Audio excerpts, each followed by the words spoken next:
Goen Morgan, Ethel, Natin var Ula, and welcome to everyone. Great to see such a wonderful turnout here. We've got over 40 people. We've got over 40 people here, and quite a number online as well. So I'm your chairman for today, for my sins. But before I say anything really, I'm going to ask Peter Martin, who's the head of culture at Kommuna Runavik, and they're one of our sponsors for the event. So I'm going to ask him to come up and welcome us to Runavik.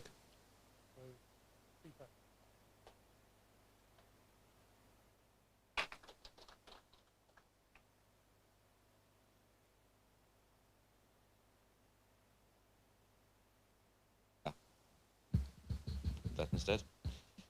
So, yeah. Welcome to Runavik. I'll just say a few words. Yeah, good morning and welcome. My name is Petur, one of two variations of the name Peter. I'm the chairman of the cultural committee here in the municipality of Runavik Kommuna. We are currently situated in one of the youngest settlements on the Faroe Islands. This area was largely uninhabited just 100 years ago, but is today a thriving community that has grown into a driving force in this small society. And as you know, history shows us these changes in communities. Livelihoods have changed dramatically several times through the ages. The reasons vary from political winds and also maybe because of natural causes. It is my belief that without knowledge of our past, of the stones that we as communities have tread, it is difficult to steer into the future. What shaped the past may also shed light on what's to come. Although this area may be young, the name of the fjord, Skálafjörður, reveals that this area has been touched by Norse settlers. And only about a 20-minute drive north from here, you'll find the municipality's northernmost village of Funningur, which is said to be the place where Norse settlers first stepped foot on the Faroese soil, led by Guðmund Kamban. Whether there's any truth in the stories about Guðmund Kamban, I cannot say. But I'm very pleased that Runavik Kommuna is able to sponsor and host this event, helping to shed light on the men and not least the women who have shaped these island communities here up in the north, and also to strengthen the connections between our island communities and maybe help revive some links that have been lost in history. But I want to bid you all very welcome to Runavik, and I hope you have a productive conference. Thank you.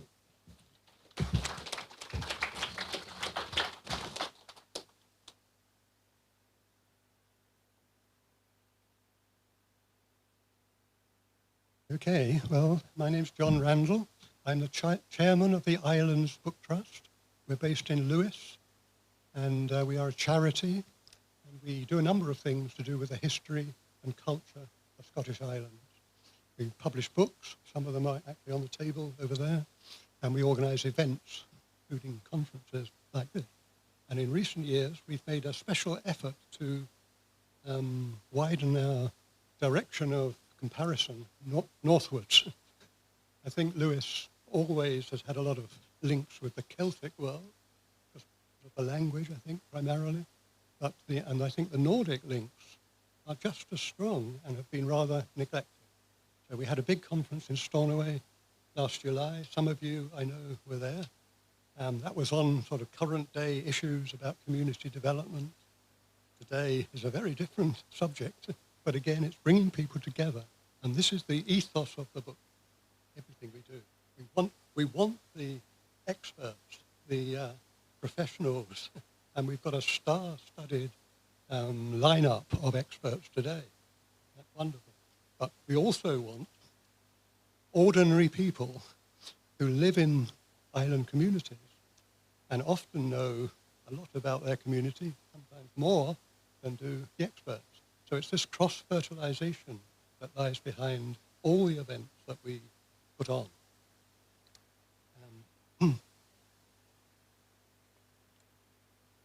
The particular themes of this conference you will be familiar with if you read the program that was online. And so I'll just go through them very, very quickly. I am not a professional archaeologist.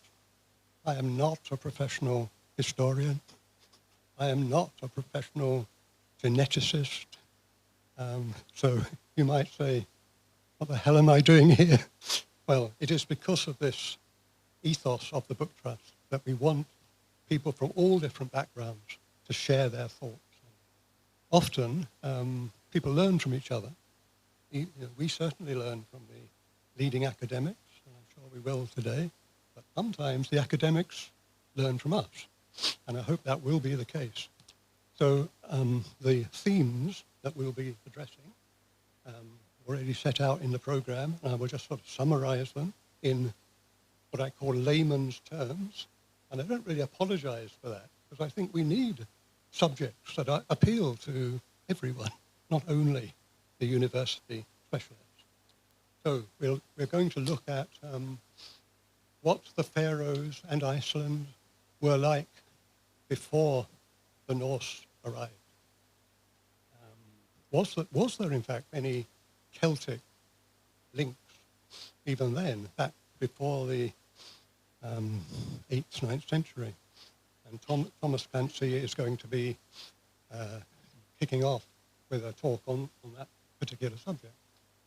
And we then want to look at how the settlement of the Faroes and Iceland from, I think, the 9th century onward, how far it was influenced by the Celtic world, whether the Hebrides or from Ireland. And as I'm sure you all know, there is a narrative now, partly backed up by references in the Sagas, that many of the Norse men who ended up settling in the Faroes and Iceland didn't come here directly. They came to the Hebrides and Ireland first, found women, and brought them to the Faroes and Iceland. And that's a really interesting theory, I suppose. But I think it is borne out, and we'll hear more about this later this morning from Noomi Gregersen, who will be looking at the results of recent DNA analysis, which I think does bear out some of, not to say everything in the Sagas is correct, and Gisli here, well, I'm sure will be emphasizing that. But there do seem to be some verification that there were Irish or Hebridean links. Place names may reflect that, and this is much more speculative, and you can chase me out of the building, but the Icelandic sagas were the great literature of the 13th, 14th century, written down in Iceland, and tremendous achievement recognized throughout the world. Was it actually some of the Celtic women that contributed to that? The Celtic world also has a tradition of storytelling, and maybe this will be for the experts to tell us. Maybe the Celtic world had an impact much more widely than the DNA, but also on the literary achievement of the Faroes and Iceland. We'll also be looking at the other end of the spectrum, if you like. There were people from the Hebrides that came to the Nordic islands, but also, very well known, the Nordic people came to the Hebrides and Ireland.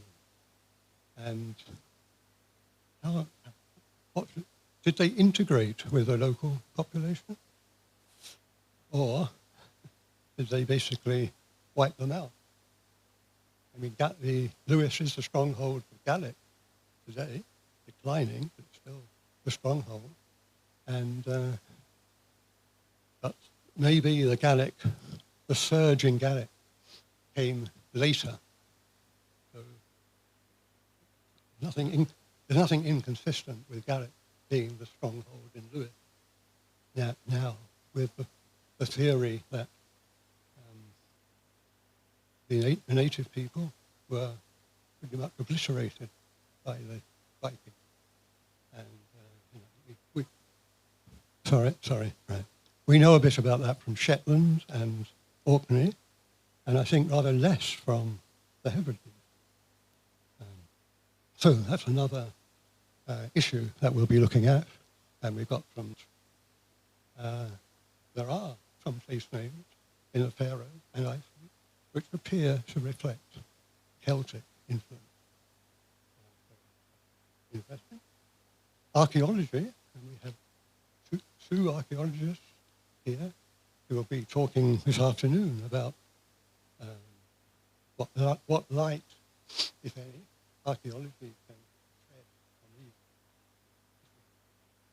And we'll also, as I mentioned, be looking at DNA analysis, which is a relatively modern source of information. But there is some interesting information from that source as well. And Noomi Gregersen will be taking us through that. Now, there are a few changes to the program. Nothing too drastic. We are moving Alan Macniven's talk to the afternoon and Noomi Gregersen's talk to the last talk in the morning.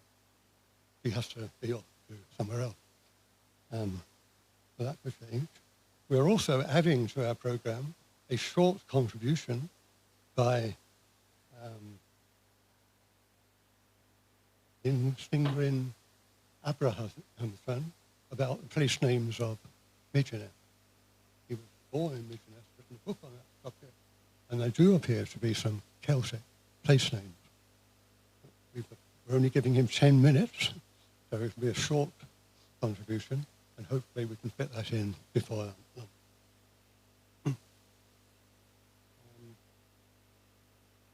Housekeeping, I'll do very, very quickly. If the fire alarm goes, we're not expecting it. There's one exit out the way that you came in, there, and another one over there, through the back door, and turn right. There are also toilets near the entrance to the dining room up there, and also along here on the left. Coffee, lunch breaks, and dinner, we will be just moving into next door, where some of you have breakfast. And you can, if you want, bring your coffee back here, but that should, I hope, work very smoothly. And if anyone has any logistical questions about please talk to Aaron here, and Suzanne, who is somewhere, or me, but they will probably be able to answer questions better than I can. I'm not going to say much at this point about the coach trip tomorrow. It will be leaving here at 9:30 a.m. I am intent in keeping the time throughout the day. I have my watch here,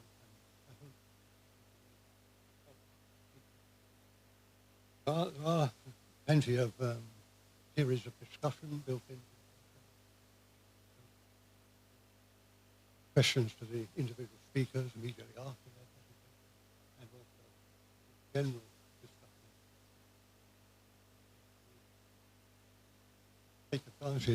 take advantage of that.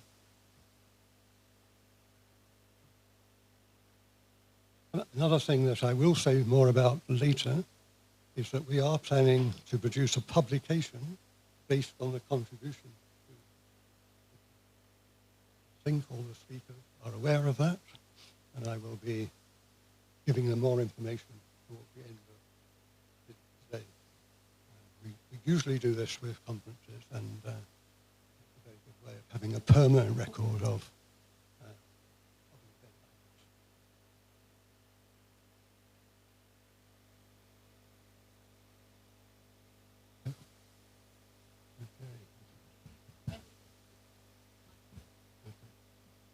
Right, well, I've almost finished, so I'm sorry about that.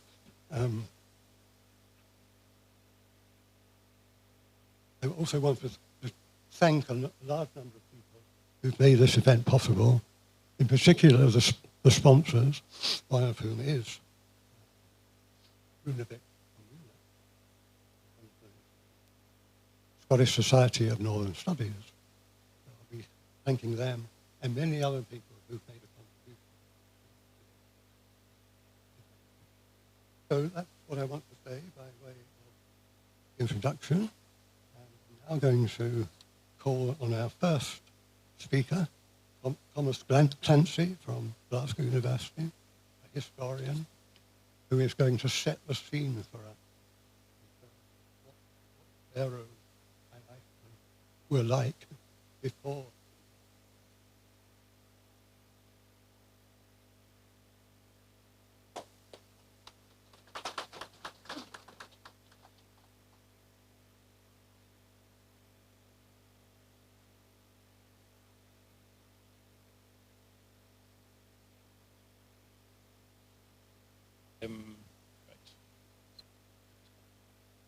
Can you hear me at the back with this? If I project? Yeah, I'd rather it'd be easier if I didn't. So just sorry. Yeah. Yeah, I'll project. Don't worry. Is that okay? Yep. Thanks very much. It's going to be hard if I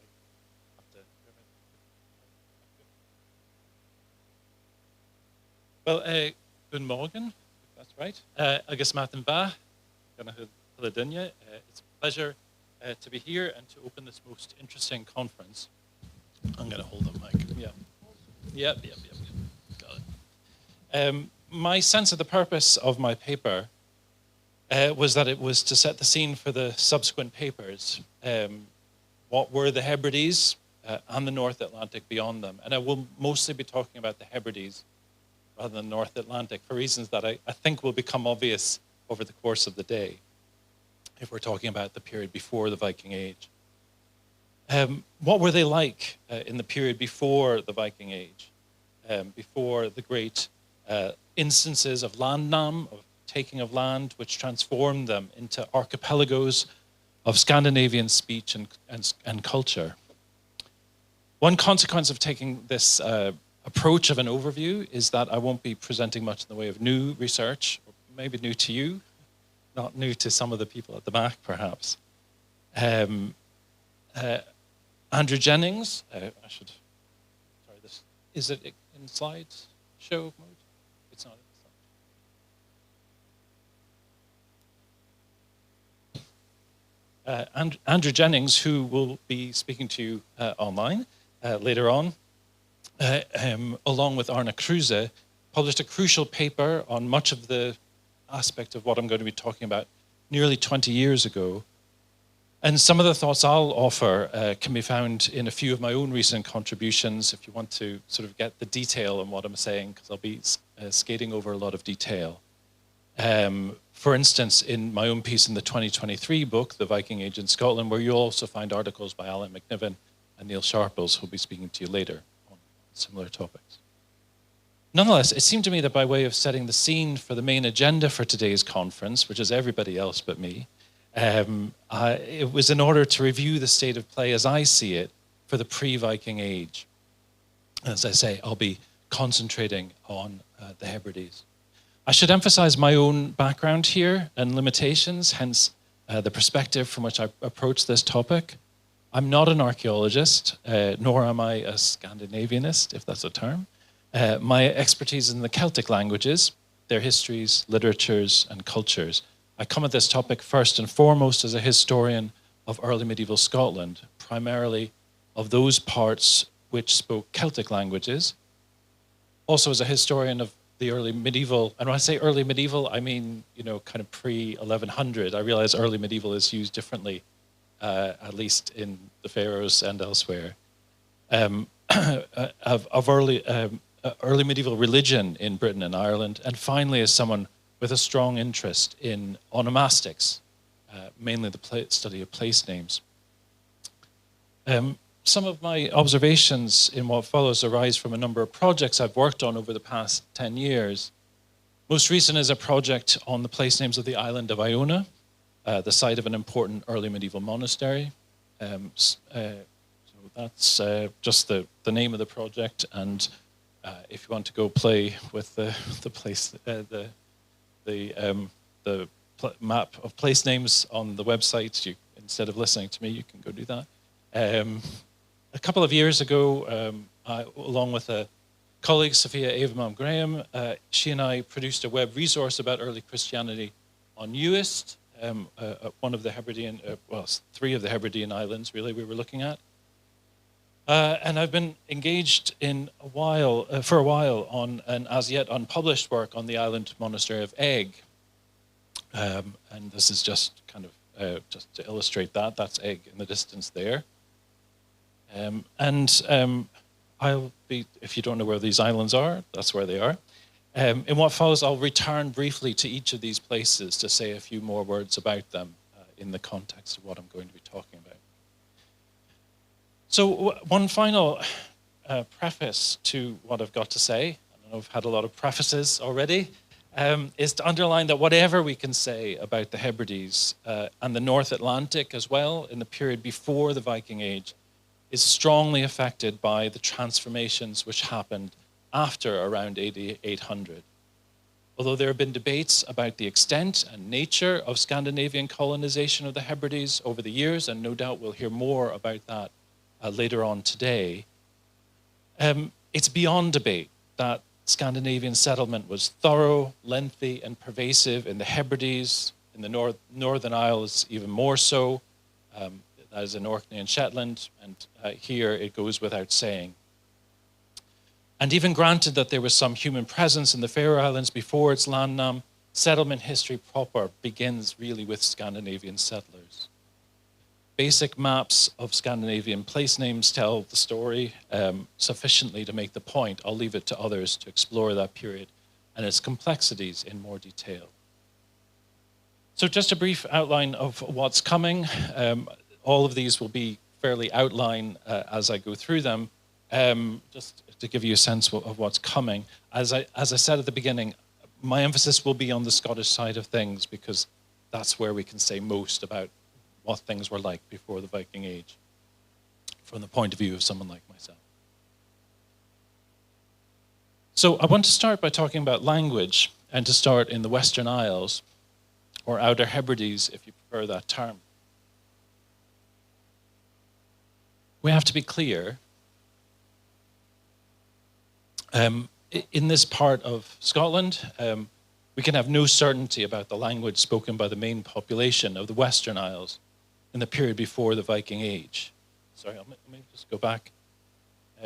So when I'm talking about the Western Isles or Outer Hebrides, I'm talking about these islands here, and also to a certain extent, I'll be talking about Skye as well. I'll be including Skye, and that Skye might not, the island of Skye might not appreciate that, but I'm going to do it anyway. So we can't be certain about the language spoken by the main population of the Western Isles in the period between 500 and 800, say. In that period, while south of the Ardnamurchan Peninsula, which is here,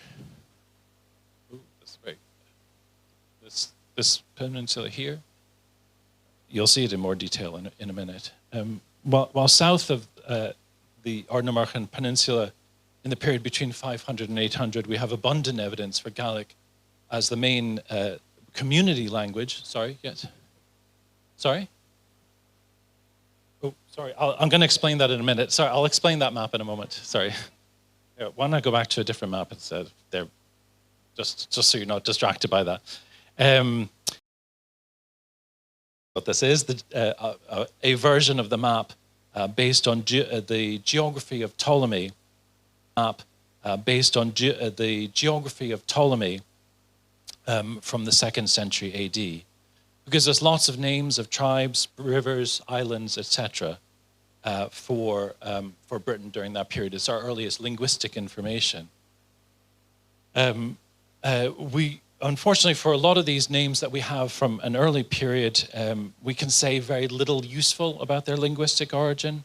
Many of these names seem broadly Celtic, but we can't drill down much further than that. Certainly in the case of the name for Lewis and Harris, the earlier name for Dumna, meaning deep, but probably in the sense of furthest out island. It's definitely a Celtic name. The name for sky, which we have from this early source, and which continues right through the period, seems just probably Celtic. But we can't go too much further than that. Neither is diagnostically from one branch of the Celtic language family or another. And so we're a bit stuck.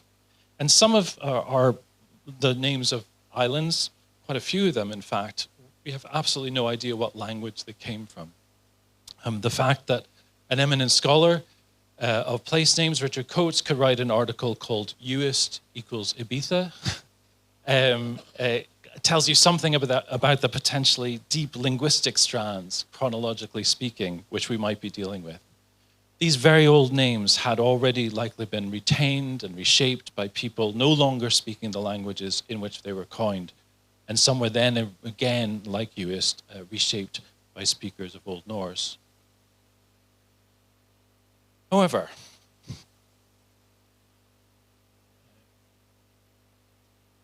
a variety of early medieval textual sources suggest strongly that the community language, the language most people were speaking north of Ardnamurchan, so in the outer isles and Skye, was not Gaelic in the period we're talking about, just before the Viking Age. The general presumption is that the main language here in the pre-Viking period was Pictish. This is a good presumption, but it's not based on direct linguistic evidence, but rather on various proxies. Sculptured stones, such as these, bearing Pictish symbols, which recent work is increasingly showing was writing language of some sort, but we don't understand it yet, have been found in the Western Isles, on Benbecula and on Pabe near Barra, as well as several locations in Skye and Raasay. So these certainly bind these far western areas into the Pictish cultural zone, which otherwise stretches right the way along eastern Scotland from Fife up to Shetland.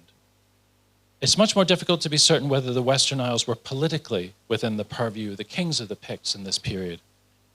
A text from around 700 tells us that in the 6th century, the king of the Picts, based near Inverness in this case, had a king of the Orkney Islands subject to him.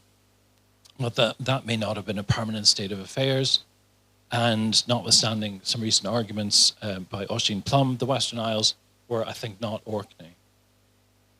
To say then the Western Isles were culturally Pictish then makes it likely that they were linguistically Pictish as well. And when I'm talking about Pictish here, I mean a Celtic language more or less closely related to other Brittonic languages, such as Welsh and Cornish. There's ample evidence to support this description, despite some recent contrary noises, but here's not the time or place to go into detail about that. There's sufficient traces of names which can be analysed as Pictish on the northern, on the northwestern mainland, and perhaps also in Skye, to suggest, even in the absence of such names on the islands themselves, that this was the language of the Western Isles in this period. It should be emphasized then, and I'll return to this point, that the language which was displaced by Norse, by Scandinavian settlers in the Western Isles, was not Gaelic, but was Pictish. This isn't a new observation, but I think the implications still have not sufficiently been understood. I've mentioned Shetland a couple of times already, and in the context of thinking about the Faroe Islands, and about the Outer Hebrides, it's important at least to keep an eye on the Northern Isles as well, although they're not technically part of the topic of our conference. These two were Pictish, and indeed our evidence is much more abundant for classifying them as such. We've got much better evidence for Shetland and Orkney in the period before the Viking Age than we do for the Western Isles. The Northern Isles should, in fact, be seen as major nodes of Pictish culture, not distant echoes of something based in the Scottish Midlands. Recent work has been making the vibrancy of Pictish culture in Shetland evident, and in particular its flourishing church, to which things like the St. Ninian's Isle hoard and many sculptured stones, such as these, bear testimony. By way of illustration, I'll just mention the stones from Papel on Westborough in Shetland, which I'll return to right at the end. These bear witness not only to a fine sculptural tradition linked through technique and motif to sculpture further south in Pictland, but also to influences from the scriptorium. The lion on this stone resembles very closely animals in the Book of Durrow, a manuscript likely made in Iona, and that's been much noted.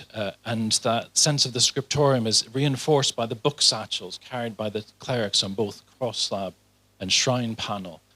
You can barely see them in these impressions, but this guy's got a book satchel around his neck. This guy has a book satchel around his neck. So these are monks carrying manuscripts. By contrast, the Outer Hebrides, Lewis, Harris, Skye, are remarkably poor in such material. Recent work by Scott Macready in his Glasgow doctorate, supervised by Stephen Harrison and myself in Glasgow, comparing the Christian landscapes of the Western and Northern Isles across the onset of the Viking Age, has highlighted the extent to which the rich culture of the Northern Isles is much less evident in the Outer Hebrides. Here we search in vain for more than a few early medieval sculptured monuments of uncertain age. Most are simple cross-marked stones in various styles, and the entire island of Lewis seems devoid of such material, for whatever reason. Just an example of the kind of, the very few early medieval cross slabs we've got, very, very weathered here from North Uist. The contrast with the area south of Ardnamurchan, which you can see better on this map, so I've actually marked it, Ardnamurchan, it can be best appreciated through the late Ian Fisher's volume on early medieval sculpture in the West Highlands and Islands. The contrast is profound, not just because he's shaded the southern area in dark, but the contrast is in the detail as well. In the historical area of Argyll on the mainland,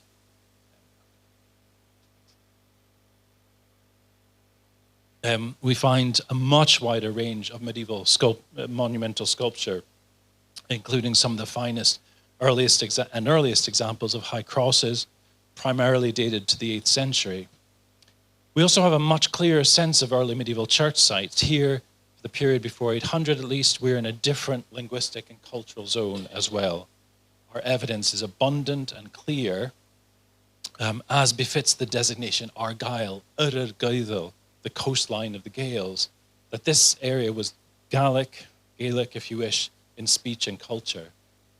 The local population spoke a language closely related to, indeed in this period indistinguishable from, the Celtic language of Ireland. Many scholars have been content to call both language and people Irish, and I'm okay with that, but I tend to use Gaelic or Gaelic.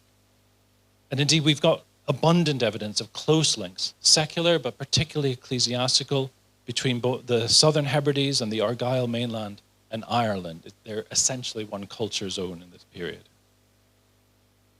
This area is illuminated in this period between around 550 and 740 by a series of texts which allow us to see it in a certain amount of detail. For instance, the Iona Chronicle, a series of annals kept on the island monastery of Iona.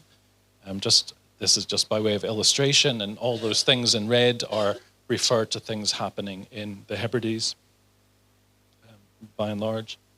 And also the life of the founder of the monastery of Iona, Columba, written by its 9th abbot Agamemnon around the year 700, and we've got a manuscript from around about that period as well.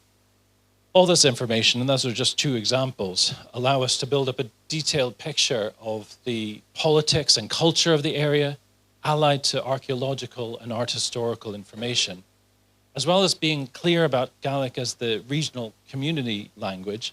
The fact that it had a deep and rich Christian culture shared by the wider Gaelic culture area in Ireland, and indeed extending its influence far beyond into Pictland and Northumbria. All of this is evident in its literature as in its art.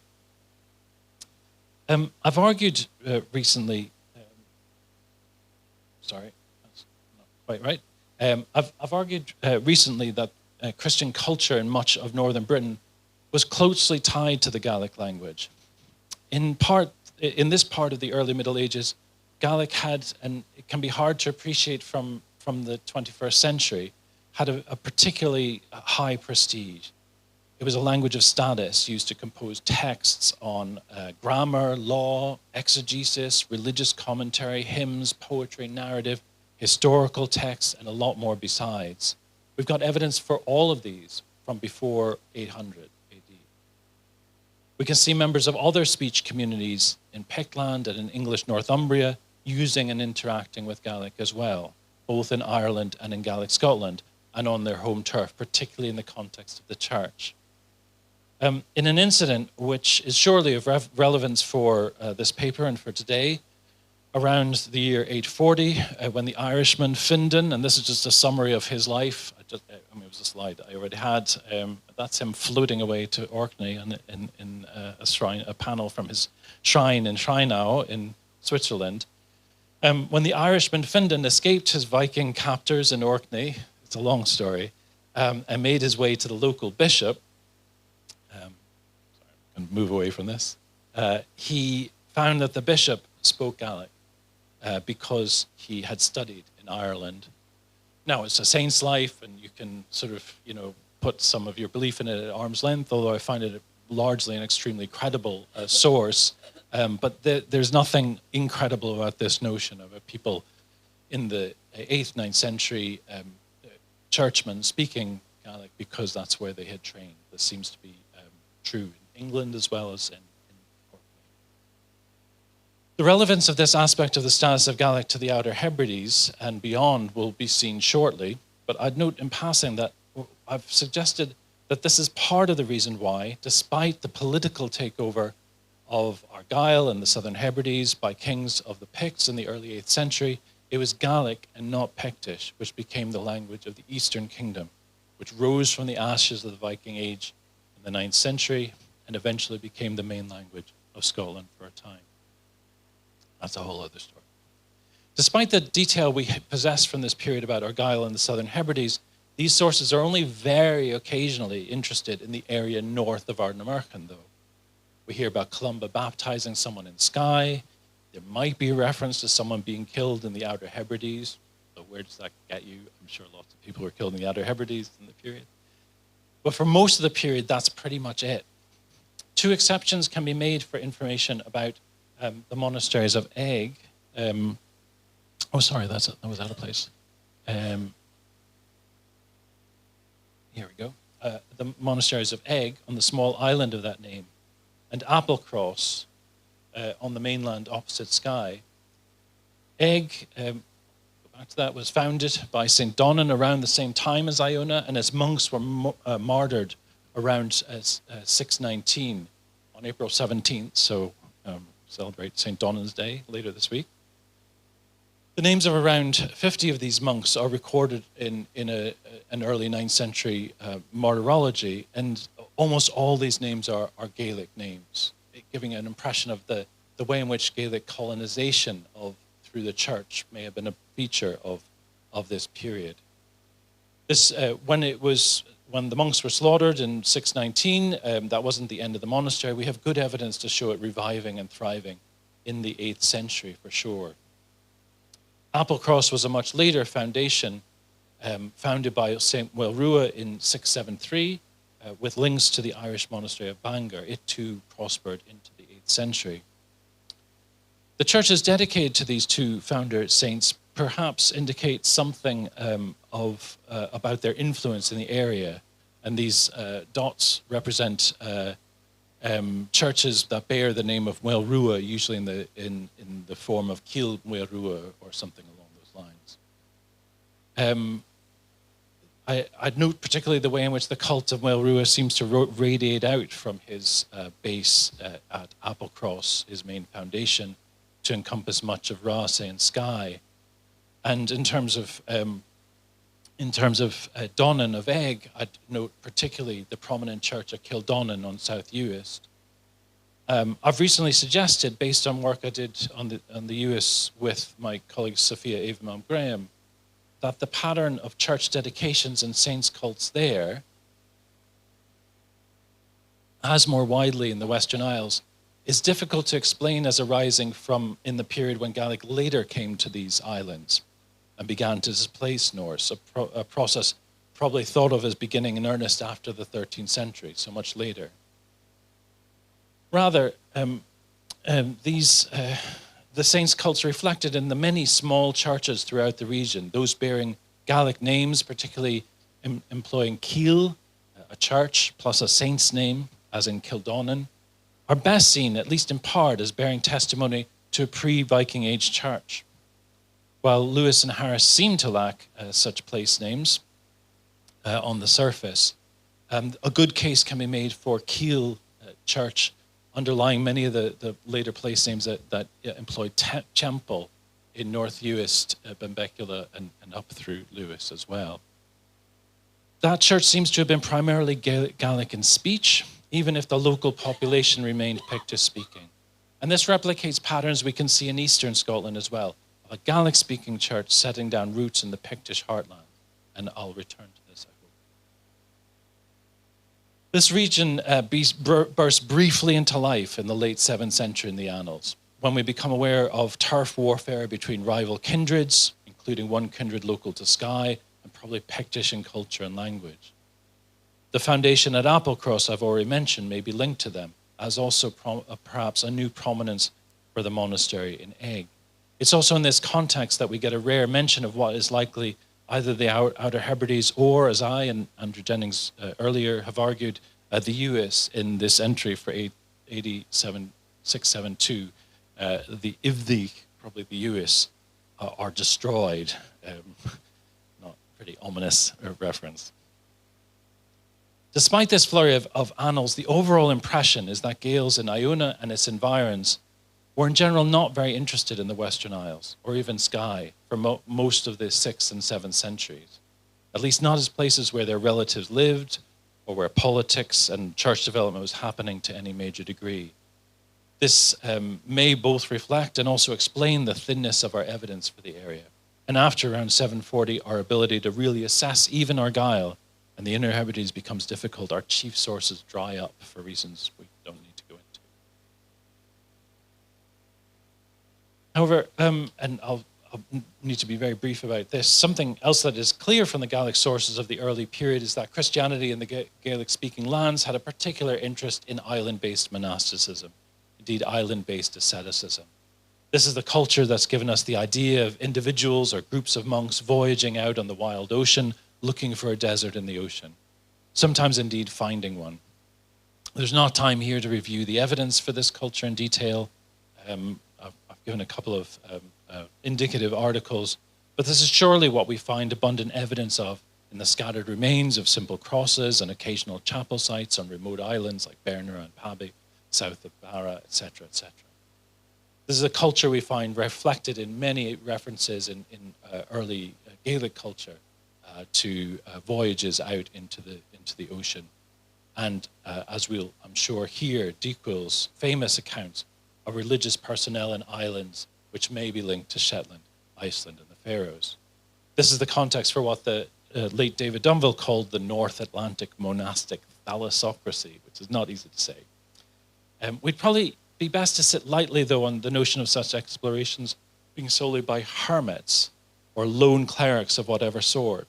We might be better to think about small communities instead, as envisaged by some of the literature, and the potential for seasonal occupation, that is, for return as well as outward voyages. All these are evidenced to some extent in our sources.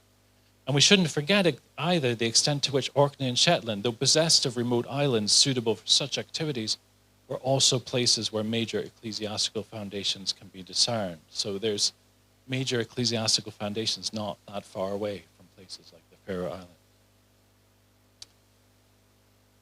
Islands. Dikul, oops, sorry, no, there. Dikul in his De Mensura famously describes islands which perhaps maybe the Faroe Islands as having once been inhabited by clerics. He calls them hermits and anchorites from Scotia, Ireland, but emptied of them by the activity of the Northmen. It's fair to say that this paradigm has been applied to the Northern Isles and Hebrides more widely, but that blanket application has been, over the past few decades, been seen as wanting. Increasingly, we're seeing considerable evidence of continuity, though there are a variety of different approaches, some of it based on different regional evidence, and I'll give you three studies that have had very different interpretations of continuity across the beginning of the Viking Age. Iona is a major case in point. Andrew and Jennings argued long ago that the factoid of Iona's abandonment in the face of Viking raids was not borne out by the evidence. And more recently, I and a number of colleagues tried to make that point more clearly from an interdisciplinary point of view, trying to kill a zombie narrative, as we called it, drawing from texts and archaeology. Far from being abandoned after a Viking raid on Iona in 825, we don't hear again of a raid on the monastery in the 980s, and then in very different circumstances. But we do hear about a kind of roll call of Iona personnel present right the way through the 9th and 10th centuries. It was an active community ongoing throughout the early Viking Age. There's good evidence of interaction between a continuing monastic community on Iona and people of Scandinavian speech and culture. Indeed, by the mid-10th century, it can be argued that Iona had become a central and important place for the now Christian king of Dublin, Olaf Cuaran, who died on pilgrimage there in 980. And just a bit of cross evidence as well. So cross slab from Iona and a cross slab which imitates it with Christian but Scandinavian runes around it.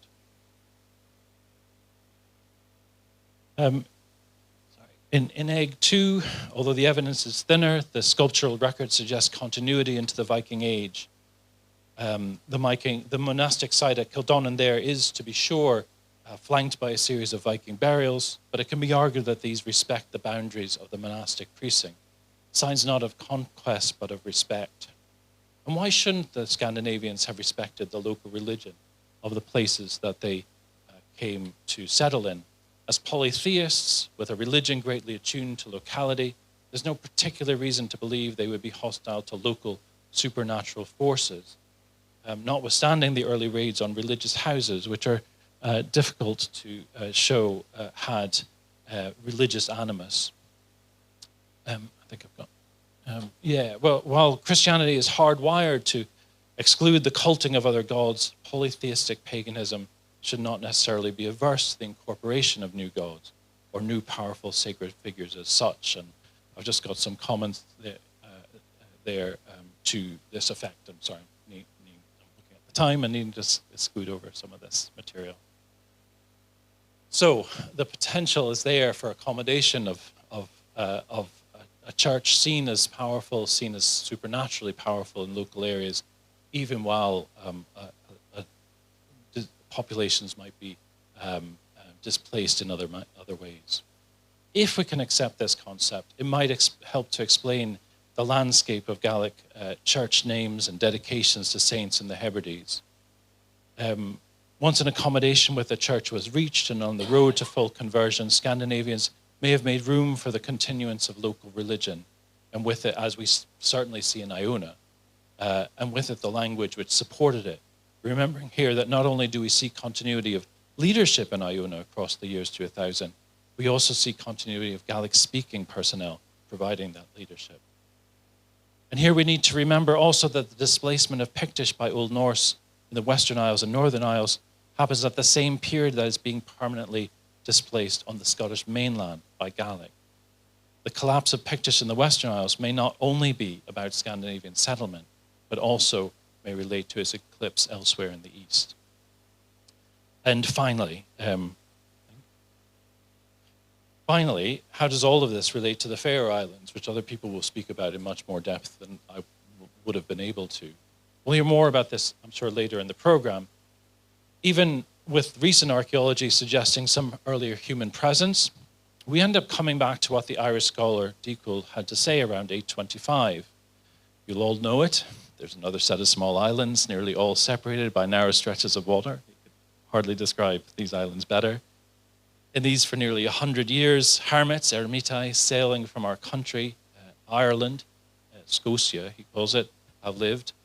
But just as they were always deserted from the beginning of the world, so now, because of the Northmen pirates, they are emptied of anchorites and filled with countless sheep and very many diverse kinds of seabirds.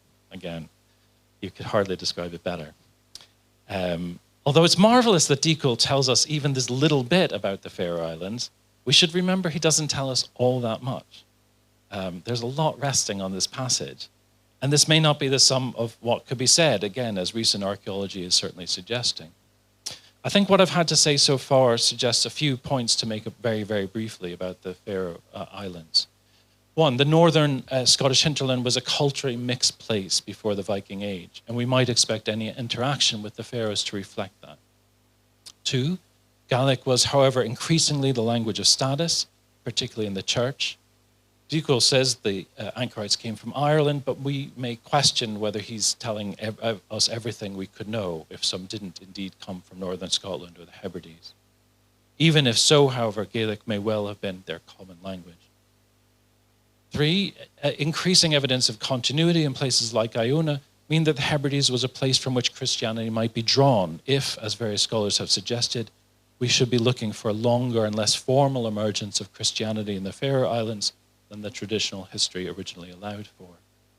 And finally, as I'm sure we'll hear from others, sculpture and place names tie the Faroes closely to the Hebrides, very similar types as revealed by Ian Fisher, for instance. And my very final slides. Finally, in the Faroe Islands, as in the Northern Isles and the Hebrides, north of Ardnamurchan, we find the presence of names using the Old Norse term papi, the papar names, such as Papel on Shetland. As Peter Gameltoft and others have clarified, the word was clearly borrowed from a Celtic language, quite likely Gaelic, although there are problems. I agree with Peter Gameltoft's analysis. Sorry, it's on the next slide. There is down at the bottom, at least in terms of the place names in Scotland, the term is early and for the most part not retrospective. That implies direct encounter with Celtic clerical personnel.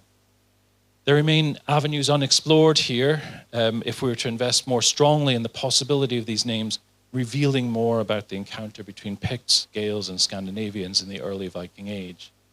There's much more to explore, both before the Viking Age and, as we'll hear for the rest of the day, during it also. Storatuk, Tang Vor, thanks very much.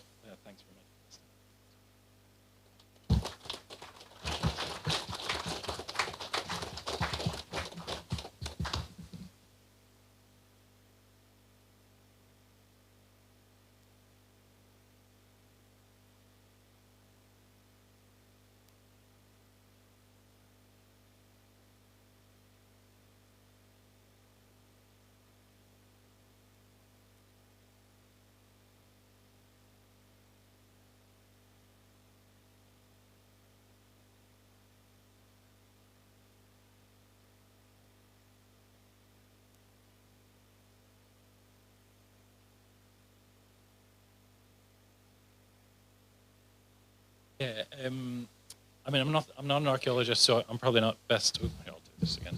So it's funny, Mike. I'm not best to speak about the archaeological aspect of that. I think it's fair to say that with the evidence we've got, and this is true of the Western Isles as well, it'd be impossible. It's, you know, there have been arguments that there was another language other than what I'm calling Pictish spoken in Shetland, potentially in Orkney. potentially in other parts of Scotland as well. And I think with the evidence we've got, it's impossible to completely exclude that. I mean, some of my colleagues are much more forceful about this than I am. I just think we don't, absolutely have the evidence to show that.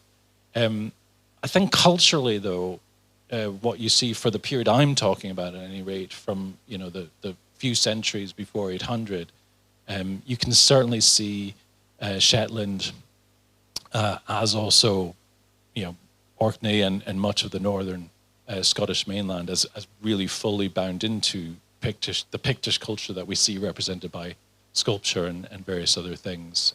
There's so much that they have in common, including sculpture in Shetland that imitates stuff we have further south in Scotland, or is it the other way around? And I think one of the important things that needs to happen is more light needs to be shone on Shetland as a kind of center of culture rather than a periphery in this period. That's not really quite an answer, but that's the best you're going to get. Thanks.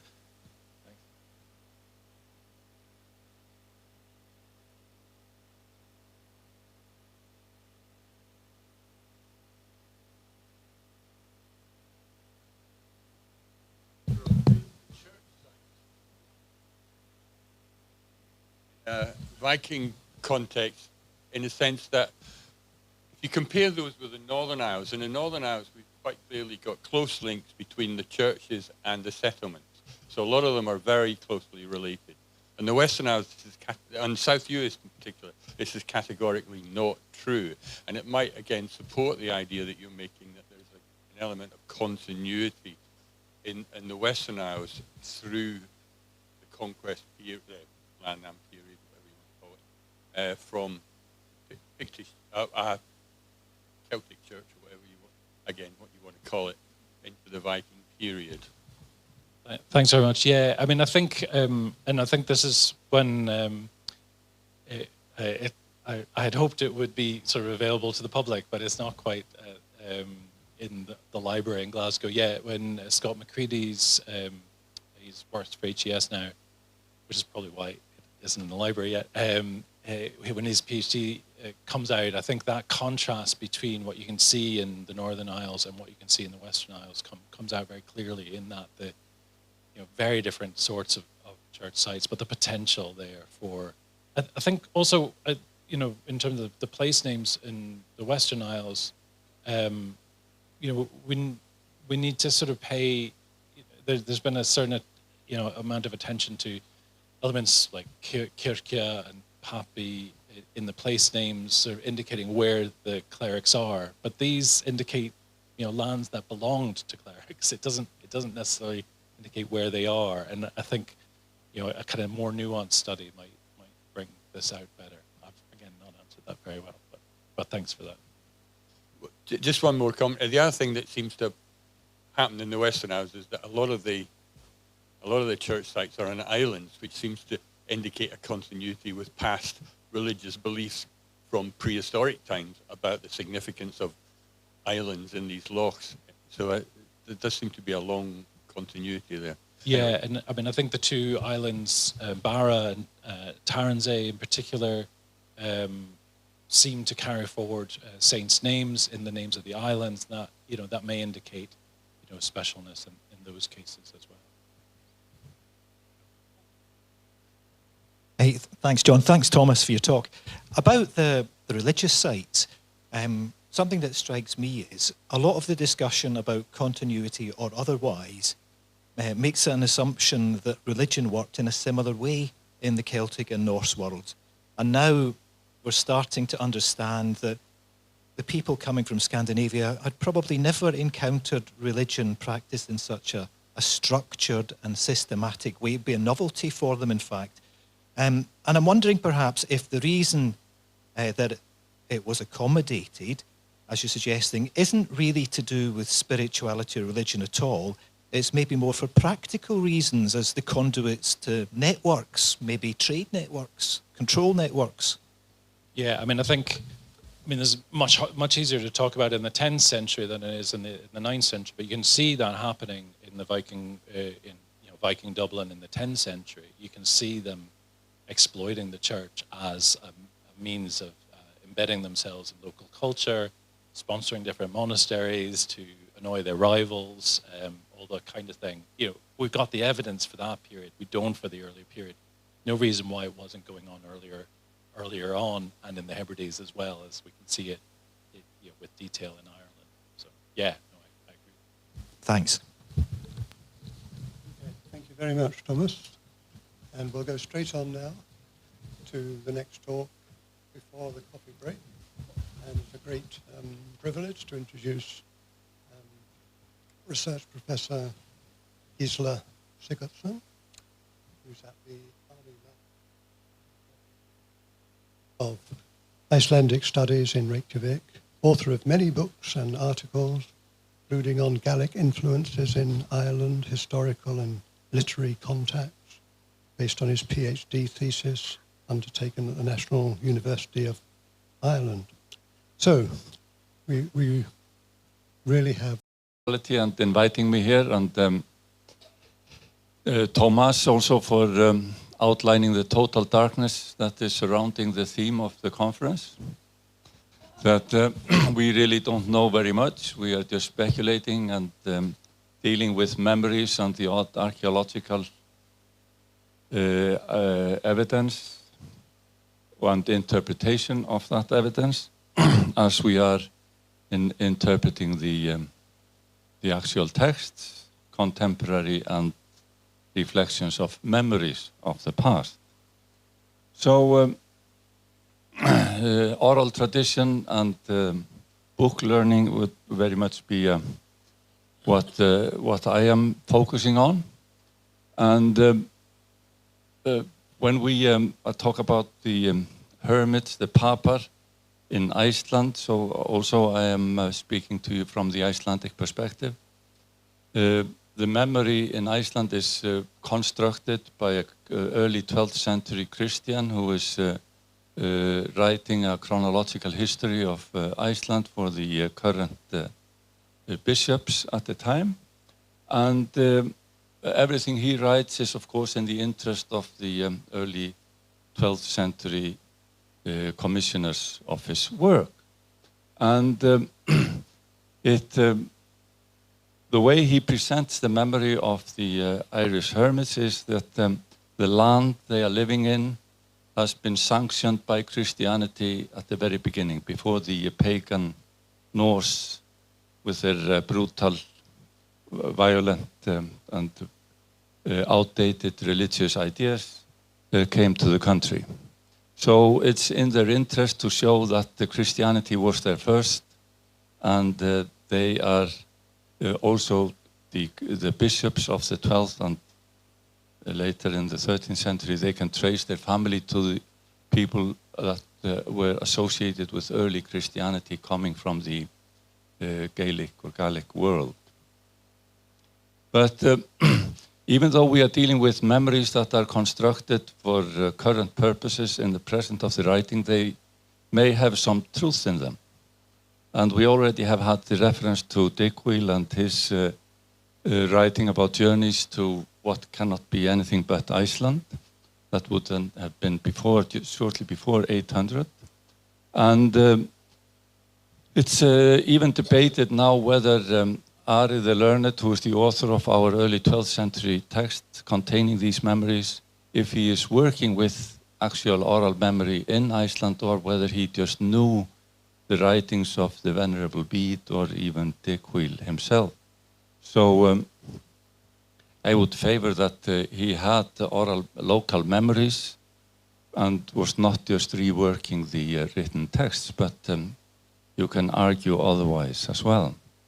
And Ari is basically correct in when he dates the actual settlement or landnam of Iceland to the after 870, because we can confirm that with volcanic ash layer that falls shortly after 870, and the major settlement of the country is on top of that, even though we are now gradually discovering more and more evidence that people were visiting Iceland sporadically before that. And as a result of the mixed population of the country coming from Norway and the Gaelic world, mostly, Iceland, and now we can apply that to the Faroe Islands as well, is often referred to as the first new society, in the sense that people are coming together from different cultures, speaking different languages with different religious ideas even, and creating something different from whatever homelands they came from. And the people of not Norse origins, they could have come as free settlers, as wives, as has been mentioned, free or not, and slaves as well. So you see on the oh, how do I get the pointer? No. What happened? Okay.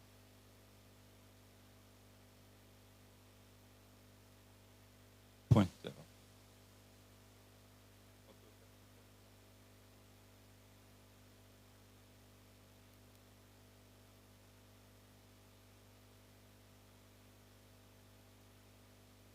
Sorry, you see the red dots here?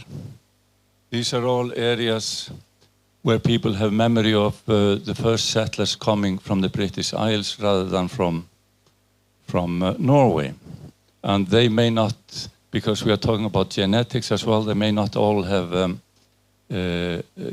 Gaelic genes, but they may have been of Norse origins, first, second, even third generation coming from the Norse colonies in the British Isles. And the genetic analysis in Iceland is suggesting that about 20% of the males and 60% of the first female population was of Gaelic origin, and the scholar behind these figures is Agnar Helgason. And it has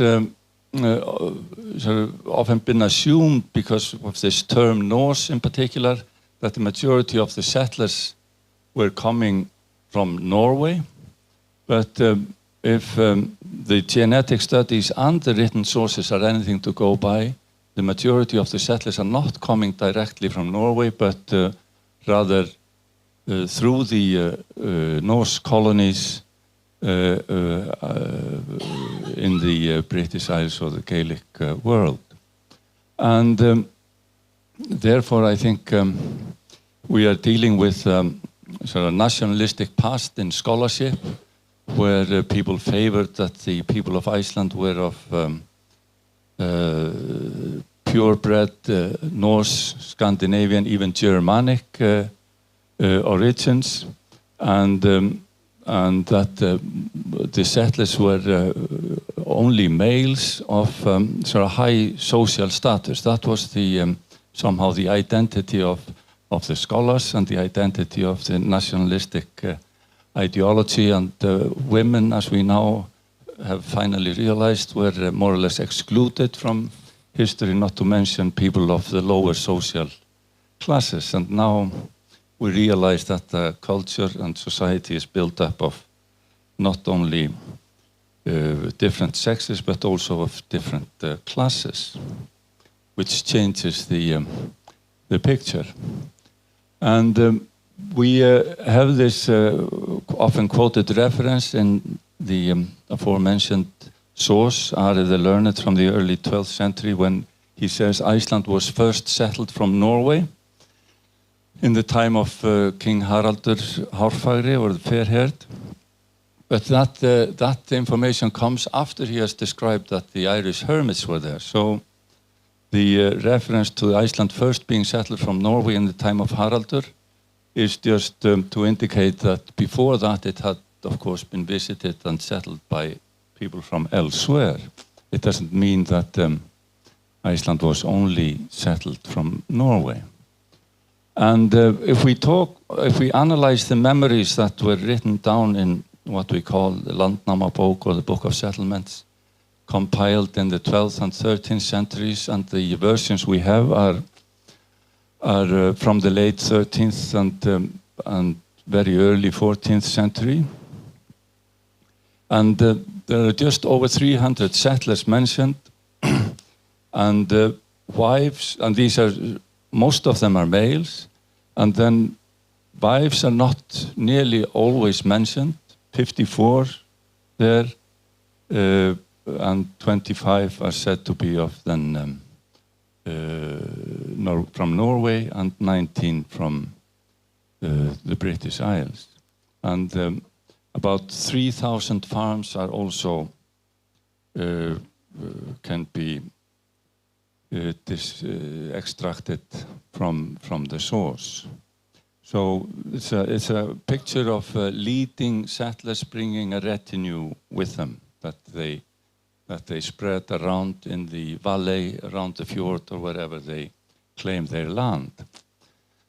So these lines show the points of origins for the different settlers as remembered in the book, the source about memory. So I think as we have had the reference to the story about Grímur Kamban earlier, it's a matter of how we frame the evidence of the sources. If we call it just a memory of Grímur Kamban, then we can be confident to retell the story because the sources are authentic in the sense that they reflect current memory about the past. And this is perhaps a modern memory of the past that we see here, that this idea that people were traveling from Norway through the British Isles, raiding on the way and grabbing whatever slaves they brought with them into the Atlantic, the Faroes or Iceland. Whereas perhaps a more realistic picture would be that they would have been buying them on a slave market in places like Dublin, where the leading Norsemen would have been trading on a lively slave market with the local Irish. So this do-it-yourself picked image of the Viking expansion into the North Atlantic perhaps is not all that correct. And the chains that you see there are from Ireland, interpreted as slave chains. But what you see here on the right is a candidate for the Papar settlement in the south of Iceland. This is a piece of sandstone here, cut out, man-made. There are 3 rooms in it, and the walls have collapsed. Here, the walls in front. Here, and there's the original door is here on the left, and the interior is all covered with these crosses here of this particular type. Sometimes double crosses and big and small. The problem is that we cannot really date this with any accuracy. But the crosses are similar to what we find in Scotland, even though the dating as well is problematic there. And how people remembered the homelands in the British Isles is displayed here with all the place names that we have in the family sagas written in the 13th and 14th centuries, sending their characters not only to Norway but also to the British Isles at times. And you see that even though the church at the time of writing would have had good contacts here with England through the education and structure of the church, The memory in the sagas is much more confined to the to this part here, which was more densely populated by people from Norway and on the way to Iceland than anything further south. So the image that is we can draw from the sagas is that they remember the Isles, the west of Scotland, and the Hebrides, a little bit of the Irish Sea, much better than they do the English part.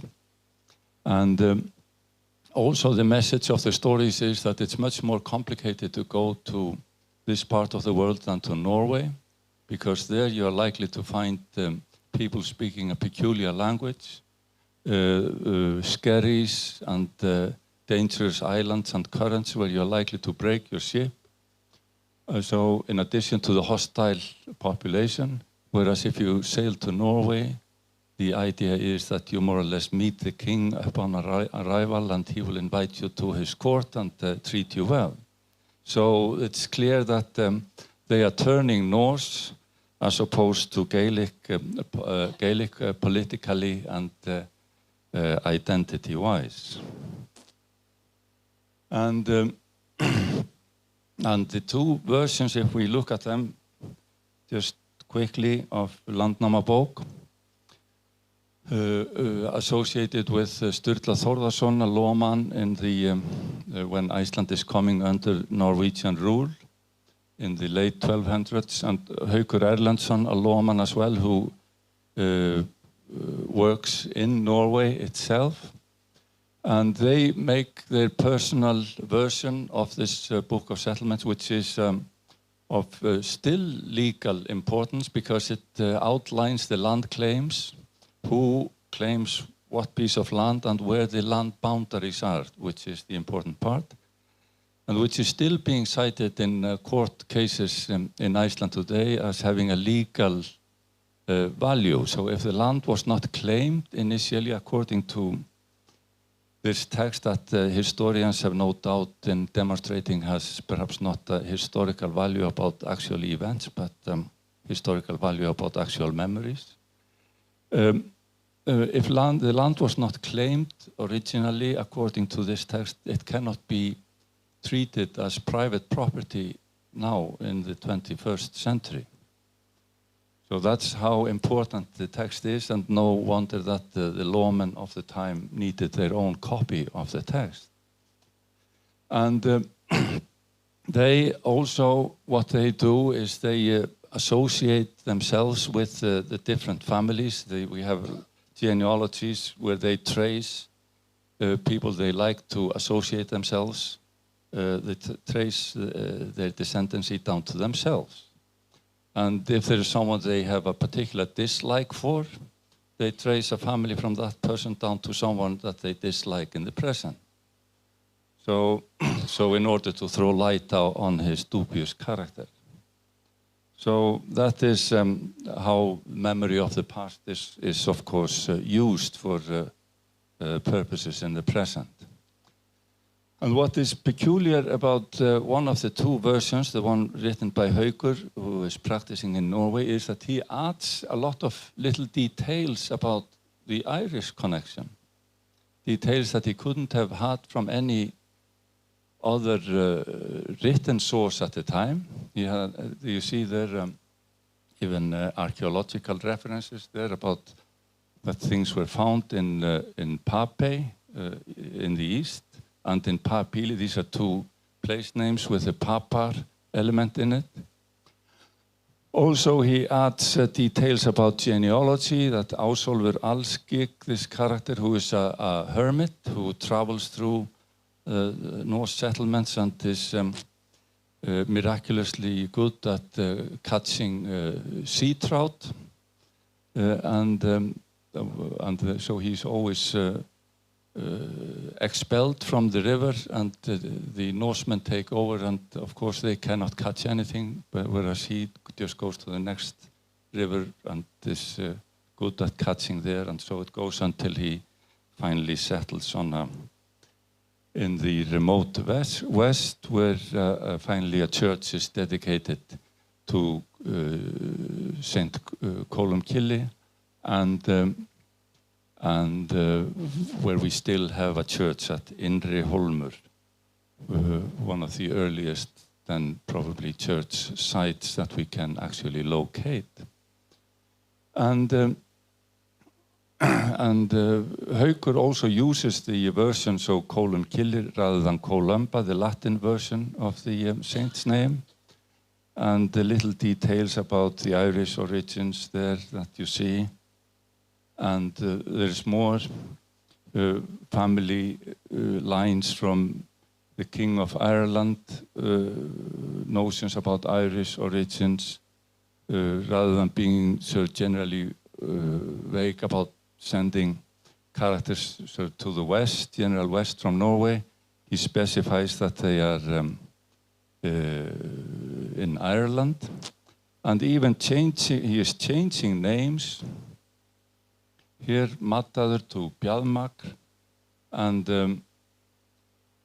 the one version of Erik the Red saga is found in the collection, manuscript collection that Haukur compiled with the Book of Settlements, among other texts. And in the version of Erik the Red saga, he also adds little details about Ireland and Dublin. So he's also interested in tracing his own family back to the Irish origins. But as you see, these are 13 generations, so it's a very selective memory if you choose to cite your ancestor in the 13th generation, because you have a choice of, now how many, I figured out the number here, 8,192. And you select the Irish. It's clearly, there's a reason why you want to be Irish more than anything else in that context. So we can only speculate, where did he get that information from? Or was he just making it up? Was it somehow in his interest as a Icelandic lawman in Norway to emphasize that he was not just a descendant of Norsemen in Iceland, but also he had this Irish background? And why would that have been beneficial for him at the time?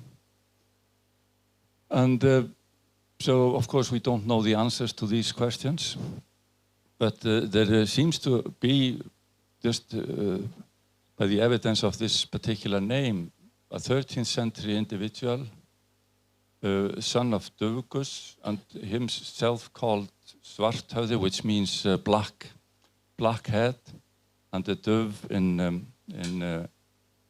Duvgus is the same as in Dublin, or so referring to black as well. So in the 13th century, some people in Iceland must have understood the word game of that name, so containing the black element of black in both the Gaelic and the Icelandic languages.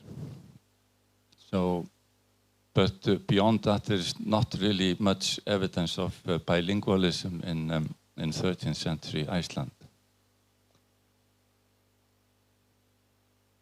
And but there is plenty of evidence for continuity in terms of the memories and the knowledge of the past, even though we are fully aware that the sagas and the Book of Settlements cannot be treated like anything that we would call sort of contemporary historical sources.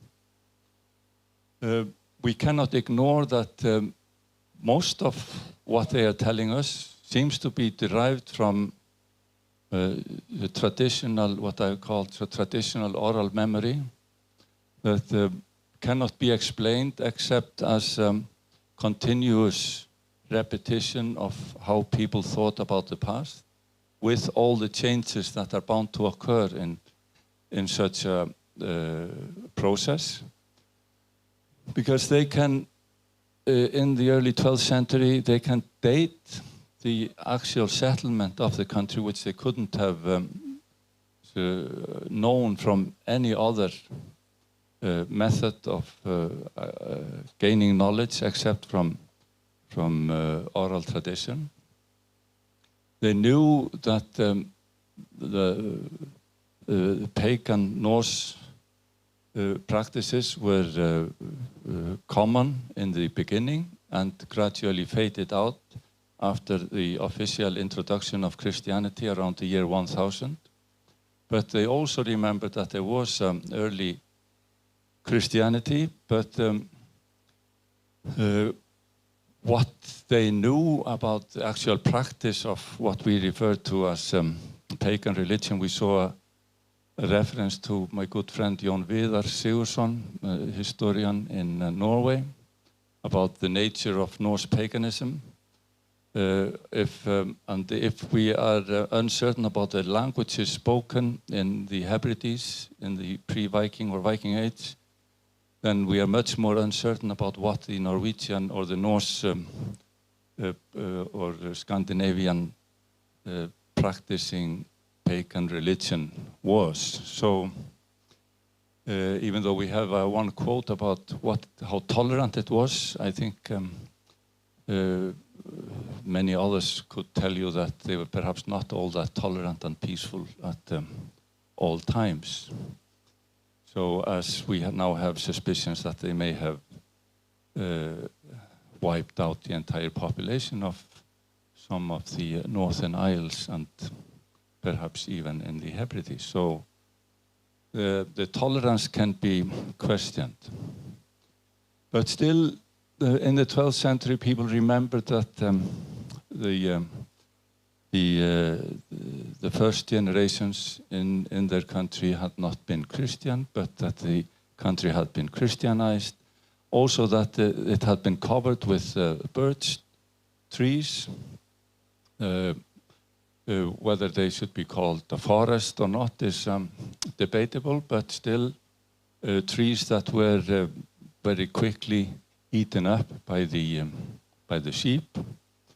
And as we saw happening in Greenland after sheep were introduced there in the early 20th century. They also remembered that people from Iceland, the west of the country, after 100 years of living in Iceland, emigrated to Greenland and settled there and continued all the way to the North American continent. All of this, the overall picture that is dated in the same way as the archaeology dates these movements. The information about that could not have come to the writers of the 12th and 13th century except through oral memory of these events. Same with the Viking activity in the East, how they portray that in these sagas, even though it's very adventurous and something that we wouldn't rely on as historical sources. The picture they draw up is generally in line with what more authentic methods of studying the past can tell us, even though it's all dressed up in the entertaining form of adventurous storytelling. And the problem is, for those who want to actually get to the hard facts, is that we cannot distinguish what is old and what is new, what is creative, what is added on in the process, the traditional process. But if we just analyze it from the perspective of tradition, as we would with folklore, it's perfectly acceptable to think about the stories and the memory as a reflection of the past. Sometimes we can confirm it with other evidence, sometimes not.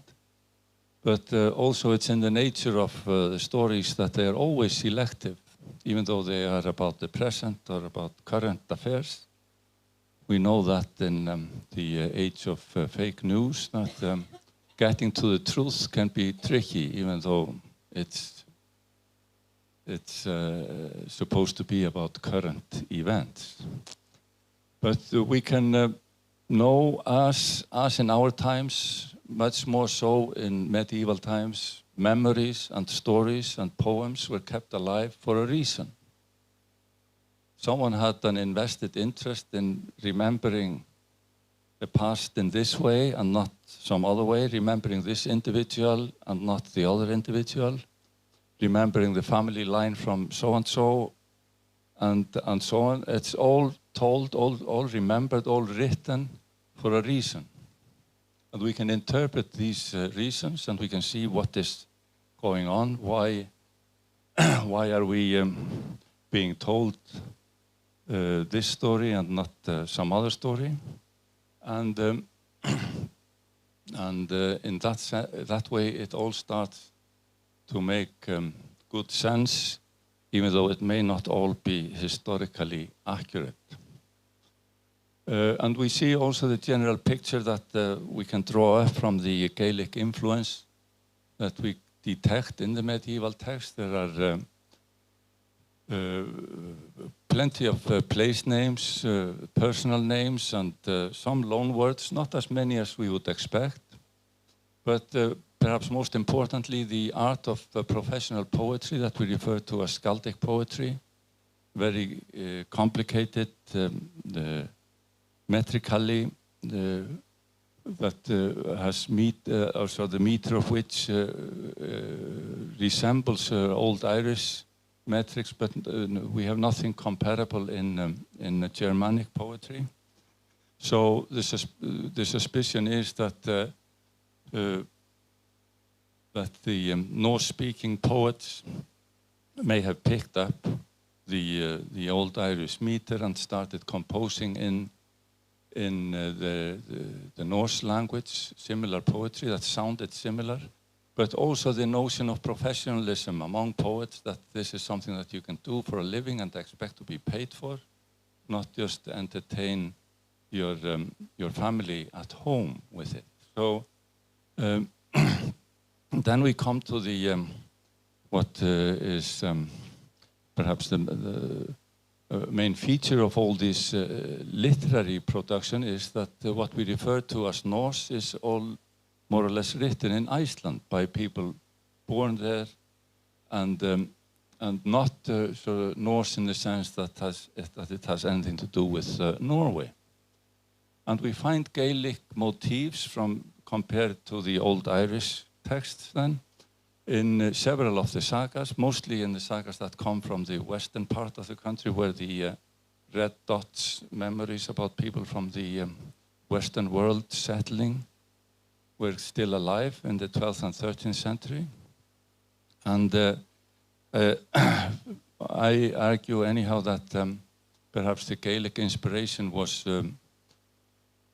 in this new society developing in Iceland would have been most sort of influential in the verbal arts, in elevating them to the professional level that we have. We also know that the Norse culture became dominant, and the archaeology shows us that somehow as the 10th century proceeds, after 950, people start expressing a Norse identity in stronger terms than they had before. And the message of the sagas is that keeping up the contacts with the Western world is difficult. The sailing is less secure to that part of the world rather than to Norway. And the language, which was clearly spoken by the male ruling class, is Norse. But that need not be a source or evidence for the origins of the entire population or the culture then at large. And also the loan words don't automatically sort of flow between languages, even though they live side by side. So therefore I think we,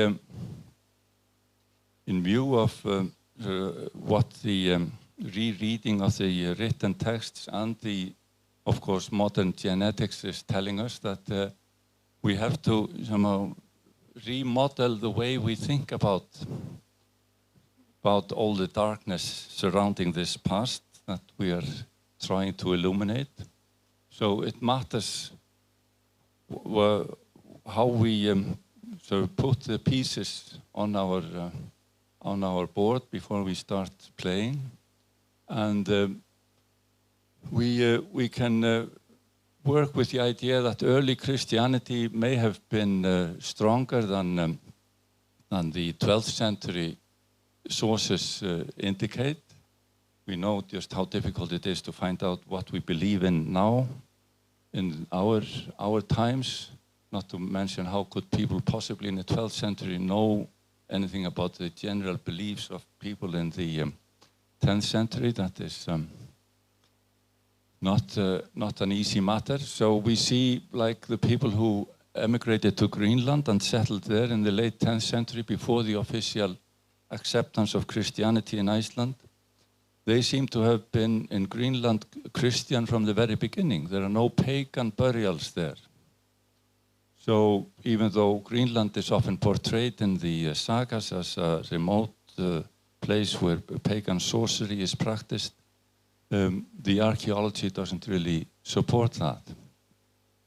Also, we can the way we interpret instances in the texts could be more favorable towards the British Isles. Like we have a nickname called Hjalti that in saga about Egill Skallagrímsson, and that is in the editions of the text always interpreted as a sword's hilt, so that the nickname refers to that. Whereas the obvious explanation would be that the nickname refers to him being from Shetland or Hjaltland, and because that is also a word used for people of that origin. But it's an example of how people should always try to avoid the connection with the British Isles if they possibly can.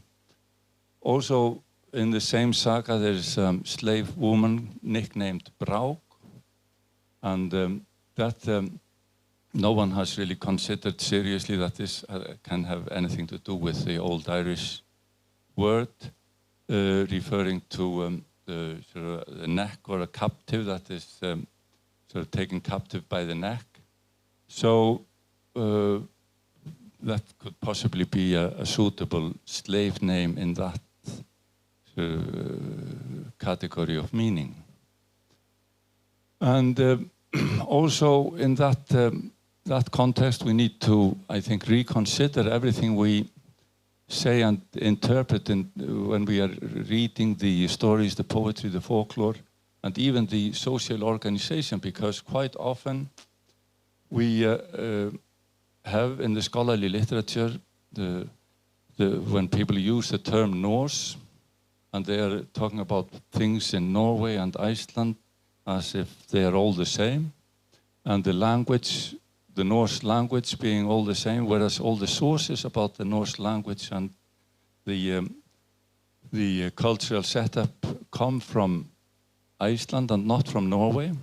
So if the population movement was indeed as we are now beginning to think, coming through the British Isles, then we perhaps have to reconsider what loanwords, I think there is still one more, yeah, what loanwords are to be found in the different languages.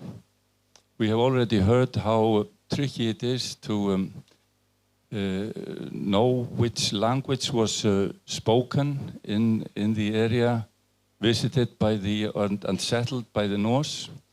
So the Scottish Gaelic is, we don't have any contemporary evidence. We have the old Irish texts, of course. And when words are interpreted as Norse loanwords in the British Isles, then we have to confirm them in Scandinavia, not just in the Norse sources as in from Iceland. So as has been accepted as the as the sort of model for thought in the process. So, because there's quite a lot of the vocabulary in the Icelandic language that doesn't have any parallels in Scandinavia, even though we cannot immediately demonstrate that it has originated in the Gaelic or Pictish-speaking world. So we just have to be open to this idea when we start rethinking the whole process of language contact and interaction in the Viking and settlement era. I think the time is up. John is gently pointing out to me. So thank you.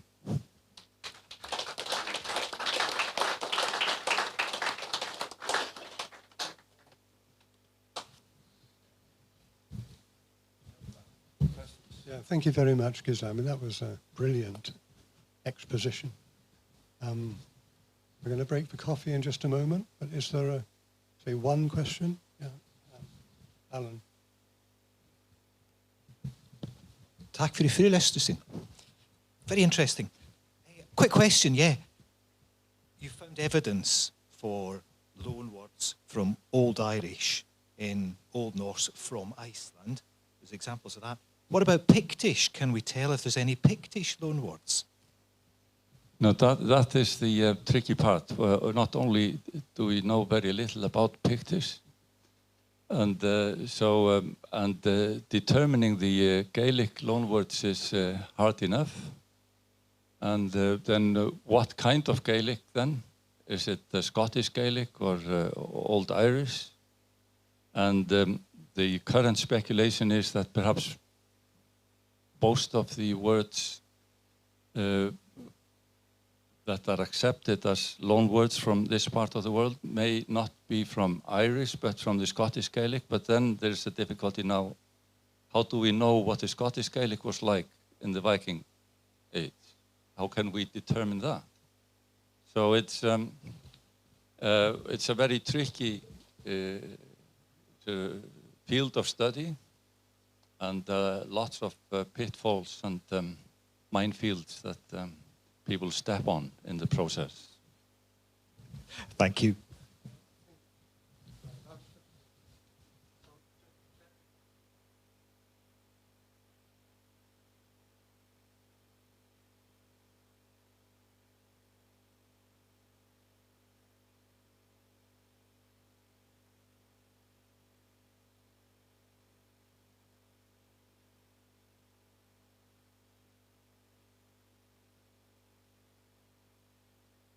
Yeah. We have several sites now that can, with the tephra layers, the tephra chronology, be confirmed as being older than 870. So that is no longer an issue. So we have clearly sporadic visits or temporary settlements through the 9th century. But still it stands that the permanent settlement that is systematic in covering the entire country is after the 870 ash layer. Regarding Auður Hermanns Auðardóttir, carbon dating from the Westman Islands, much earlier dating. That was debated for a while because there was birch that was being used for the carbon dating. And could that be older? Or why are we getting these old dates for the carbon dates? And that was a hot debate for a while. And until Guðmundur Ólafsson, the archaeologist at the National Museum, got a date for birch coal in a lava cave, in a lava that had flown on top of the settlement layer. So, and the dating for the birch that was being burned in the cave was much older than the settlement layer. So it was could clearly be demonstrated that there was lots of old birch around that people were burning. and resulting in old carbon dates for birds in that context. But it was probably very old still, the settlement in the Westman Islands. So it was probably an older date, but that very early date does not hold. So. Thank you very much, Gisli. Coffee now available through there. Back at 11:15, please.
Noomi Gregersen, who I think is now the director of the National Board of Health.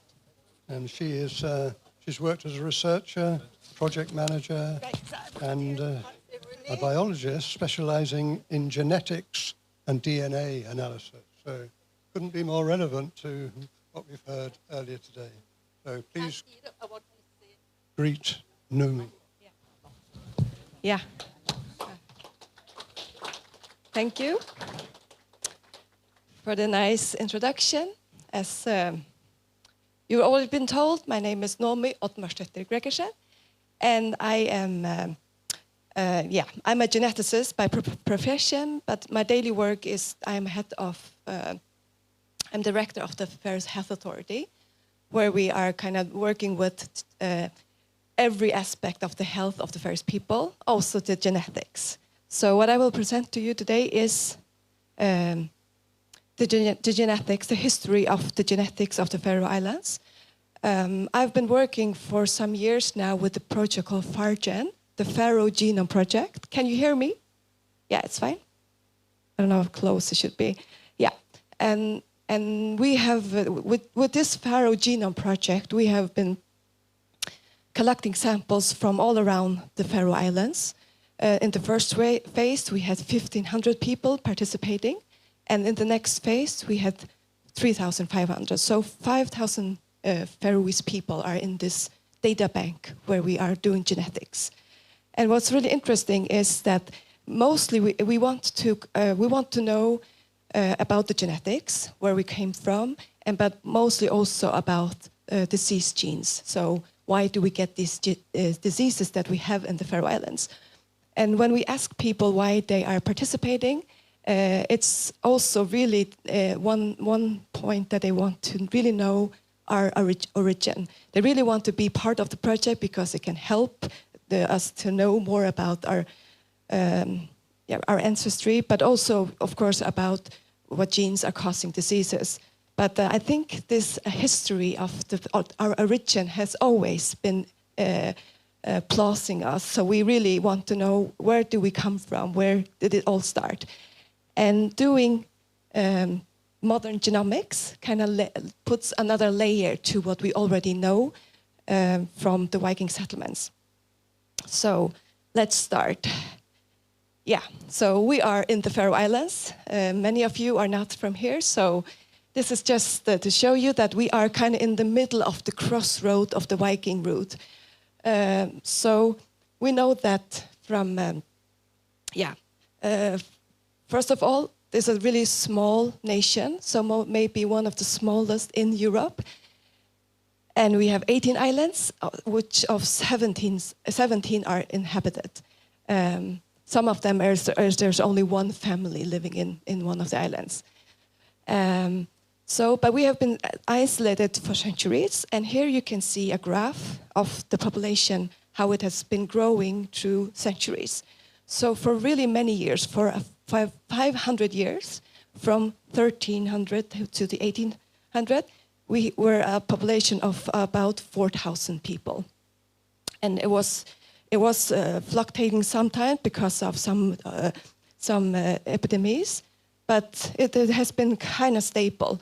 So what happens when you have a small population, which is with the limited number of individuals who reproduce for generation?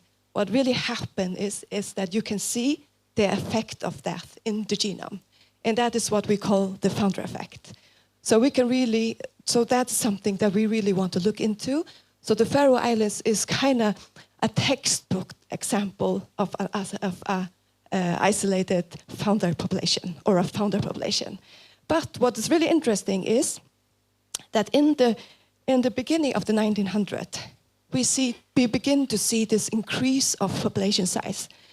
So, and it's not because we had like immigrants coming to the Faroe Islands, but more because of change of legislation from being a farmer population, becoming a more like an industrial, like we're moving into this industry with fisher industry. And that changes, and so a law was changed in the middle of 1800, where because before that, the law said to able to kind of make to have a family, to have children, you had to have a piece of land. And there's actually one interesting thing in Tórshavn, a spot close to where the prime minister is having his, where the Landsstyre Tinganes. Out in this area, there is a spot which they say changed owner really frequent. And that meant that it was because of this law, for people to have children, they had to own a piece of land. So it was changing. So that's why people came around the laws. That's really clever. But in the middle of 1800, they changed law that now everybody could have. You don't have to have this piece of land to be able to have children. So that's why we see an increase of population size. Not because of people coming to us, but more like we are breeding on our own.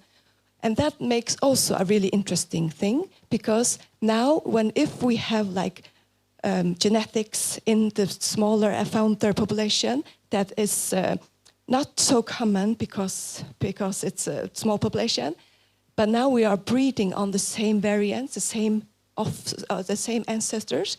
So if we have some variants that are disease-causing, these variants might come in high frequency, and that is something that we see. We see enrichment of deleterious variants. So, and I will come back to that. So, but before we move on, I want to go to the history because of the genetics research that have been conducted. So it's been piece by piece that we have trying to go into the history of the Faroe Islands. So in beginning of 2002, we conducted the first, this is a research that has been conducted for 2 decades.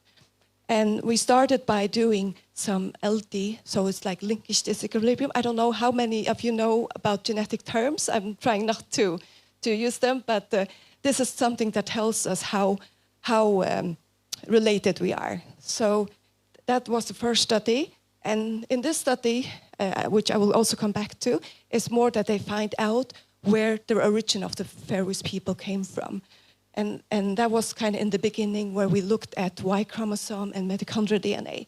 So, and later on, we had bigger studies, so looking more into the whole genome. And then later on here in last year and more to come, we are working on these 5,000 genomes. So, but yeah. So of course, this is something that is not new to you, the history of the Faroe Islands. And you might have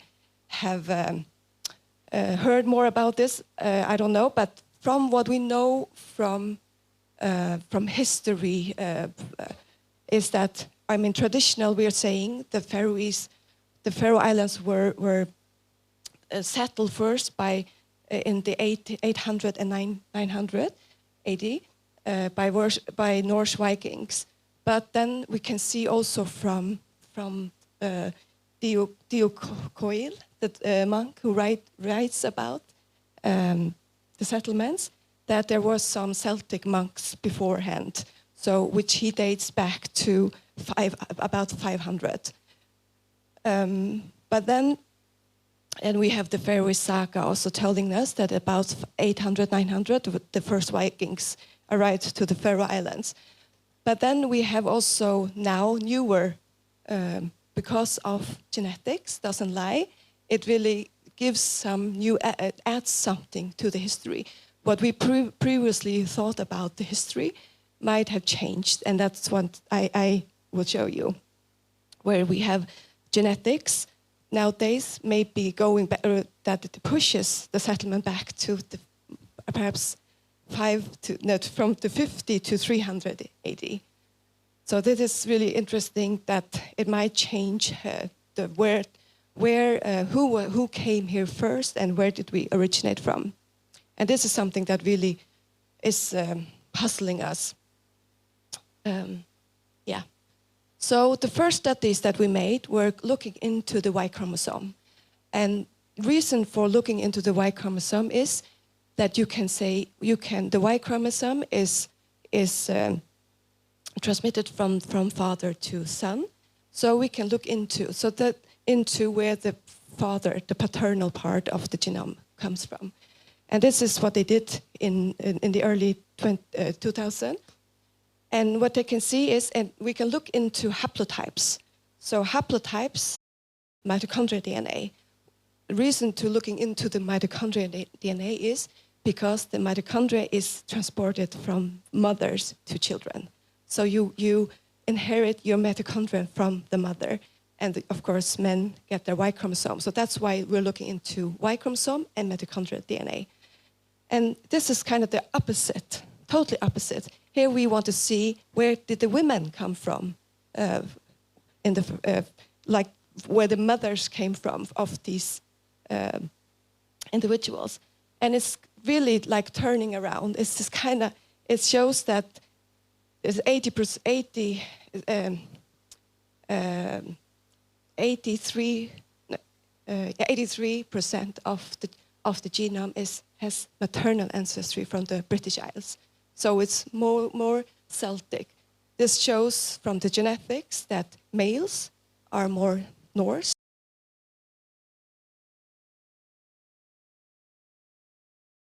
Story, but what does the genetics tell us? Does it tell the same story as the spoken story or the written story? And that's something that another story. This is more a recent study, also performed by Faroese people, among others, shows actually, and of course you're not supposed to understand this graph, but what I just want to show you is that these graphs, when the graph go close, when you have a high peak at 0, it shows that you are really inbred. You have a lot of inbreeding. That means, inbreeding just means that you have close common ancestors. So they are closer. So if you take 2 persons in the Faroe Islands, they will probably, they are much more related than if you take 2 people in Copenhagen. So you can kind of treat the Faroe Islands like a big extended family. So everybody is connected, like if we go, 5, 6 generations back, so we are connected. So this is something that shows in these graphs. But what it also shows, and this is in this graph, is that if we have the same origin, the shapes will be the same. And what we see here is the Faroese shape and the Icelandic shape doesn't look alike. So what the study shows is that we don't have the same gene pool. Even though the populations were inhabited at the same time, same period, it doesn't show that it was kind of, if one brother was seasick, he was stopping in Faroe Islands and the other brother went to Iceland. It doesn't show that. So there are different groups, perhaps from different areas in Scandinavia that traveled. So it doesn't show from the genetics that we have the same gene pool as the Icelandic.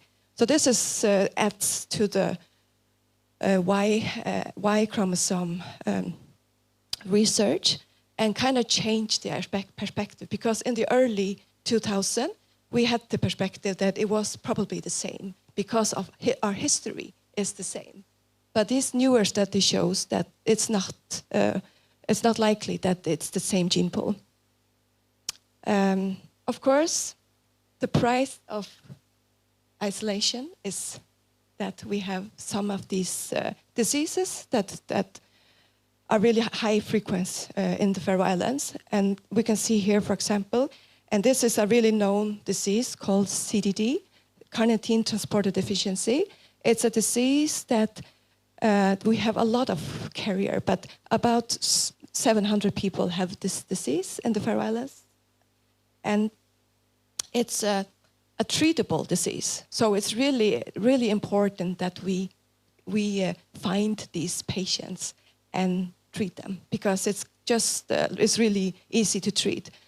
And this disease was found in the 2014, I think it was really up here in the Faroe Islands, because there was some sudden deaths of really young people. And that's when we found out that this disease was something that a lot of Faroese people were carrying. And this is just how we see like the effect of the founder effect. Like how genes that were there in the beginning with low frequency now have become really enriched within the population. And of course, this is something that we in Fargen want to look into. And we kind of see the Faroe Islands kind of like a laboratory, which can be scaled up to other populations. So if we can look into this gene pool that is more homogeneous. So it kind of we look, if we think it of like a haystack, and you want to find the needle, then the haystack in the Faroe Islands is really small. So it's much easier to find the needle. So that's the thought of doing this genetic research. What can we learn from the genes of the Faroese people? How can we treat Faroese people in going into precision medicine, where we look into like the gene profile and kind of say, if this person has this profile, does this treatment work, or should it be another? So everybody will get like the best treatment right away. That is, of course, a dream that we want to go to, but with genetics, with whole genome sequencing, and with AI, the new era of technology, we are really closer to this period where we can use this information to treat people much faster than I imagined when I started in the Fargen project. So yeah, this is just to show you that there is an effect of these genes that we have from our ancestry that shows up into some of these diseases. And luckily, many of them are really treatable. So that's why it's really important to screen for these diseases. And that's something that we are doing.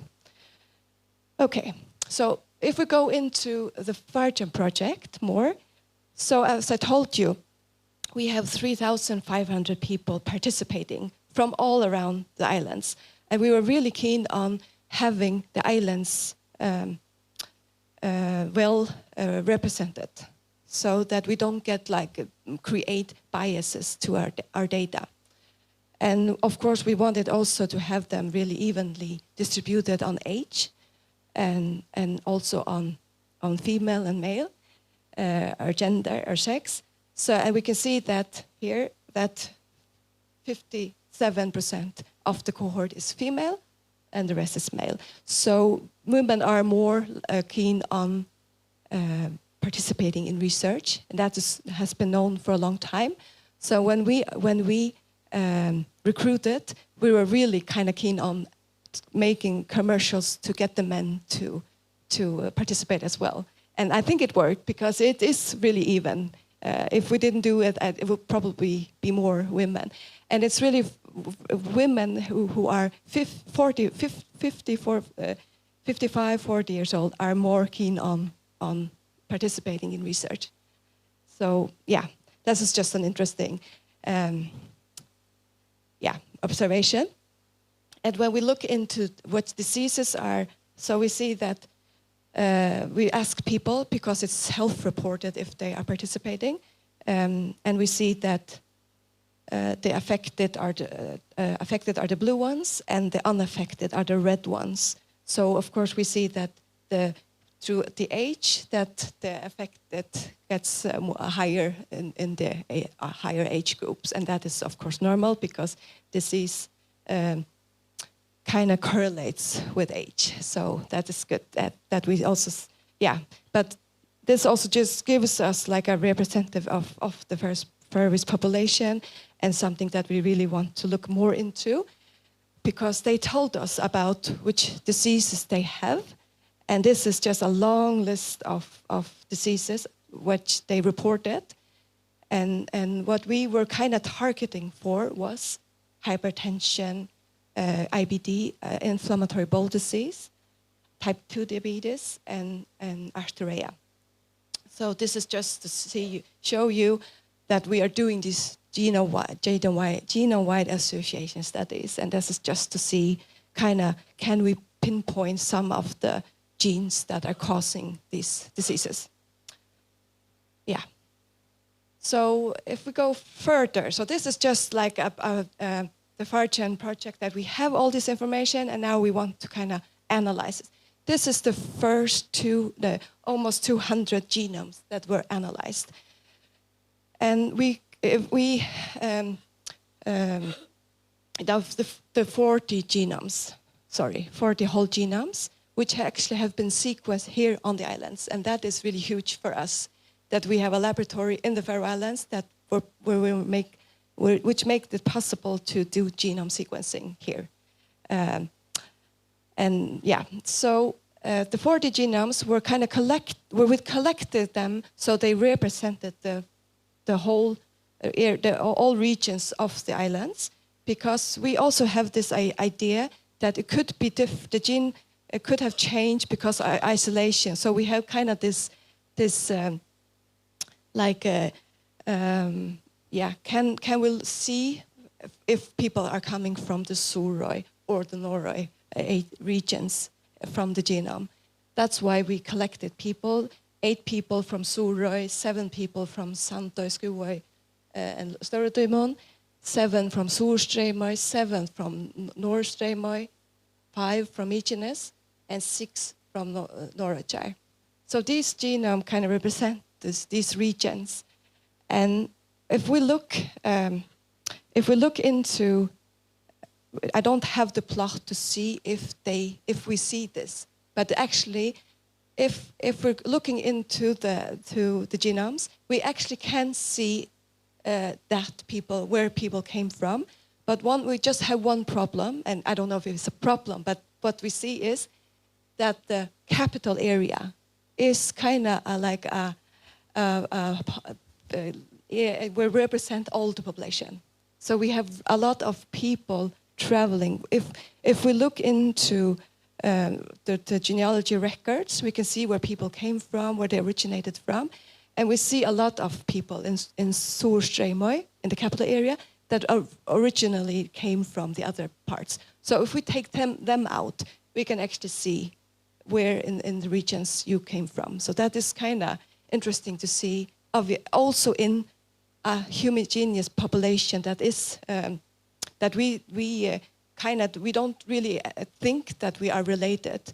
But if we take a Faroese person here and ask them, are you related? Then they will say, no, we're not related. But we can look into the genealogy, telling them when they are related. But if we look into genetics, they are even more related. So they're kind of, most of us from the genetic part, we might be first cousins from genetics because we are so similar. But even though we are so similar, we still can see that people from Suðuroy are even more similar. So that's the genes are not lying. So they're really revealing. And if we look in this graph here, it's just a PCA plot, and it shows that the Faroes are green up here, and other population in Europe are here. So it really shows that the Faroese population is like a distinct cluster away from other populations in Europe. The Finnish population is here, and the Finns are also an example of an isolated population. Definitely parts of Finland is also an isolated population. So, but we don't have Icelandic here. It is the British are here, and Spain and Italy. So yeah, so we lack the Icelandic. That will be really interesting to have them in this graph. So yeah, this is just more evidence on when we look into runs of homogacity. It just means that if we look into the DNA, stretches of DNA that are the same, that are transmitted to the offspring, and it just shows the ancestors, how related your parents are. So if you have a high runs of homogacity, shows the relatedness of the parents. And here we see in the Faroe Islands, we have really long stretches. I don't know if you know about genetics, but if you think of the genetics as like a string, so, and you know that you have chromosome 1, chromosome 2, chromosome 3, but in chromosome 1, you have different genes within it. So you can have the gene for isolene, gene for eye color, gene for hair color, whatever. And these runs, and sorry, I didn't want to become this technical, but it shows that if you have the chromosome, how long is the chromosome that is it's the same. You are the same. That means that your parents are related. These stretches are longer for the Faroese people comparing to other populations. You can see it here. This just shows like short, medium, and long. And what is most interesting is that the Faroese population has the longest one from all the other populations that we compare to. It is Americans, British, Finns, Spain, Italy, China, and Japan. So this is, and we can see it here as well. So the Faroes have the longest, even more extensive than the Finns. Yeah. And this just shows that the inbreeding, that the ancestors is still showing in our genomes. So because we do have a lot of foreigners coming to the Faroe Islands, and that will change the genetic pool of the Faroese people. But still, we can see it when we analyze these modern genomes, that they still have this effect from the ancestors, that the ancestors are related.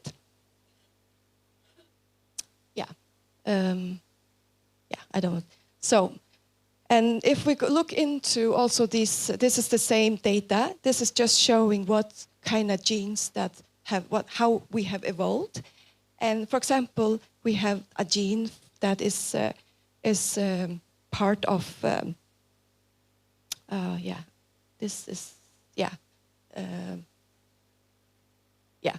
just to show that for example with vitamin D, how we absorb it. But what is here I want to go back to this, because this is also the genes that we looked at, and this is the gene called HLA. And when we do population genetics, we often look into this gene because this gene has something to do with the immune system, and it really evolves. So we wanted to see how it was comparing to other populations. And we do see that some of the alleles that we were expecting to see because of our ancestry, we don't really see that frequency of these alleles. It's a different profile, HLA profile for the Faroese people comparing to other places. And remember, HLA has something to do with the immune system. So it could be because if we, for example, look into the corona period, the corona epidemic, we remember that in the Faroe Islands, people weren't really that affected. Of course, it could also be that we were really good at kind of isolating us from other people. But those who got the disease, who got corona, some, of course, were really ill, but we hardly didn't have these people dying from it, or really had to go into the respirators that we saw other places. I don't know the answer, but this could, of course, be that we have some alleles that are protecting us from diseases. And HLA could be one of those, that because we showed this different profile. Of course, this is just me saying this kind of interpreting the results. And you have to really look into this further to be able to kind of say this is the case. Yeah. So, yeah, just showing that some of the genes that pop up here have different profiles than other places. And yeah, so we just go further. So now I'm kind of trying to wrap up. But what is really interesting is that we have some ancient DNA also. And we found, and those are DNA samples found in Suðuroy and Sandoy, which have been sequenced. So we kind of look into how is the Faroes, the modern genome today, how is similar is it to the older samples? And we can see that it kind of changes. The oldest sample that we have is from Suðuroy, and it's really different from the modern genomes today. And it's much more Celtic than we have it, than we have thought the first genomes would look like. So it's, as it says, it's 95% Celtic. And the modern Faroes, if we look into the modern Faroes, here it's 50-50 Norse Celtic. So that, of course, also,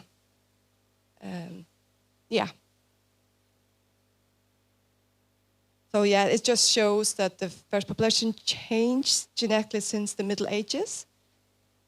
Scandinavian ancestry increased substantially after the medieval period, possibly through later immigration waves. So this is just something like adding something to the history. So if I'm gonna wrap up, what I've been showing you is that the origin of the Faroese people is that we came from the male came from the Vikings, and the women came from Celtic origin. And it's a mixed founder. It's a mixed, so it's a we get like the best from both worlds, you can say. And it also shows that isolation. We have a lot of that for centuries. Isolation have formed this. Kind of effect of the founder effect, and we see that genetic drift and inbreeding has shaped the Faroes genome.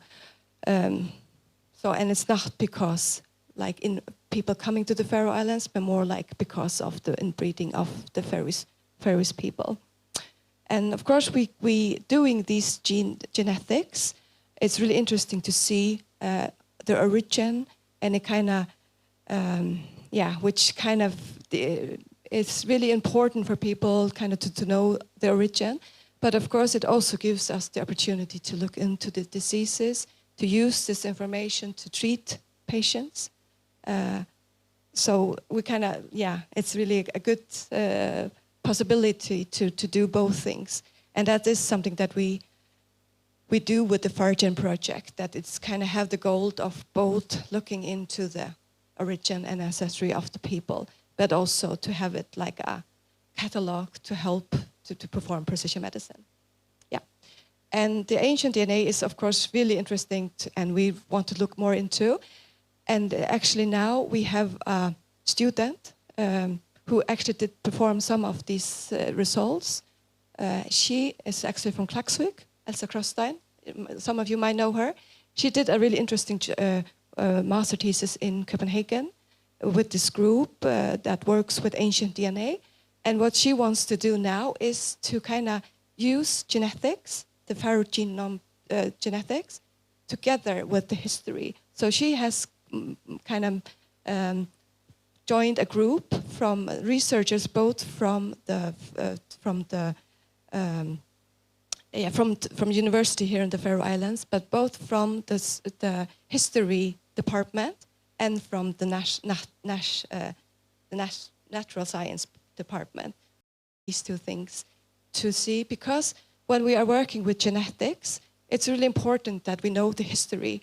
Because if, for example, we have people in Denmark looking into our genes and they see this pattern and they can't really explain it, and we can see it just by her knowing our history.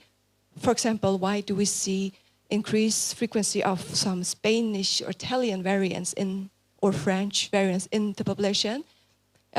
She can, we know the history that, there might have been some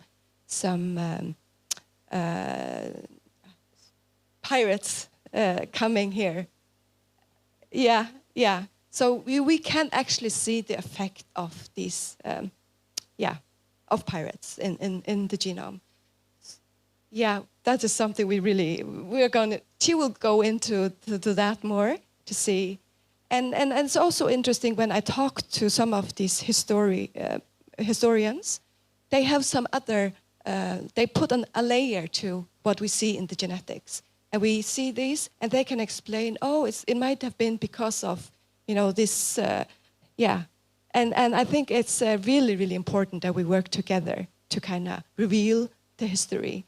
And something that I didn't mention is also, for example, the language that we do look into. We have also divided the population through language, not just geographical regions, but also language is something that we have looked into. And that's something that we should do even more research on. So yeah, I just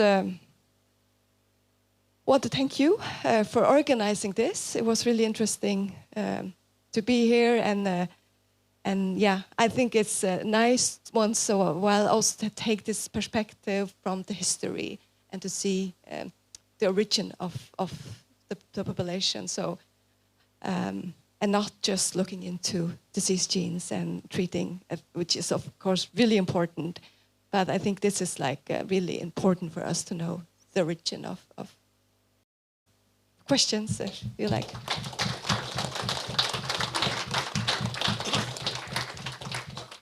Yeah. Do we have any numbers of the pirate influence? Because you have numbers for the Celtic and the Scandinavian influence, but I couldn't see any numbers for the pirate influence. We didn't actually look really into that. And of course we can see some variants that have high frequency here. So if you go into the database to see where is this variant, like a genetic mutation found before, we can see, it's really high frequency, for example, in Spain. So we can just kind of speculate, is it because of that it came with some pirates? So that's why I'm just saying that it could be. But we should really look further into that. And of course, we could look into islands to say, because the history might be told that some regions might have been more affected by pirates. And we could do that. But I think, of course, it's also really, we have to be careful how we do that, because... Are you then talking about DNA from archaeological findings or something you see in... Archaeological findings, yeah. So they have been sequenced in this group in Copenhagen. That we are working together with, yeah. For the Y chromosome, female genetic, can you distinguish between Ireland and the Hebrides? Yeah, we didn't really have this data to. And we didn't. This is really old research that was done, and it was more.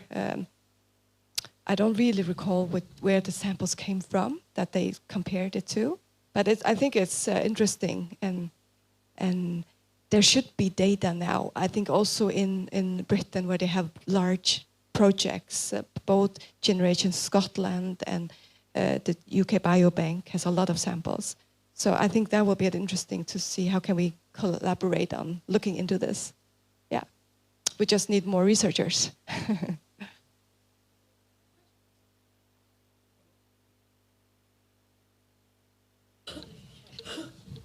Hi, my husband is from Fukloy, and we did his DNA through one of the ancestry sites, and they were specific, and it did say Scotland. So he was 50% Norwegian, 25 Scotland, and 25 Swedish and Danish. And he is pure, it's very inbred up there. Of course, that is something that is possible to do with the genomes that we're working with. Yeah. So that was the minimum. Yeah. Thank you. Yeah. And I didn't go into this today, But we also have like, because we have our genealogy tree, so we can kind of calculate the inbreeding of the population. And we also have how this, I will just show you how they change, the size of the population changes. And actually we can see the patterns when we look into the graph. We can see that the inbreeding is really high when the population is low, but when the population grows, the inbreeding goes down, just showing that more people are inbreeding, or are breeding, yeah. But of course it's the same genome pool, but that just shows that inbreeding does go down, because now they are maybe not trymenningar, how do you say, first cousins, now they are more distant related, yeah.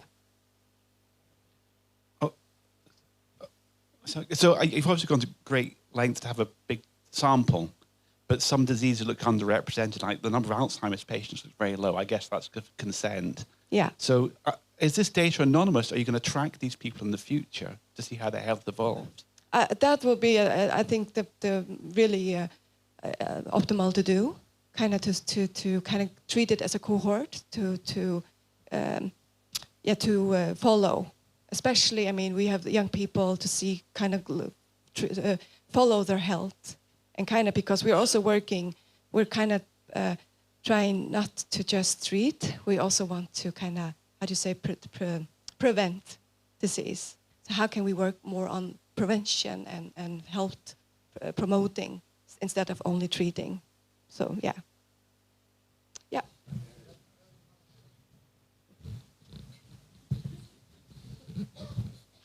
Hey, thank you for a very, very interesting speech. I kind of follow you. I'm from Klaksvik, Northern Isles. Some years ago, it was very popular to start to type your ancestor into these programs that you could get online, for free, Yeah. Ancestry and everything. And I started to type in, I'm Andras, married to Ulva, and then I started our son in, and there came a red flag. That's because we were not married. But are you sure that this is, yeah. But I tried several of these programs, and I got people coming to a museum. I'm a leader of the museum. And these programs are not made for Faroese people because there are red flags all the time.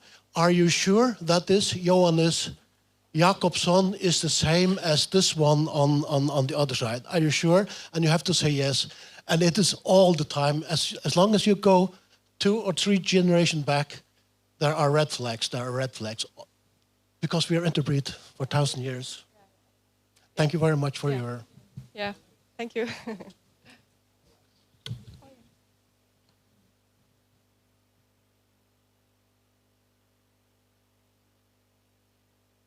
So the question is, can you go over your thoughts on what happened with the male-female difference? Extraordinary findings, Celtic slave women, is the question.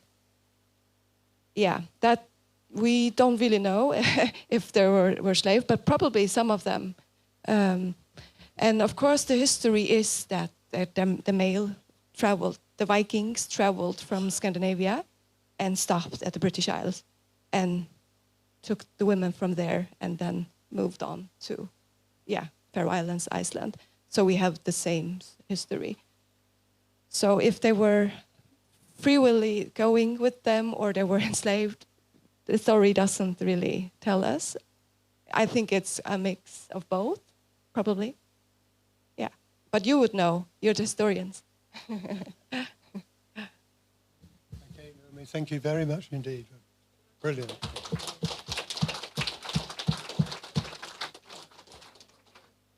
Okay, we're now going to put in Steingrim. Teacher in German and Faroese language, but I also have interest in place names. And this picture is of Mykines. That is the front page of the book I published in December 2029. The other night, 2021, yeah, okay. But here we see Mykines, and I can use this one. Yeah, we see here also, it's the most western island of the 18 islands. And here is the Vagøy and Streymoy, and here is the airport, Føroya. And we see here, I don't know if you can see, here is a islet, Holmerin, and there is a bridge across the Atlantic, and here is the village. And the name Mykines have caused a lot of problems for place name researchers. What does it mean? Where does it come from? And the name Mykines was first mentioned around the year 1400 in a medieval letter concerning the regulation of reimbursement for journeys to the Ting. But in 1988, the Faroes linguist Ulf Zachariasen, he published a paper, a very interesting paper in the Swedish, what you call it, journal Name and Bukt, Naunabukt, Name and Settlement, in which he also dealt with the meaning of the name Mykines. He rejected Jakobsen's and Matras' interpretation, and also that of Björn Hagström, who agrees to Jakobsen's and Matras' theory that Mykines is a compound with Nes as a head. Ulf Zachariasen, however, argued that the name Mykines has already existed before the Norse settlement. Can you show? Yeah.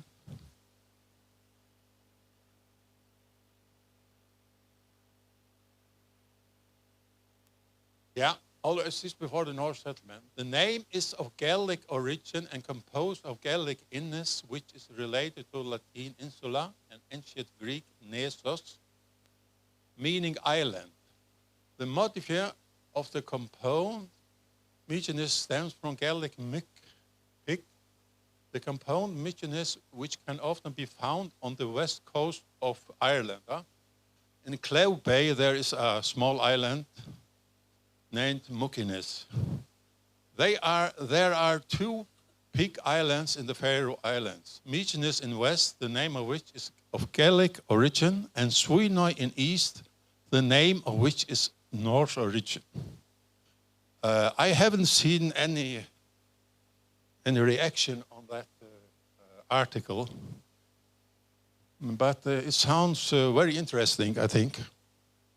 That was it, I have to say. Yeah.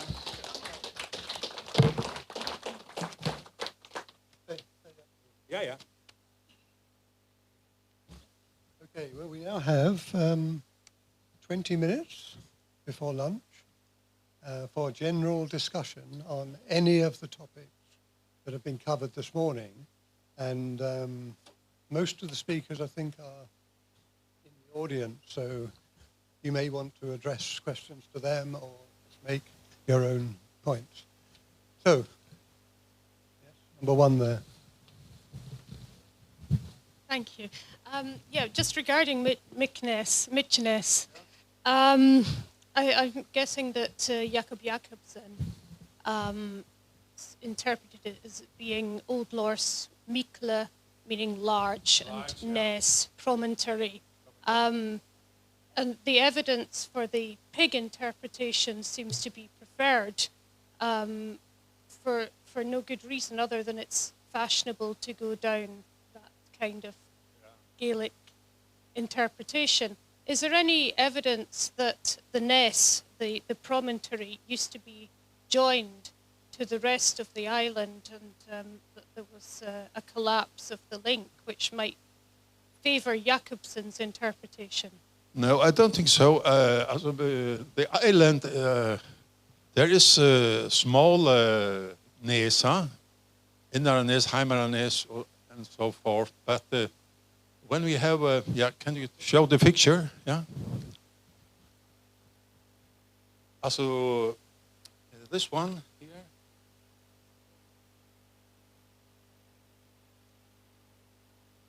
about.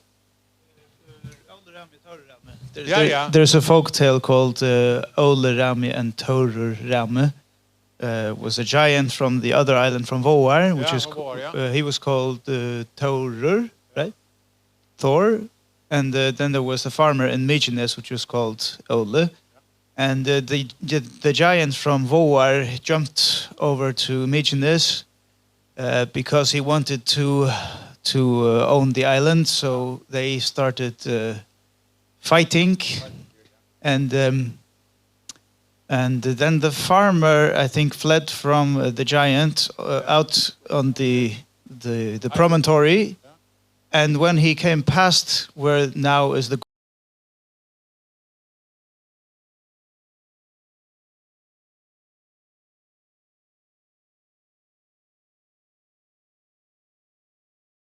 like that, and then the gorge came. I don't know how old this folk tale is, but it could indicate that there had been some time in the past where it was connected. Yeah. So, yeah. But also you call this is Hulmerin, also the islet, huh? And it's down now Nes here, huh? And this is the Mykines, huh? And this is the islet, huh? Mykines Hulmer. Yeah. No. Miklan is a big crematory.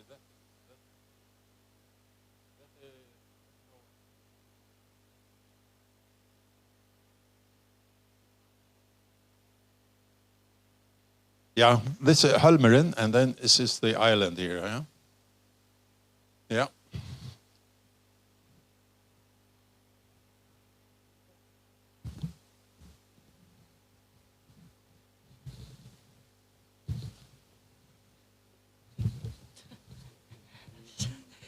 I just wanted to comment that the pig could be whale, because the Gaelic for whale is muchvara. Yeah. So it could be a shortening of whale and mean that rather than pig. Okay, yeah. Yeah.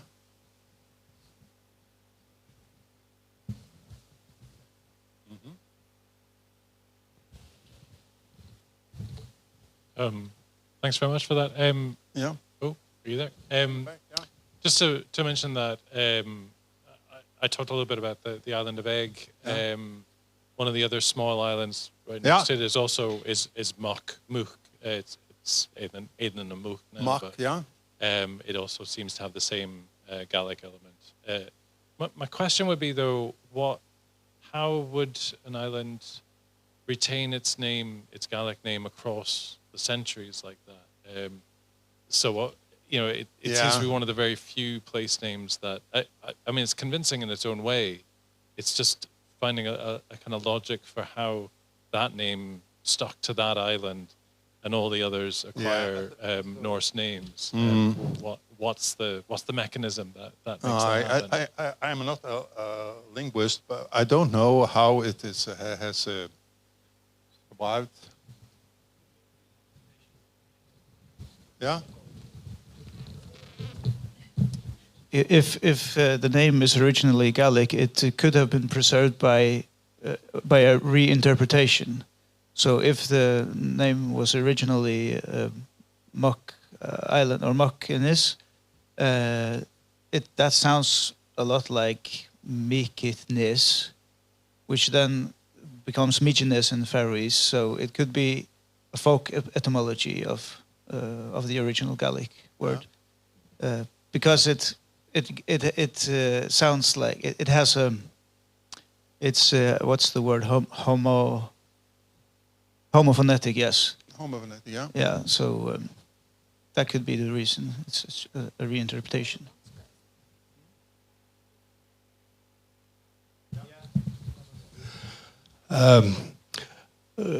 I quite agree with you in the sense that I had never seen really criticism of that interpretation. And I remember discussing this with my now late colleague, Donica Corrine from University College Cork back 20, 30 years ago. Yeah. And we were actually looking for other explanations. And Donica was into if there was a saint with that name. And there is actually a Saint Mukin down in County Cork in Ireland, but he was a very small one. And then Donica was presented to this explanation by Gregersen. And I remember Donica was quite pleased with this explanation for the name. So I agree, I had not seen any criticism really of the interpretation. There have also been we need some archaeological investigation to Mycenae. There have been a theory about that the Irish monks were there before the Northmen came. Yeah, that's for you. Well, yes, that's true. That is some of the earliest, the first early carbon-14 dates we got from Mycenae back in the 1980s, and they were questioned at that time. But they have actually been confirmed by later carbon-14 dates. We have cereals in pollen samples that are dated to the 7th century. So definitely, I mean, there was somebody there. Yeah. Mm-hmm. Yeah.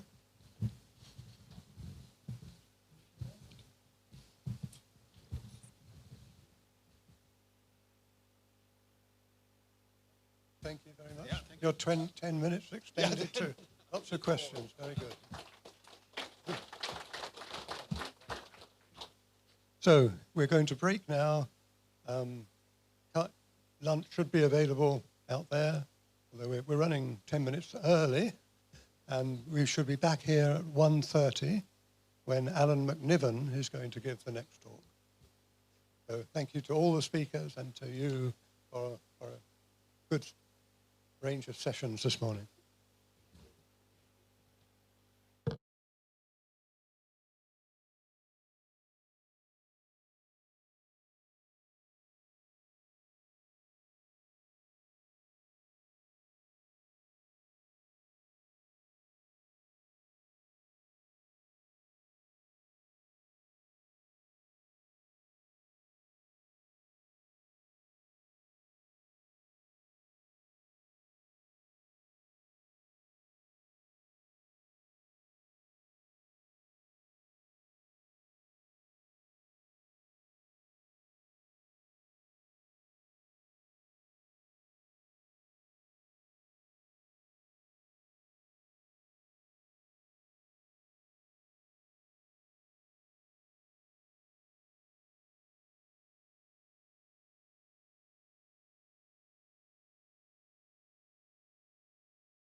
Okay, ladies and gentlemen, let us recommence. And we've got the first talk this afternoon, Alan Macniven here. Alan is at the University of Edinburgh. He's also the president of the Scottish Society of Northern Studies, yes. And indeed, they have supported the conference. So I'm very grateful to Alan on several counts. Now, he's got a wonderful title here, The Good, the Bad, and the Ugly, Rationalising Cultural Change in the Wild West of Viking-Age Scotland. Alan. Thank you very much. Can you all hear me? Super duper. Hope we don't get cramp holding the mic up here, but thanks very much, John and Karen and Susanna and the Islands Book Trust for inviting me here. It's very exciting. The sun is even shining. You couldn't have arranged it better. Apologies for the cringe-worthy title. I realise it's several decades past its best. The reason, hopefully, for my choice will become apparent as we go on. In terms of actual Vikings, memories of actual Vikings going to America, Gisli touched upon memories earlier. The story when a few boatloads of hardy farmers interacted with the natives of that continent was not a positive one. And it kind of got me thinking, what if there were more than a few boatloads? What if there were hundreds? What if they were closer to home? What would the interactions have been like with the natives in the west of Scotland? Now, this is, once again, a question of reconstructed pasts of cultural memories, because apart from a few vague references in the Irish annals and half a dozen terse accounts of raids on the island monastery of Iona, we don't really know anything about the Western Isles and the Hebrides in terms of their early encounters with Scandinavians. The debate on that topic, as you're probably well aware, has boiled down into two separate camps over the years, the war school and the peace school. And I'm going to try to navigate a line between them, although the wind might blow me more in one direction than the other. What I don't want to do in my talk is comment on the maximum extent of Viking settlement. I am certainly not going to advocate for any kind of uniformity of experience over a space, and I absolutely won't be suggesting that there was cultural stasis over time, because as we all know perfectly well, by the later Middle Ages at the very latest, the Scandinavian heritage communities of the Isles had integrated completely into the native structures.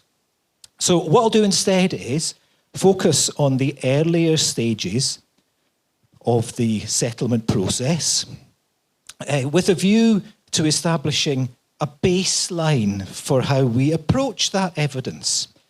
And rather than coming from any particular historical scientific directions, what I really want to do is foreground the human experience and look at the impact that these Scandinavian settlers probably, maybe, are likely to have had on local communities. Now, in this scenario that I've outlined, the good guys, I think, are fairly clear to spot. The good guys are workers in the heritage sector. That's your archaeologists, that's your museum educators, that's people who try to share knowledge of the Vikings with the public. And they've done an exceptionally good job over the past few decades of moving the narrative away from the ridiculous national romantic cliches beloved of TV and film directors towards a more nuanced approach to medieval Scandinavian culture. So we have a shift from the idea of Viking as an ethnonym where everyone in that society is a rugged, nobly savage, heroic warrior, to a society which also has other professions, traders, settlers, children, families. And this is great. It is, well, it's appealing, it's engaging, it's inspiring. It makes the topic of the Viking Age and Viking settlement accessible to a wide audience, including children. But at the same time, what it does is neutralise the period in the public perception. It creates a safe cultural space into which we can reconstruct narratives on the past. And as Gisli also pointed out, any attempts to reconstruct narratives on the past are always based, at least partially, in the present. And that's true when it comes to TV and film producers. It's also true when it comes to historians and archaeologists. And it runs the risk, therefore, of injecting perceptions of the world and how it worked into times and places when they are not the most effective explanatory models. It runs the risk of promoting what David Griffiths has recently described as presentism, a focus on the present through the window of the past. This isn't entirely new, of course. One of the key moments in Scotland's Viking reconstruction is the publication in 1966 of Graham Clark's seminal invasion hypothesis paper. And the popularisation, based on the best evidence at the time, of the idea that changes in material culture were more likely to result from the movement of ideas than of people, and more likely to represent relatively peaceful forms of exchange than extreme violence.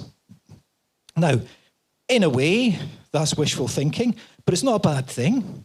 It's aspirational. It's wanting to include our aspirations for the future in our depictions of the past based on the needs of the present. An archaeologist, certainly when it comes to the study of the Viking impact in Scotland, and in particular the Northern Isles, Orkney, Shetland, they've been gripped by this need to recognise the humanity of the population at large. The very modern idea that everyone deep down is reasonable and rational and shares the same kind of love for and respect for structures and behaviours that make everyone's life just a little bit easier.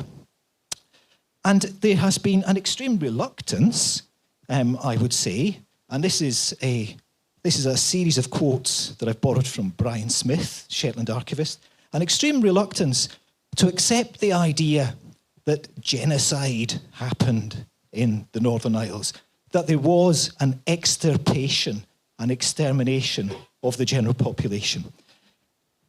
Mass genocide of a scattered rural population, said Steve Dockrell and Julie Bond, seems difficult and unlikely.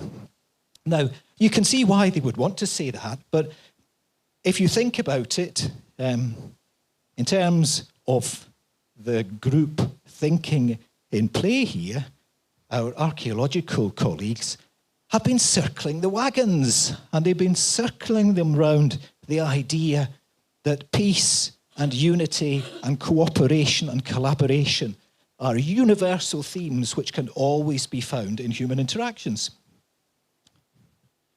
Now, genocide is a contested term. It was developed towards the end of the Second World War by a Jewish-Polish lawyer, Lemkin, to describe the state-sponsored activities, of course, of the German regime.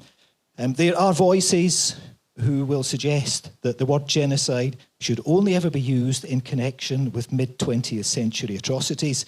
However, I think it's now acceptable to use it as a shorthand for either the large-scale destruction of people or of cultures. The idea that that didn't happen in the past, which was so popular from the 60s, I think now is coming under increasing scrutiny. In terms of more typical genocide, which includes some kind of political, organised, structured dimension, we do have what are really good historical examples from the Roman era. The destruction of peoples, the obliteration of their cities, the scattering of populations to punish dissent and to deter other cities and peoples from annoying the emperors in Rome. The Normans, through the political adventure known as the Harrowing of the North, almost achieved a similar impact in the north of England. In prehistory, however, increasingly through the use of genetic evidence, it is becoming apparent that major significant changes in material culture, more often than has previously been considered, also appear to include an element of the movement of people and of genetic displacement. There's good evidence throughout Europe and the British Isles from the so-called Neolithic transition of the erasure of male lines of the Mesolithic hunter-gatherer populations by incomers with genetic heritage in Anatolia. In the Bronze Age, in episodes such as the movement of Bell Beaker culture, once thought to be representative of diffusion and acculturation, we're now seeing traces of large-scale genetic change from steppe-based populations. And what about our friends, the Scandinavians, the Vikings? Were they so different from all these other groups of people? Something to bear in mind is, when we look back to an uncharted territory, to a past which isn't recorded in the voices, in the words of contemporaries, that we are in danger of implanting our own perceptions on it. As David Lowenthal observed back in the 80s, quoting Hartley's famous sentiment, the past is a foreign country. They do things differently there. Especially violence. So here's a little thought experiment. We all like to think we're reasonable people. We live in communities, we get on, we let other people do their own thing. Not so long ago, that really didn't happen to quite the same degree. I've had a look through the common law and the statutes of Scotland, of England, of Norway, of Iceland, and it's only a matter of generations, 150, 200 years, before we hit a point when it was legal and reasonable for husbands to chastise their spouses, for a man to beat his wife, to teach her a lesson. As long as it didn't injure her, that was fine. And children, and if you go back a bit further, also servants. These are Christian people living in Christian times who potentially are using violence against their nearest and dearest. So what would they do to foreigners, to strangers, to people who didn't speak the same language or follow the same cultural rules? Now, the academic literature will tell us, calm down, people were reasonable, there were laws. Scandinavian society was based on the law communities, centred around their think or parliament. You weren't simply allowed to murder foreigners. That the law didn't permit that. They had fines, for example, and sanctions in place for people found to have committed grievous bodily harm. However, the reality of justice in the later Middle Ages, in the Christian period when the laws were first written down, was, technically speaking, you shouldn't be injuring your spouse or your children or your servants. But who's going to stop you? And the answer is nobody. And if you have enough money, if you have enough support behind you, you can essentially do what you like, and there's no recompense. Foreigners who are injured by a member of a law community cannot simply go to the local court and demand justice. They need to have a sponsor. They need to have a powerful friend based in that community who can help them assert their rights. So in that respect, things haven't really changed very much. Law and the legal systems were not about fairness and justice in the first instance. They were about maintaining order in society. Now, this brings us to the point of a movement, something that's very important in the Viking Age, of what happens when members of these law communities, they come to overseas territories, when they migrate. As you probably know, a Viking scholar, Judith Yesh, has developed a very sophisticated notion of diaspora, of what constitutes ethnic and cultural groups in the Viking Age. and how they assert themselves and display their culture overseas.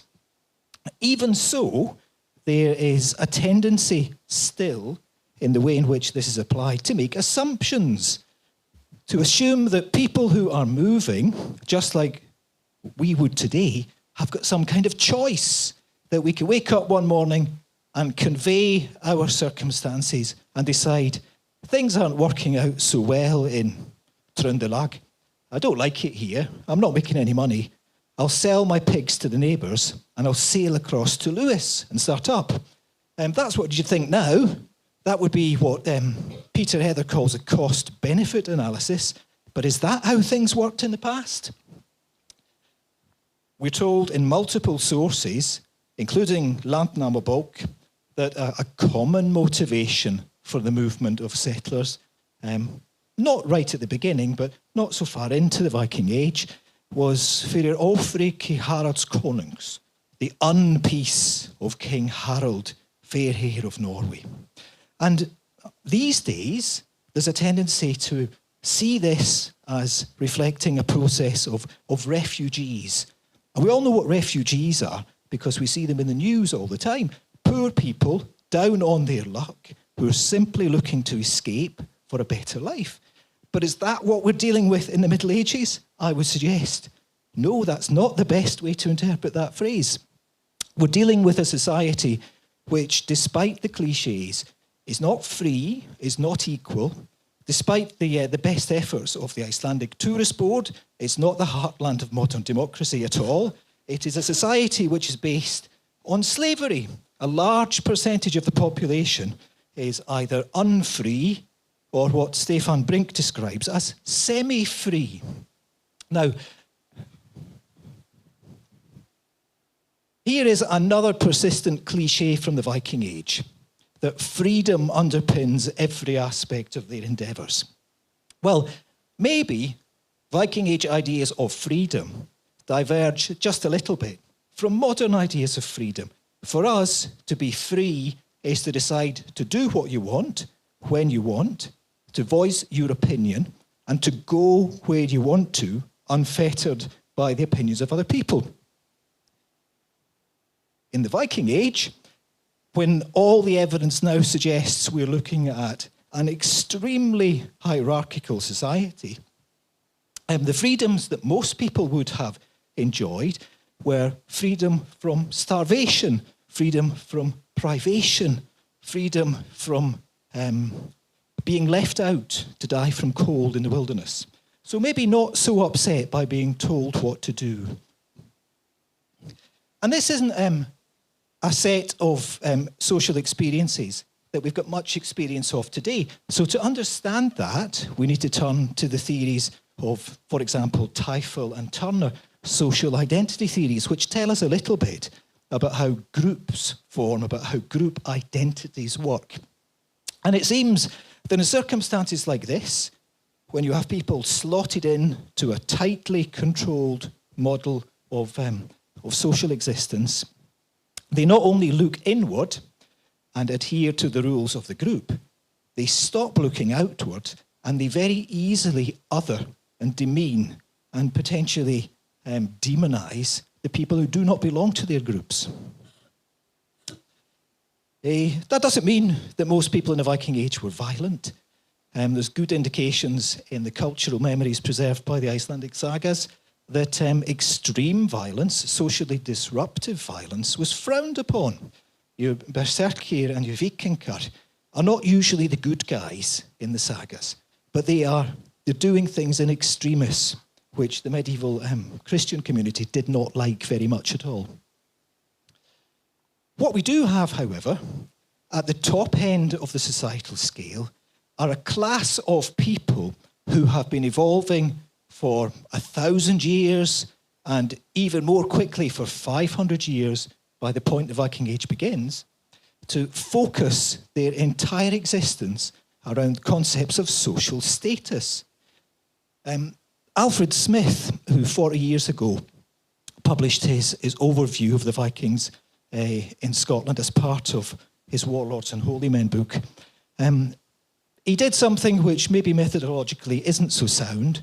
He looked for all the examples of Scandinavians doing bad things he could find and rolled them up into like a big ball of plasticine. And it ends up a bit grey because he's picking examples from different places and different times. Something, however, I think is worth remembering are his observations on Skaldic verse. Now, there's a wide variety of Skaldic verse, but part of it that is prominent and persists for centuries, even after the Viking Age technically has come to an end, is a focus on extremely graphic, visceral violence. It doesn't mean that everyone in society was violent. It means the people who are pulling the strings, who are setting standards, who are making the rules, they are violent, and they have to be violent. They have to be violent to maintain their status, their standing, to uphold their position. So I think we should turn to the adage here. When someone tells you who they are, you should probably believe them. And the development of militarism during the Iron Age in Scandinavia is not something which can be easily questioned. These are not the wild barbarians of national romantic myth. These are an extremely structured, technologically advanced, well-resourced series of communities and civilizations who are vying for control over each other and looking overseas to expand their resource base when they've used up the potential closer to home. This puts me in mind of a recent volume, a kind of treatise on popular psychology by the author Will Black, called Psychopathic Cultures and Toxic Empires. Now, Black applies this to modern phenomena, big corporations, the medical profession, even education.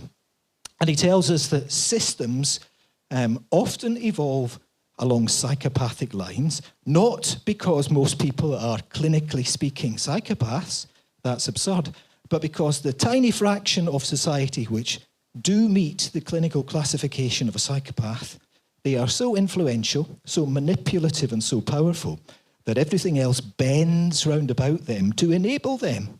And even when they have left the picture, you have structures which are inherently bad, which are psychopathic. And I think to an extent, that's what we're looking at in the opening stages of the Viking Age. Does that mean that our Vikings are the bad guys? Well, I suppose kind of, but it's not that clear cut. When it comes to their interactions with the west of Scotland, they're not coming to tabula rasa. They're not coming to wide open plains with nobody in them. They are encountering Gaelic peoples Thomas talked about earlier, the Dalriata, maybe some Picts further north. They're encountering peoples about whom we know very little from their own words.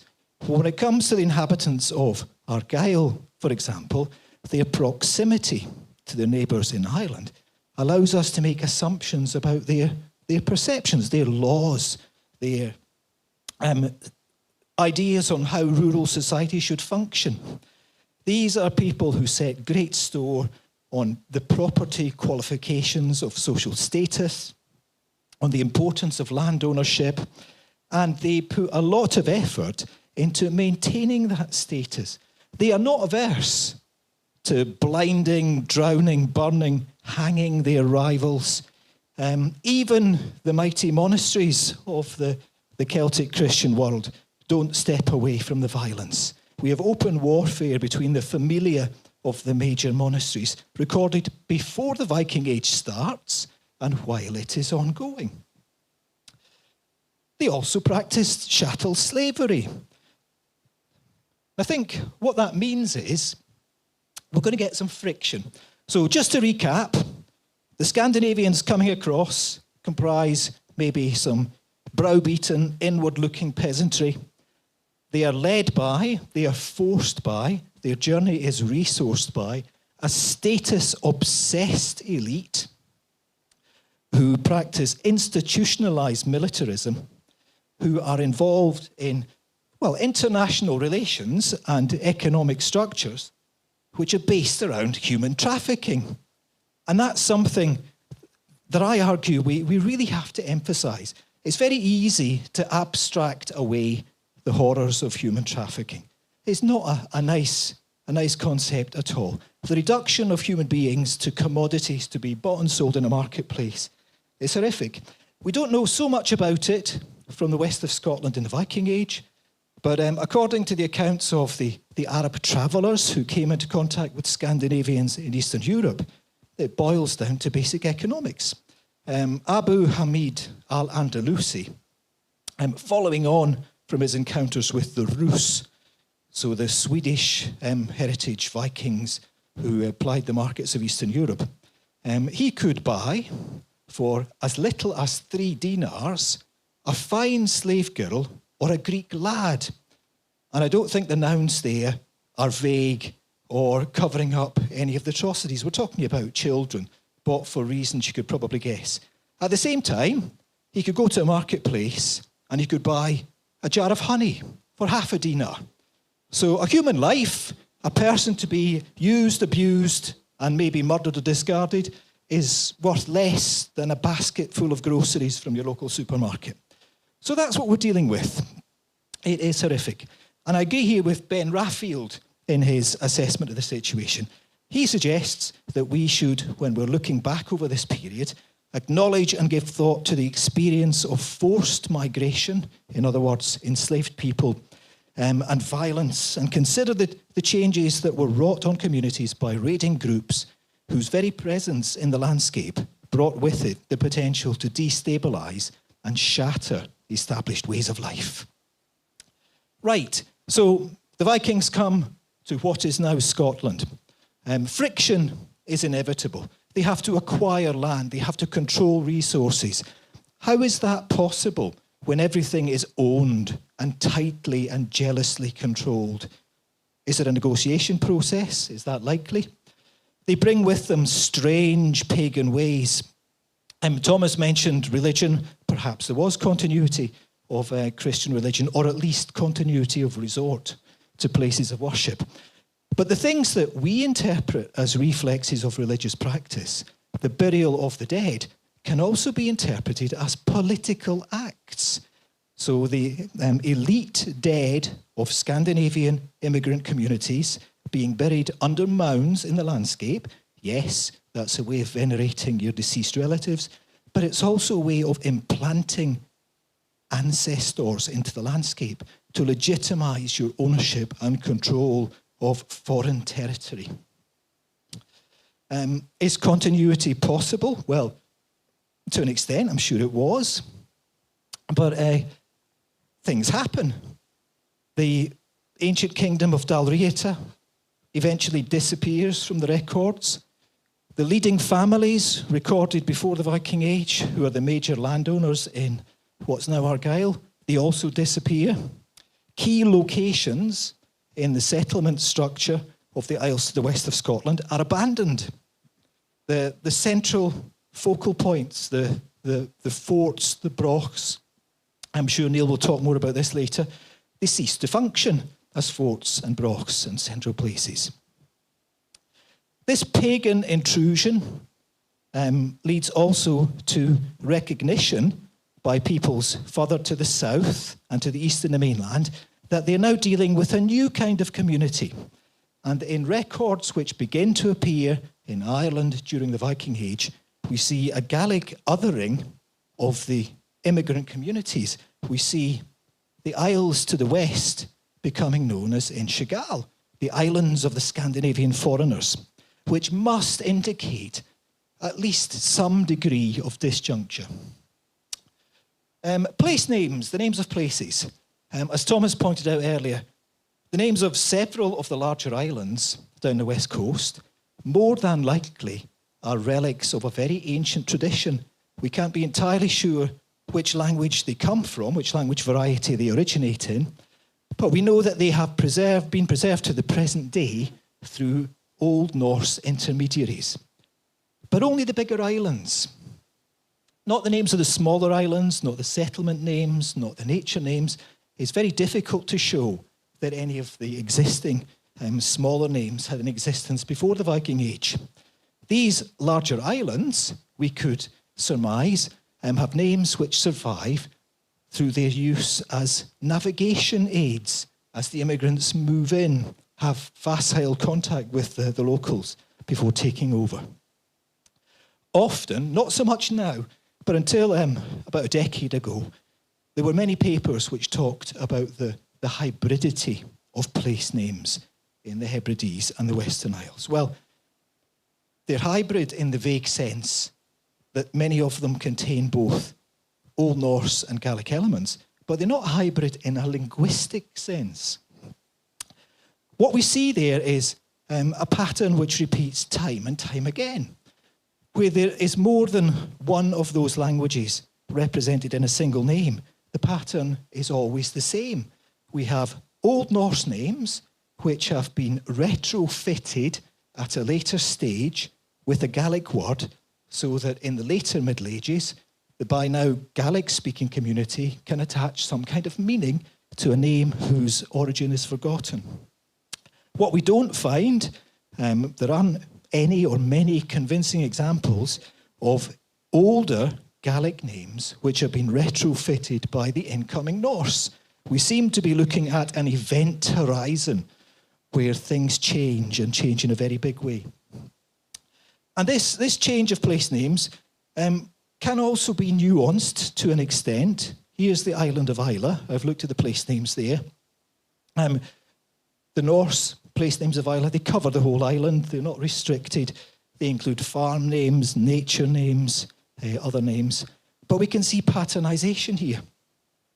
Judith Yesh has recently reiterated the idea of two Viking ages in Scotland. An initial unsettling exploratory phase followed at a later stage, although not much later perhaps, by a phase of settlement, something that Andrew Jennings and Arne Kruse wrote about 20, nearly 30 years ago now as well, in fact. So the island-wide pattern of names also belies clustering, where we see, for example, traditional farm names which can be interpreted as deriving from Old Norse bolstad there in groups. And the best explanation for this clustering is the sudden need to subdivide a bigger estate, perhaps by a new landlord of the island, perhaps by an incoming king, something which happened later. Right, so getting towards the end, hybridity and admixture are often said to characterise the material culture of the Viking Age in the Western Isles and the Hebrides. Artefacts such as ring pins and specifically decorated kinds of pottery have been interpreted as pointing to the survival of Celtic culture in that area throughout the Viking Age. Now, I'm not suggesting that there's no survival at all, but in these particular cases, the ring pins could also be explained by other things, by a phenomenon which is common in island communities, especially in the Scandinavian world, to latch on to exotic items for reasons of fashion, which suddenly become very important. And rather than pointing to integration, they point to a group mentality, which might have connections with foreign fashions and designs, but doesn't necessarily point to positive connections. In terms of the pottery, Alan Lane's discussion of the Northern Irish style pottery discovered at the Udall in North Uist, it could be interpreted as pointing to some kind of cultural survival, but there are other explanations.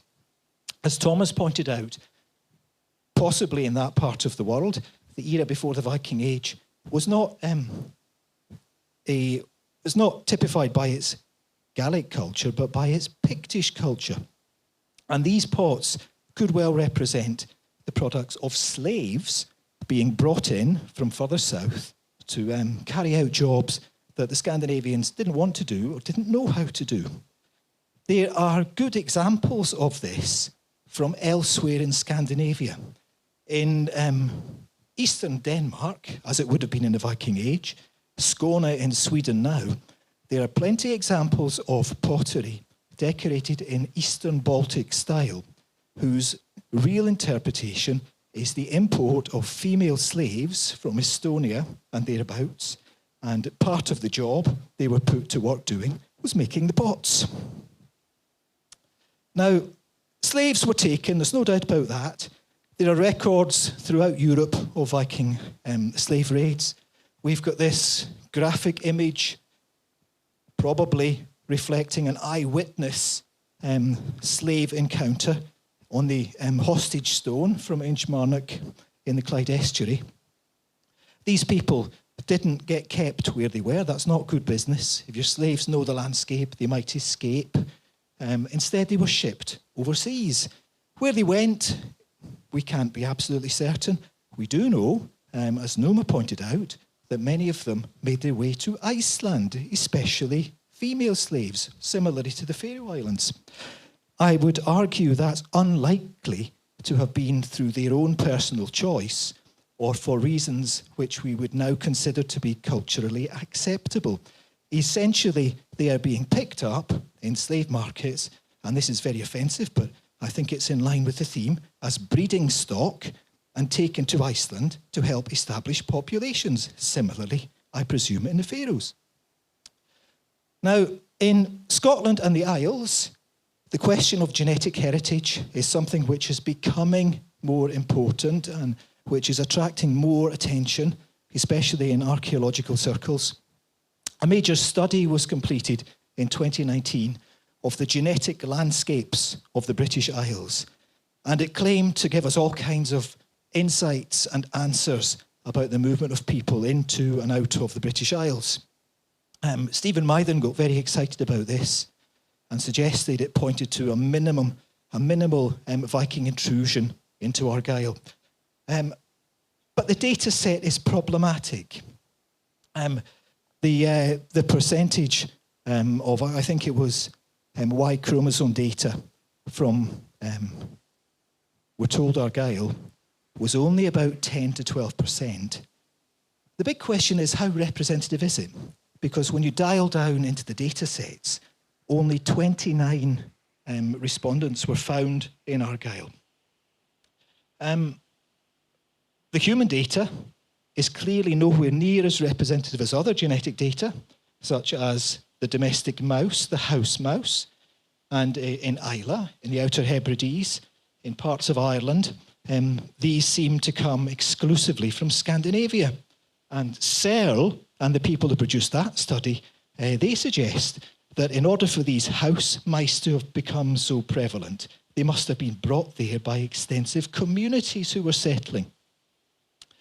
With a small data set, it's very difficult to extrapolate backwards. Judith Yesh makes, I think, a very important point about bottlenecks, something that Noomi mentioned earlier, about changes in genetic profiles over the centuries, brought about almost at random and by accident, certain population groups surviving diseases when others died. But we can also look at this data and we can question, when is it from? Where is it from?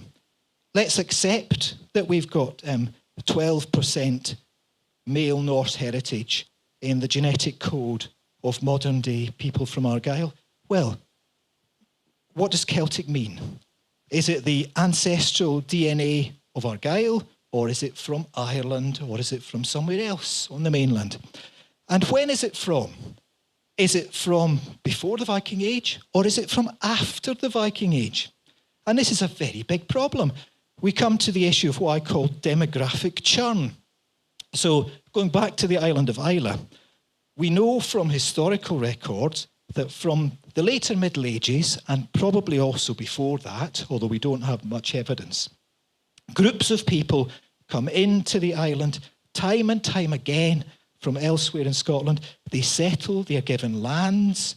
Other people are pushed out. Sometimes when we get to the 18th and 19th century, we have widespread clearances, people kicked out. So the genetic evidence, I don't think, is as compelling as we would want it to be.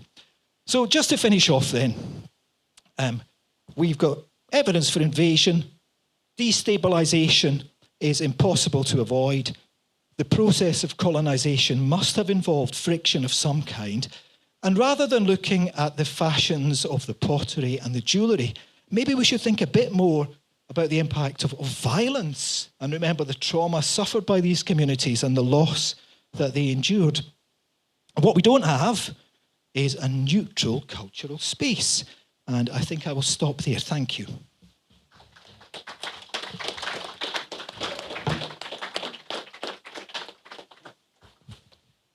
Thank you, Alan.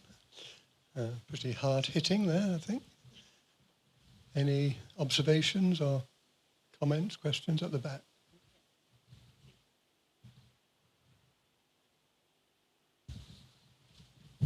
Sorry to steal your microphone. Thank you very much, Alan. That was great. Just in terms of what you were saying about the participation of Gaelic culture in similar acts of violence, etc. Just two things sprung to mind when you were talking of, I guess, Irish people or Gaelic people doing much the same thing. One is an account from, I think, the late 7th century of the extermination of a kindred in Argyll, the Kennel Vudan, I think they're called.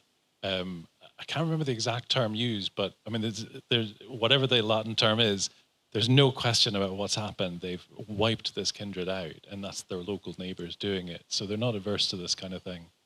And the other is, I mentioned the life of Findan of Freinau, which is a brilliant source for insight into the slave economy of the early Viking years in Ireland. And the reason he gets sold into slavery is because rivals in Ireland want to get rid of his family, and they truss him up and arrange for Vikings to come and take him as a slave. I mean, he's in his 40s, so he's not very good, very, very saleable commodity. But that notion of locals also participating in this culture, not just being people from elsewhere doing it to you, I think is something we have to take account of. So thanks for that. Yeah, thanks very much, Thomas. I think that's really important, and it just goes to show they weren't pleasant times. We can't apply entirely modern perspectives to what was happening anywhere. Nasty, nasty stuff. I agree.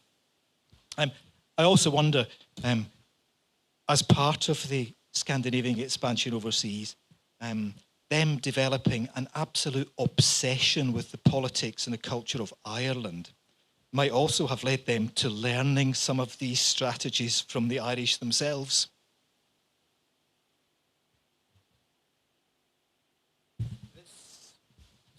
Particular brings out to me, why is it all the west coast? Why do they not go down the east coast? Although I think there were Viking settlements further down, like York Way or somewhere. Yes, yeah.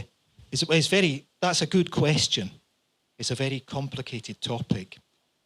One explanation, which Gordon Noble has been working on at Aberdeen, is that the Pictish civilizations of the east coast were a lot more sophisticated than we give them credit for. They had extremely well-resourced military centres with standing armies supporting huge cavalry forces. Pointed to data from Tapo North and other places for this. So possibly it wasn't as easy for Scandinavians to sneak in unannounced and kill everybody. Maybe the Picts had a good eye on the sea and could get their horses in the fields before the Vikings were ready to fight them off. But that's a bit of speculation.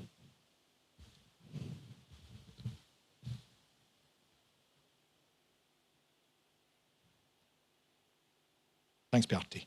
Right, the question says, what do you say to the fact that there is no archaeological evidence of Pictish settlements in Shetland from the end of the 6th century due to the famine and abandonment driven by the late antique Little Ice Age?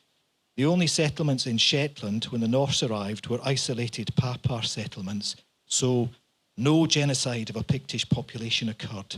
Well, that's a good question, and I know there have been a couple of articles pointing to this recently. However, I'm not sure it's entirely accurate. Maybe Neil can back me up here. I think there is evidence for continuity of Pictish culture. Yes, I mean, that's just misleading. There's perfectly good evidence for settlement at Old Scatness going right up to the Viking period. And even at Scalloway, there was evidence for continued occupation of the settlement around the Broch. So I think we can say that there was settlement.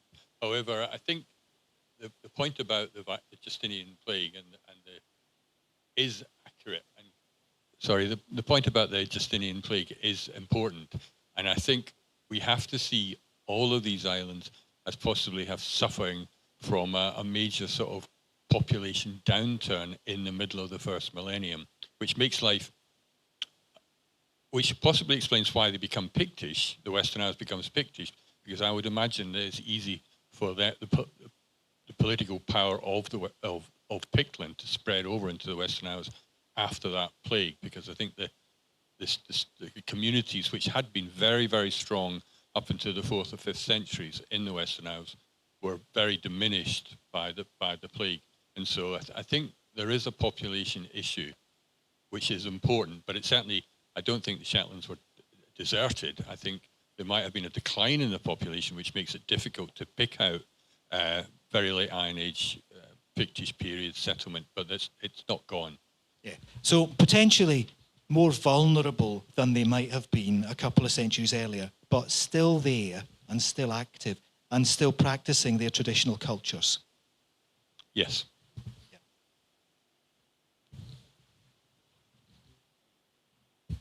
Thank you very much indeed. Provocative.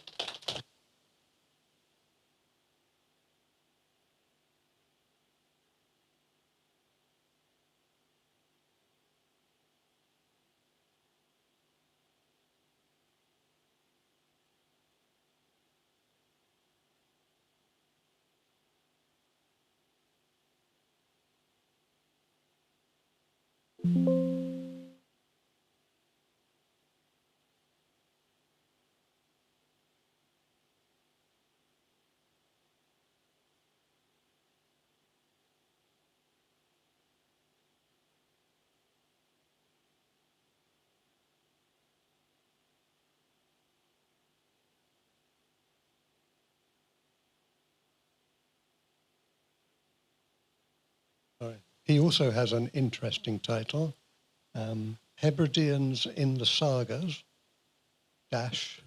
weirdos. Now, I did have a hand in amending that title slightly by putting a question mark after weirdos. But Andrew, the floor is yours, and we look forward to hearing your presentation. Okay, well, let's just see if this technology is working. Can you see me and hear me? Yeah, yes. Very good. Okay, excellent. Well, thank you very much for having me. The Faroe Islands feel like exactly the right place to be talking about islands, identity, and the edges of the Norse world. And I wish I was there. However, I had an accident that knackered my knee. However, Shetland is not too bad an alternative, so I'm in Shetland at the moment. So my paper today is called Hebrideans, Weirdos, and I hope to give you a sense of both the subject matter and the tone I'm aiming for. It's a title that comes directly from the sagas themselves, sort of, because the Hebrideans in Old Norse literature really are treated as rather a suspicious and peculiar bunch. And what I want to do over the next 40-odd minutes is explore why that is, what it tells us about how medieval Icelanders thought about cultural mixing, proximity, and the boundaries of their own world. And we'll be looking at sorcerers, revenants, people with catastrophically destructive eyes, and some seals. So I hope you'll find it an enjoyable journey. Let's get started. So, as I say in this paper, I want to examine the representation of Hebridean figures in the Icelandic saga corpus, focusing on how these characters embody deep-seated anxieties concerning cultural hybridity and the boundaries of the Norse world. And drawing on the gradations of familiarity framework established by Katrina Ellis in her 2020 paper, Degrees of Separation, Icelandic Perceptions of Other Scandinavian Settlements, I'll argue that by the 13th century, the Hebridean, the Suðureyskur had evolved into a distinct and dangerous literary type, characterized by associations with aggressive magic, unregulated violence, and uncanny transformations, specifically the recurring motif of the seal-human hybrid. The medieval Icelandic worldview wasn't a simple binary of self and other, but rather a sophisticated spectrum of cultural proximity. So, as Katrina has demonstrated, Icelandic perceptions of the Norse diaspora were structured through what she terms gradations of familiarity.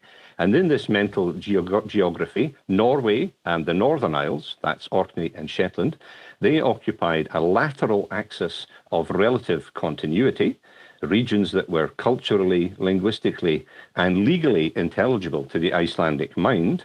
These were the lands of ancestors, the sources of law, and the targets of legitimate trade. The Shetlanders, the Hjaltlendingar, for instance, are never portrayed by the Icelanders as other, despite one bearing the nickname Bakrauf, or arsehole.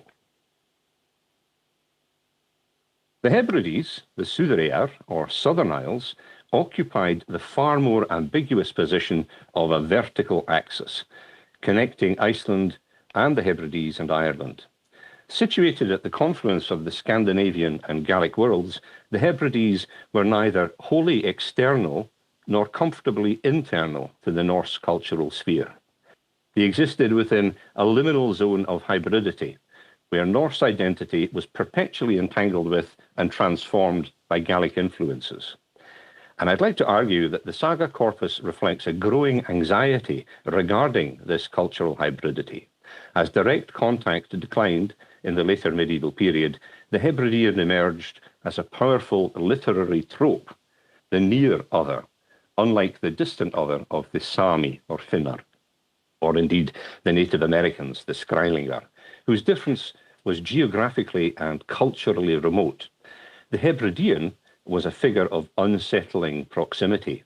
They bore Norse names, shared settlement histories, and moved within the same maritime networks, yet they carried with them what can be termed the contagion of the foreign, specifically in the form of Gaelic magic and antisocial behaviour. In the early phases of the Viking-Age, the Hebrides were integral to the Norse Atlantic network.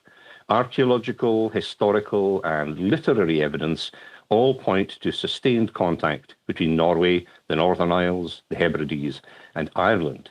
And the settlement of Iceland itself was closely connected to these movements, with Landnámabók preserving numerous references to settlers with Hebridean associations. Among the most prominent figures is Auður the Deep-Minded, daughter of Ketil Flatnose, who is associated with the Hebrides and plays a central role in Icelandic settlement traditions. Her story is significant because it highlights the Hebrides as a site of cultural transmission. According to Landnámabók, Auður had adopted Christianity in the Hebrides prior to her arrival in Iceland, raising crosses and practicing private devotion, a detail that frames the Hebrides not as peripheral, but as a conduit for religious and cultural exchange within the North Atlantic world. And in her train were several Hebridean figures: her brother Helgi Bjólan, her nephew and foster son Urligur Hrafnsson, who founded and dedicated a church to Columba, or Columkille, as they called him, her great-nephew Ketil Fifuski, the Foolish, so named for his Christian belief, and her grandson Ólafur Fælan. All must have been conspicuous as Christians in a pagan milieu. Helgi and Ólafur apparently bore Gaelic saints' names as nicknames. Further evidence of Hebridean participation in Norse expansion is found in the figure of Grímur Kamban, whose Gaelic nickname means shinty stick, or little bent one. You make your choice. And in the anonymous poet of Hafgerðingadrápa, described explicitly as a Suðureyskur maður. Now, this poem was composed during a voyage to Greenland, and the poem invokes divine protection and is notable not only for its Christian content, but for its geographical context, situating a Hebridean within the wider movement of Norse Atlantic expansion. The anonymous poet was not the only Hebridean to visit Greenland. According to Eirik Saga Rauða, when Leifur is driven off course to the Hebrides, he has an affair with a noblewoman of unusual gifts called Thorgunna, which results in the birth of a son, Thorgils. Leifur refuses to elope with her, and she warns that he is unlikely to enjoy having his son, but that the boy will eventually follow his father to Greenland, which in due course he does. The Sagas comment on Thorgils is pointed. There seemed to be something uncanny, and I bet could also be translated, or weird, about him all his life. And this remark anticipates the wider literary pattern in which the Hebridean ceases to be a noble ancestor, like Audr the Deep-Minded, and becomes instead something weird, aggressive, and antisocial. And to understand why this literary stereotype crystallizes in the 13th century, it's necessary to consider what was actually happening to the political relationship between the Norse world and the Hebrides during the period in which the sagas were being composed. In the 9th and 10th centuries, the Hebrides had been thoroughly integrated into the Norse Atlantic network. Norse settlement was substantial, Norse lordship was exercised, and the movement of people, goods, and ideas between Iceland, the Northern Isles, the Hebrides, and Ireland was continuous and largely unremarkable. However, there was also an extensive period of cultural mixing in the Hebrides, a Gallicization of the Norse community.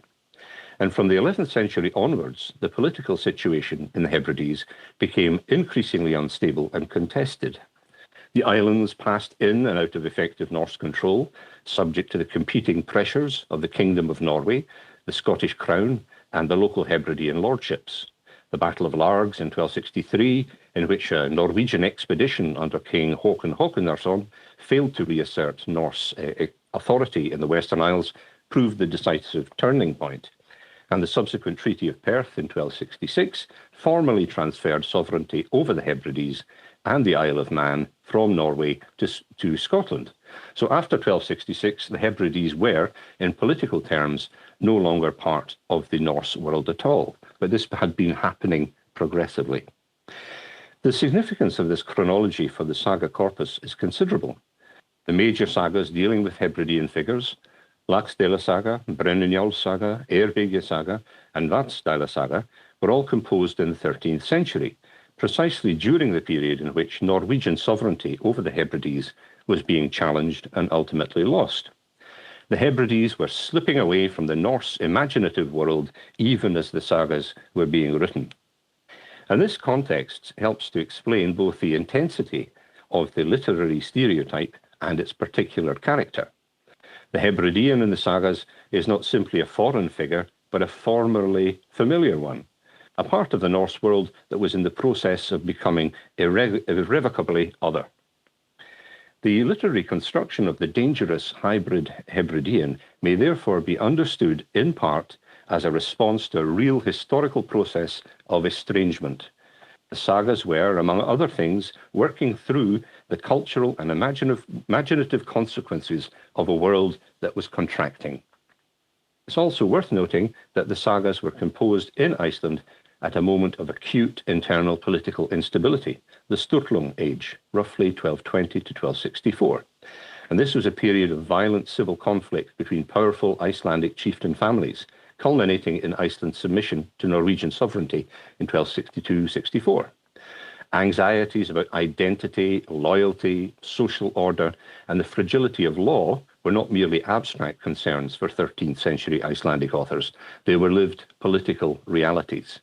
The figure of the Hebridean, characterized, as we'll see, by refusal to pay compensation, violation of social bonds, and the resistance to the frameworks of order, may have carried particular resonance for audiences who are experiencing precisely those failures of social order at first hand.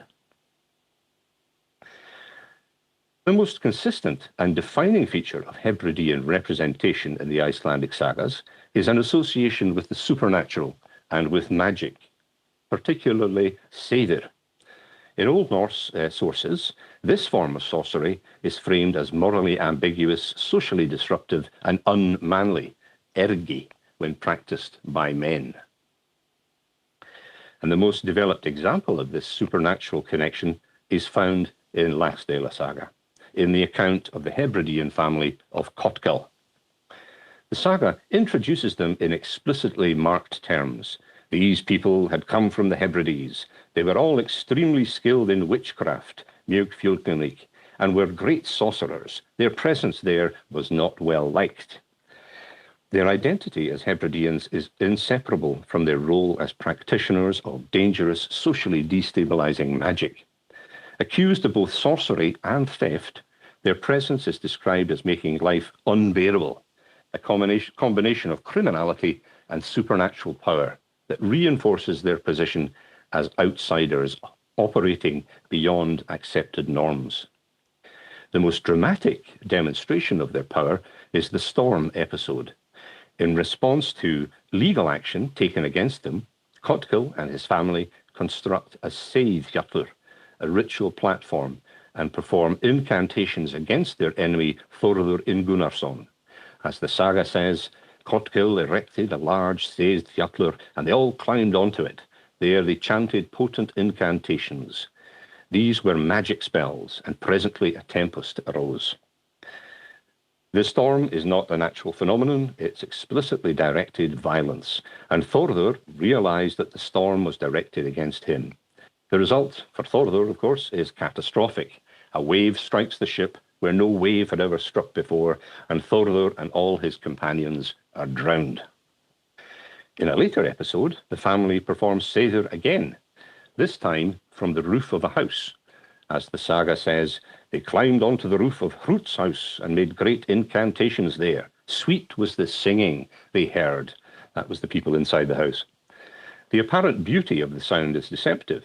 The enchantment draws its victim, Hrút's 12-year-old son Kauri, to his death. He began to feel very restive, and eventually he got up and went to look outside. He walked into the seidr and fell down dead at once. So he's not attacked physically, he's drawn to his death through enchantment. As well as practicing seidr, Kotkill's sons possessed the evil eye.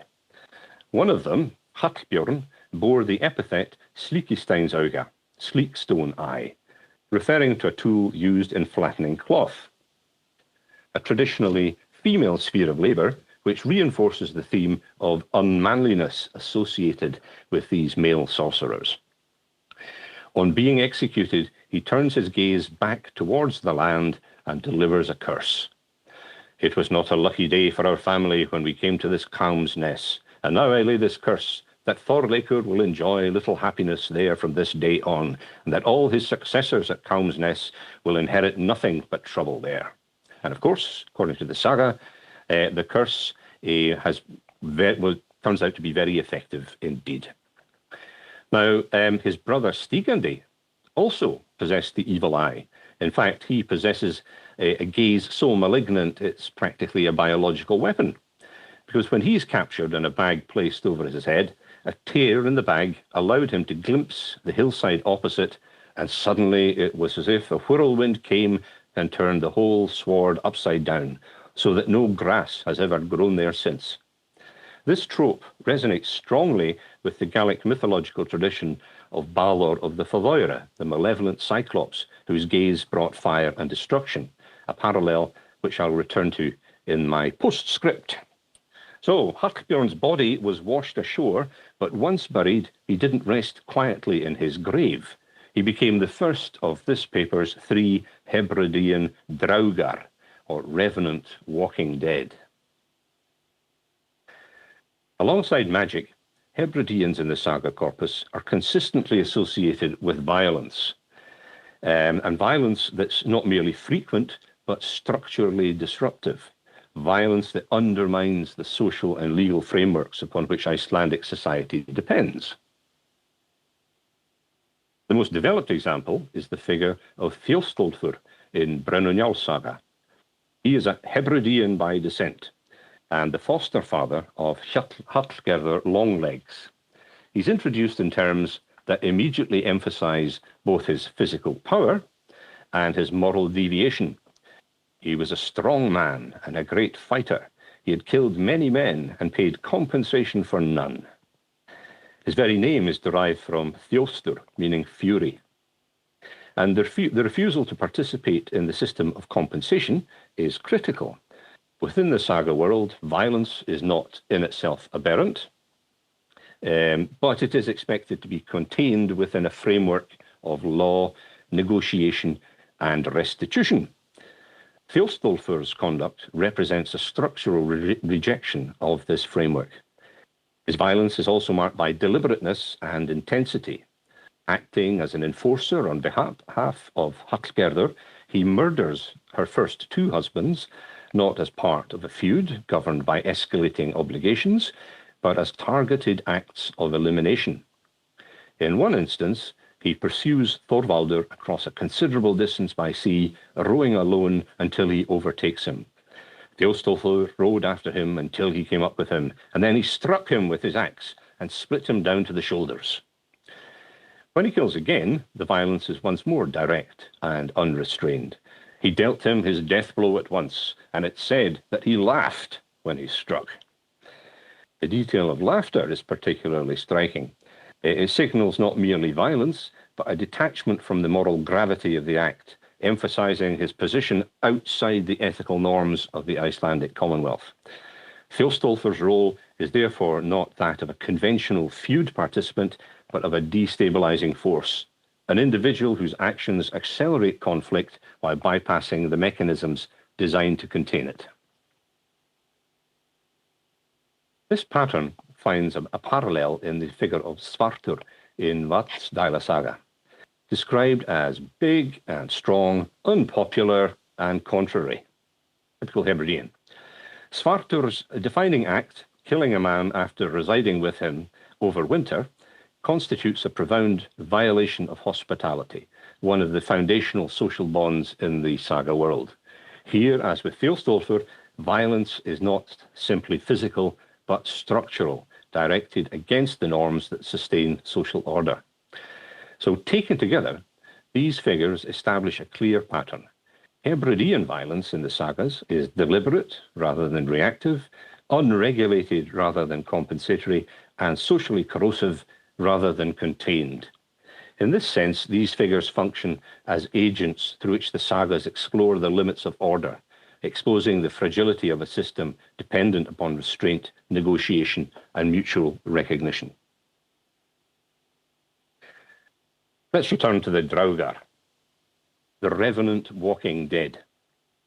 The association of Hebrideans with violence and the supernatural reaches its fullest expression in the motif of the revenant. It's here that the concept of hybridity moves from the cultural to the ontological. The Hebridean figure becomes a being inhabiting the boundary between life and death, between human and animal. Laxdæla Saga provides the chilling example of Viga Rappur, whose name is sometimes translated as Killer Rap. And he's explicitly marked as culturally mixed. Scottish on his father's side, whereas all his mother's family came from the Hebrides, having himself been born and brought up there. This is no incidental detail. It situates Rap precisely within the hybrid Norse-Gaelic milieu that generates unease in Icelandic narrative tradition. In life, Rap already embodies the traits associated with the Hebridean stereotype. He is a big, strong man who would never yield to anyone and refuse to pay compensation for his misdeeds. His behavior intensifies over time. He became more and more brutal. He molested his neighbors so relentlessly that they could scarcely hold their own against him. Yet it's in death that Rap becomes truly significant. On his deathbed, he gives extraordinary instructions. When I am dead, I want my grave to be dug under the living room door, and I want to be placed upright in it under the threshold so that I can keep an even better watch over my house. Burial in a liminal architectural space, neither fully inside nor outside, perfectly reflects Rap's symbolic position. He's a threshold figure, and his refusal to remain dead or buried is a physical manifestation of his refusal to abide by social and natural boundaries. The consequences are immediate. As the saga says, difficult as he had been to deal with during his life, he was now very much worse after death, for his corpse would not rest in its grave. People say he murdered most of his servants in his hauntings after death and caused grievous harm to most of his neighbours. His body was eventually exhumed and relocated, yet the consequences persist. His son, who attempts to inherit his father's property, went mad and died soon afterwards, and further deaths follow, including the drowning of Thorstein the Black and his party as they approached Hrap's abandoned settlement. Significantly, this episode introduces another uncanny element. Throughout the day, they saw an enormous seal swimming in the current. It circled the boat all day. It had huge flippers, and everyone thought its eyes were those of a human. Thorstein told his men to harpoon the seal, but all their attempts failed. The implication is that Hrap's agency persists in this altered form. Alongside Viga Hrapur, the figure of Thorgunna in Eyrbyggja saga provides a complementary example of the Hebridean association with the uncanny and the restless dead. She arrives in the year 1000 on a ship from Dublin, whose crew came from Ireland and the Hebrides, and she's invited to stay at the farm of Froðau. She's physically imposing, like all the other Hebrideans we've heard about. She was a massive woman, tall, broad-built, and getting very stout, hard to get on with, and wasted little time in conversation. So similar to the male Hebrideans. And like Hrap, she was socially marginal despite being physically present. She goes to Mass every morning, but remains distant from her hosts. She's probably the same Thorgunna mentioned previously who wanted to elope with Leifur, so she may well have been on her way to Greenland as well. Before her death at Froðau, a striking omen occurs during haymaking. A sudden storm brings a shower of blood that falls on the farm. Everything dries afterwards, except Thorgunna's hay and her rake. When Thorodur, the farm's owner, asks what the omen means, she says, "Most likely it forebodes the death of someone here." And indeed it does. It foretells her own death. On her deathbed, she gives detailed instructions regarding her burial and possessions, including a critical warning. "My bed and all its furnishings I want burnt to ashes. I wouldn't like to be responsible for all the trouble people will bring on themselves if they don't respect my wishes." Of course, her instructions are ignored and terrible consequences rapidly unfold. While her corpse is being transported by Thorodur and his men to Skálholt for burial, the party stops at a farm whose stingy owner refuses them food. That night, her revenant corpse is seen in the larder, stark naked, preparing a meal. She carries the food into the living room, lays the table, and serves it. And when the farmer then makes the party welcome, she walks out and doesn't reappear. She is eventually buried at Skálholt, but because of her warnings about her bed furnishings, because they weren't heeded, a series of supernatural events unfold at Froðau, which are arguably the most famous hauntings in saga literature. Among these is the appearance of a seal's head rising through the floor of the living room, followed by its flippers. It turns its eyes towards the canopy from Thorgunna's bed. And according to the saga, one of the farmhands came up and started hitting the seal, but it kept rising further up with every blow until its flippers emerged. At that, the man fainted, and everyone who was paralyzed with horror, except for young Kjartan, who rushed up with a sledgehammer and struck the seal on the head. It was a powerful blow, but the seal only shook its head and gazed around.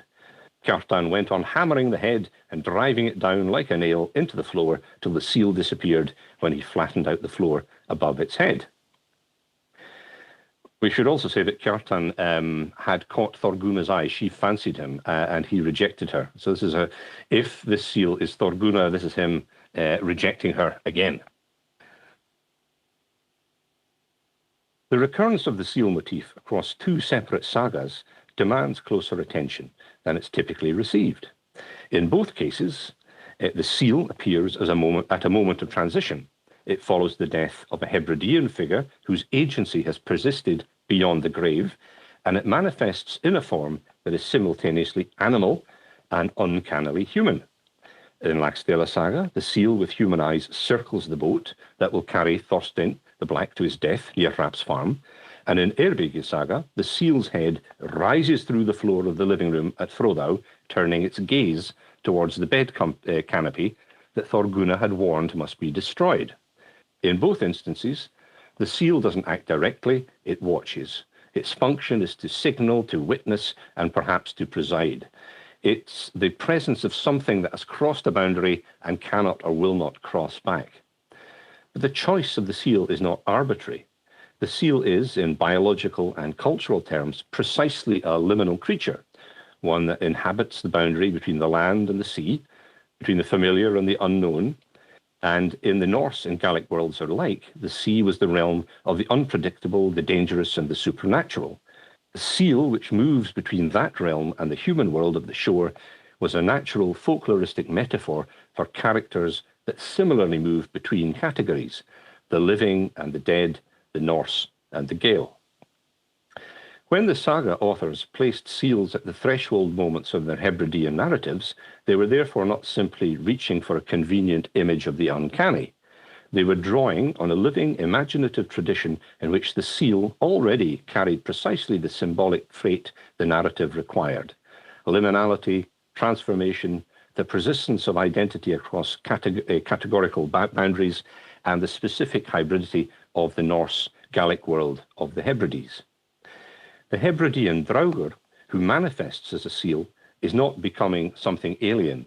He or she is becoming something that was already implicit in the cultural logic of Hebridean identity, a creature of two worlds belonging fully to neither, watching from the threshold with eyes that everyone knew were human. In Thorgunna and Viga-Hrapur, we have two socially disruptive Hebrideans who become Draugr after death and who appear in some form to become seals. Alongside the stories of Kotkul and his family, we also have three drowning events associated with the Hebrideans, because after Thorgunna's burial and the seal incident, Thorodur and his men are all drowned and take to the haunting Frodau in turn. And I don't think that's I think that's intentional, that they are associated with the sea. Amid the recurring portrayal of Hebrideans as hybrid agents of magic, violence, and social disruption, the figure of Kári Sölmundarson in Brynjólfs Saga stands as a striking and deliberate exception. Introduced explicitly as Or Suðureum from the Hebrides, Kári might be expected to conform to the established pattern. Instead, he emerges as one of the most loyal, capable, and morally grounded figures in the saga corpus. This apparent contradiction is not accidental. Kári's character reveals the conditions under which Hebridean identity could be rendered acceptable or even exemplary within the Icelandic narrative imagination. His legitimacy is grounded in genealogy and affiliation. Although associated with the Hebrides, he's not presented as culturally unstable in the way Kotkul or Hrap are. His lineage connects him to Thorbjorn Jarl's champion, and through that line to the Orcadian court, situating him within the prestigious lateral axis linking Iceland, Orkney, and Norway, rather than the more ambiguous vertical axis to the Hebrides and Ireland. His service to Sigurður the Stout, Jarl of Orkney, reinforces this positioning, and in narrative terms, he embodies the virtues most valued in the saga world: loyalty, endurance, and controlled violence. A similar, if less fully developed, pattern appears in the figure of Álfgeir in Eyrbyggja Saga. Explicitly identified as a Hebridean, he arrives as captain of a ship jointly owned by Norwegians and the men of the Hebrides. He's not a sorcerer or outsider, but a leader among his men, integrated into the social world of his Icelandic hosts. When conflict arises at Málvahlíð, he functions not as a destabilizing force, but as an ally, good in the fight and sound in counsel. He is contrasted directly with his Scottish companion Nagli, described as well-built and a swift runner, but given to flight. A skaldic verse celebrating Álfgeir captures the contrast. The grovelling Nagli, little gave he to glut hungry ravens as he ran snivelling up the ridge. As for held Álfgeir, eager for the warplay was the warrior, wielding his steel-bright weapons.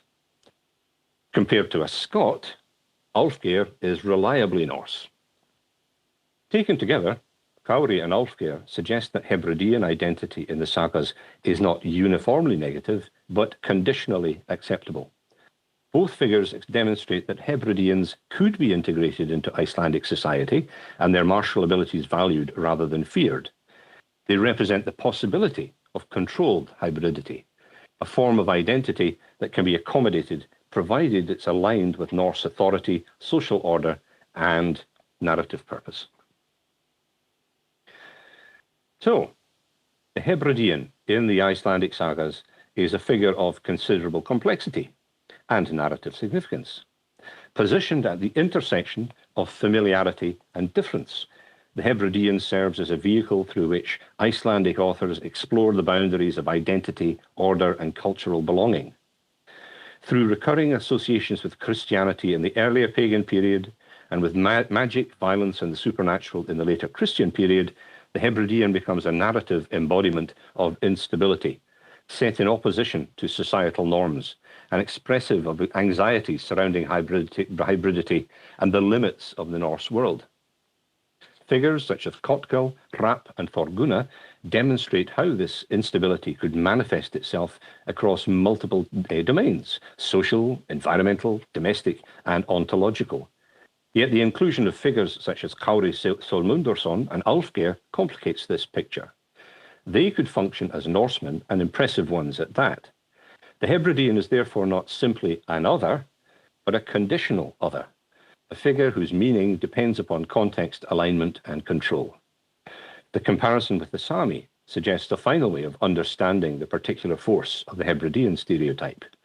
Both groups are situated at the margins of the Norse world and associated with specialized knowledge, especially in relation to magic and the manipulation of natural forces, yet their narrative roles diverge in a significant respect. The Sami remain, for the most part, external to Icelandic society, figures encountered at a distance, whose difference can be observed, categorized, and at times incorporated without destabilizing the social order. But the Hebrideans, by contrast, belong to the same migratory world as the Icelanders themselves. They appear in settlement traditions, enter into kinship networks, and continue to move within the same maritime sphere. Their difference is therefore not distant, but proximate. And it's this proximity that gives the Hebridean figure its particular narrative charge, because Hebrideans could be neighbours, ancestors, and participants in Icelandic society. Their hybridity, understood as a blending of Norse and Gaelic elements, becomes a source of tension rather than simple distinction. If the Sami represent the distant edge of the Norse world, the Hebrideans mark its unstable interior boundary, where identity is no longer secure and must be actively negotiated. The Hebridean is not merely an other, but a near other, a figure whose closeness makes difference more difficult to contain. Finally, what are we to make of the fact that the stories associated with Hebrideans in saga material have parallels in Gaelic and Old Irish tradition? There's the destructive gaze of Stigandi, which closely recalls Balor of the Evil Eye in the Cath Maia Turith, whose sight brings devastation and death. There's the blood rain episode associated with Thorgunna, which finds a clear analogue in Irish annalistic tradition, where phenomena such as blood falling over Ireland are recorded in the Annals of Ulster as ominous portents of death and upheaval.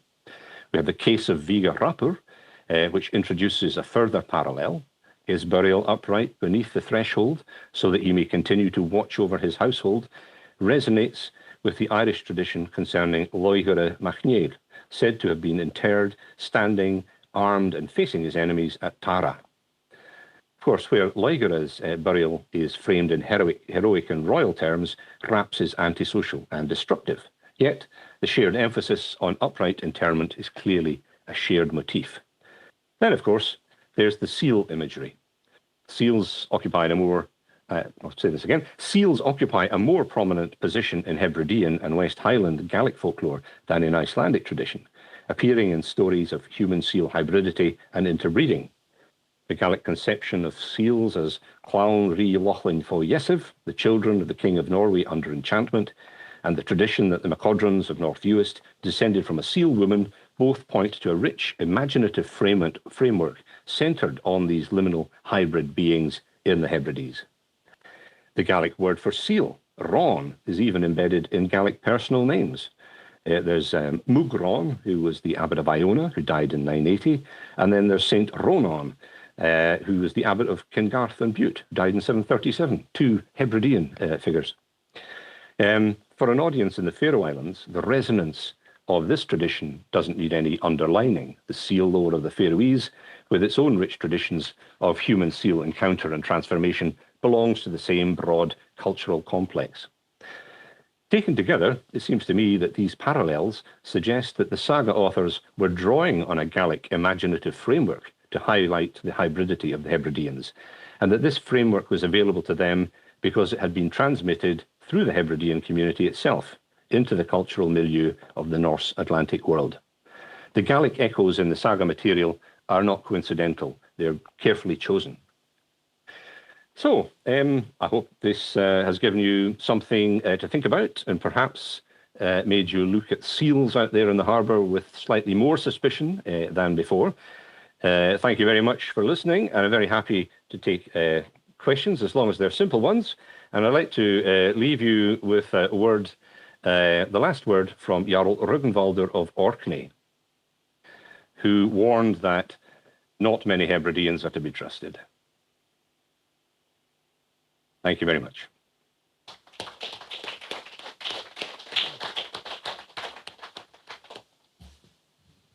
Thank you very much, Andrew. That was quite a good counterpoint, I think, to the character assassination from Alan Macniven. Are there any? Gísli Sigurđsson, hello Andrew, thank you very much for hello, this talk. Just a quick question, a simple one. If you have contemplated the explanation that has been suggested about why the Hebrideans are so different and how they are othered, if you like, that historically we would like to believe that in the 10th century their otherness would have been expressed through their Christian, possibly, practices, whereas when then the community becomes Christian, their otherness has to be expressed through their sort of pagan attributes. So a flip of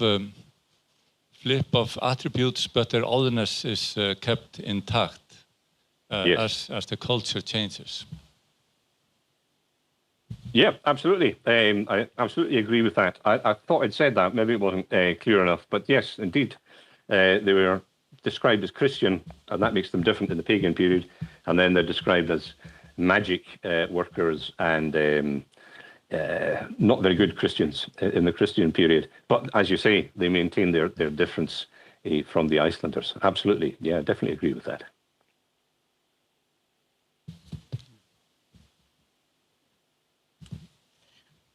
Hello. Thank you very much. I don't know if you see us, but yes, I can see you. Hello. Okay. I was thinking about if you know this figure that we have in the Faroe Islands called Tröndur í Götu. Yes. He was keen on magic. And I wonder if you can relate him to the Hebrides, because he was, you mentioned Eyur in Jubua, who had relations to the Hebrides and went up to Iceland, but passing by the Faroe Islands, marrying away a granddaughter who ended up being in Götu, here on this island where we are, and this granddaughter that she married away ended up by being the grandmother of Tröndur í Götu. Have you been thinking of maybe there is a relationship between the magic of Tröndur í Götu and the Hebridean tradition? That's a really interesting question. No, I haven't thought of that, but I will now. That's, yeah, I like that. So I know that Thrundur is the great enemy of Signaldur, isn't he? The two about Yes. The conflict about Christianity and paganism in the Faroe Islands, and that if it's possibly because he had Hebridean ancestors that made him that way. Yeah, I like that. I don't know. I haven't thought about that before. I'll take that away. So maybe the magical skills that he had come from the Hebrides through his great grandmother. Yeah, it's entirely possible. I think we can.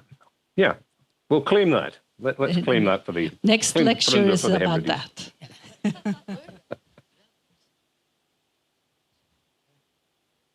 It's now 3 o'clock and time for tea. Any last question?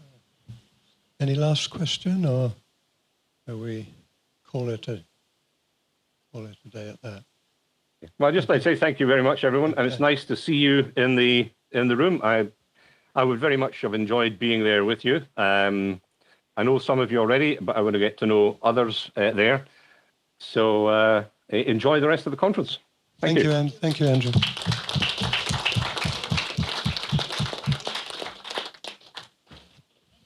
Okay, back at 3:30, please. And then we are going to have talks from 2 archaeologists.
First one being Dr. Steffen Stummann Hansen, who's done a lot of archaeological excavations in Toftenes and elsewhere, and he'll be with us on the coach tomorrow to show us around some of that. So there's the title on the screen, and I'll hand over to Steffen. Thank you, John. Can you hear me? Fine. I'm going to give you a sort of overview of the early history of the Faroes based on archaeology. I'm an archaeologist myself. I'm not really Faroese, I'm Danish, but I've lived here for the past 23 years now. For those of you who are not Faroese, I can say that archaeology is a rather new discipline in the Faroes. It's mainly past Second World War II. The first proper professional excavation took actually place in 1932 by a Danish professor in human geography passing en route from southern Greenland to Copenhagen, just had a week in Tórshavn and was hijacked by the local society to do an excavation outside Tórshavn. But otherwise we have to go to the Second World War and the time after. That also means that it is a limited number of sites that have been excavated, and a lot of them only fragmentarily. And if we look at fully reports, it's not a very big number we actually have. So you just have to keep this in mind when you hear what I'm saying now. Now, the sort of early history of the Faroes to most Faroese people would be based on the so-called Saga of the Faroe Islanders.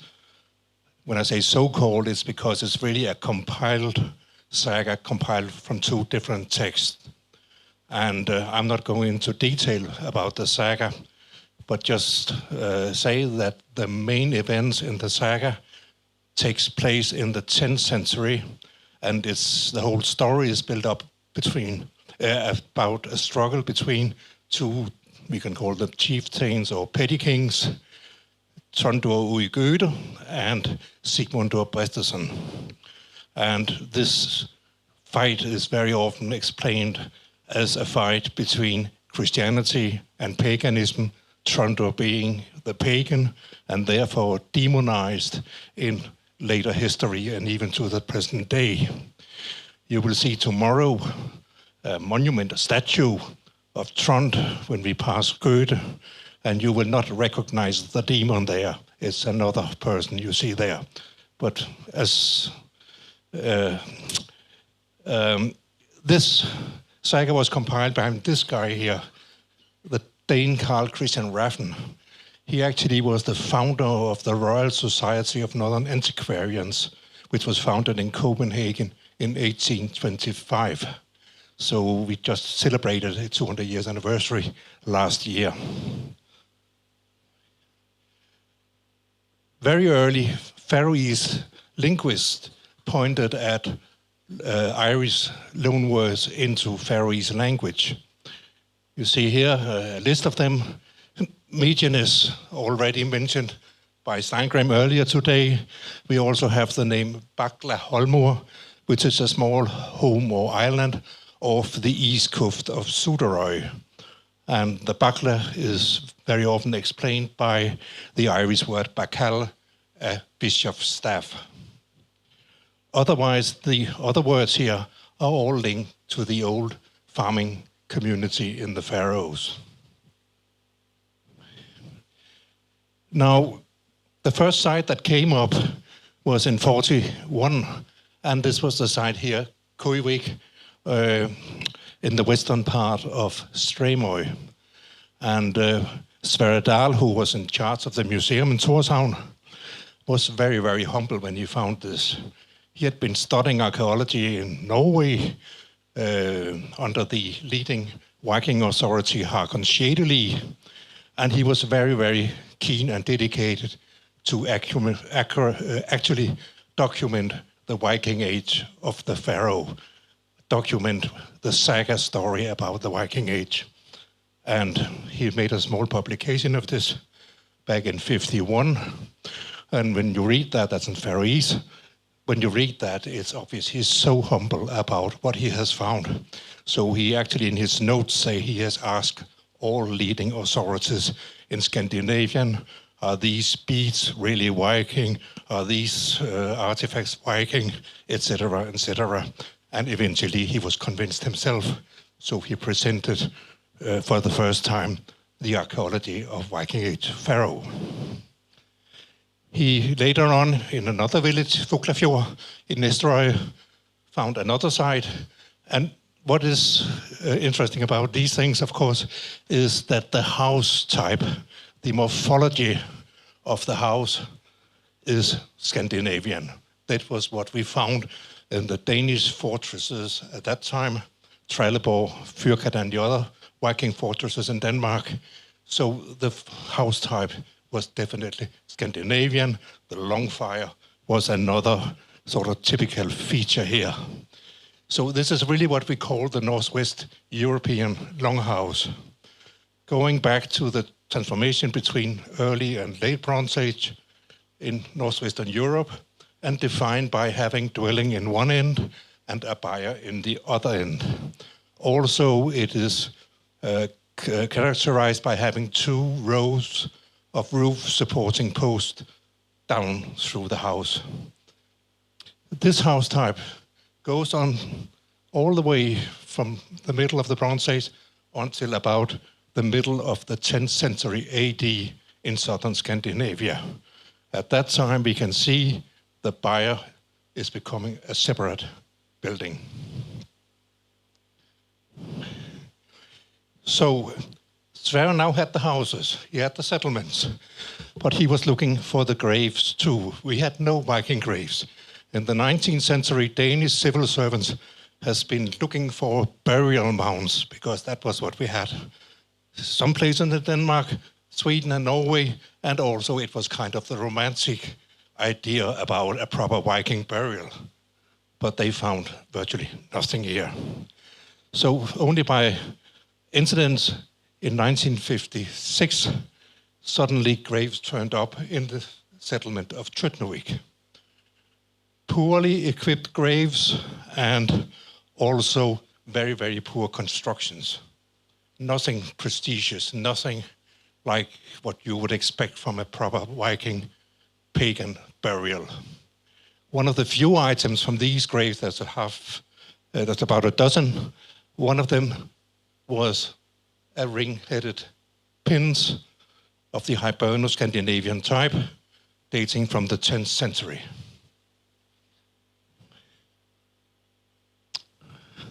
Then came the 1980s, and this is the site that I was hired to excavate back in 82. And again, we see the same morphology of the building, a longhouse about 20 meters in length, with a long fire, as it should be, and with 2 rows of roof-supporting posts. Just to let you know, in some cases we have 4 or 5 courses of the stone, outer stone built wall preserved, and we also had the post holes for the posts, sometimes even with the base of the wooden post preserved in them.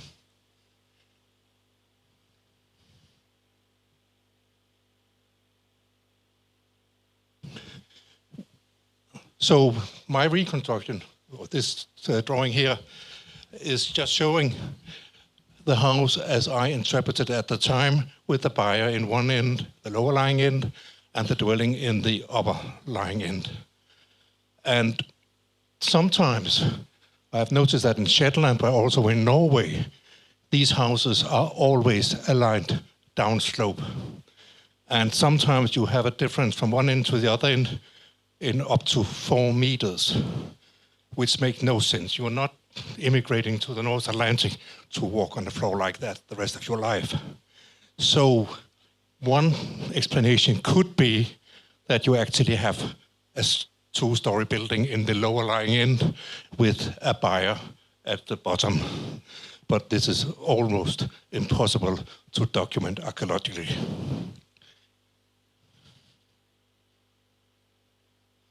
Now, if we look at the artifacts, this is soapstone or steatite. Faroe is not very attractive when we talk about geology. There's only two things here: basalt and tuff, the volcanic ashes between the basalt layers. And it's almost impossible to use for anything. So they had to import soapstone here, as far as we can find out, so determine now, it is Norwegian soapstone. We have a lot of outcrops in Norway that was exploited in the Viking period. Interesting here is, I mean, we had about 55 kilos of soapstone from this side. Most of it was shards from broken vessels, cooking vessels, and 95% of those shards they have tried to rework. Some of them were torn, like you see here, into spindle whorls, other in line singers for fishing, but you just got the impression that there was no fresh supplies. They brought a selection of items with them, used them till they broke, and tried to reuse them again and again and again. No continuous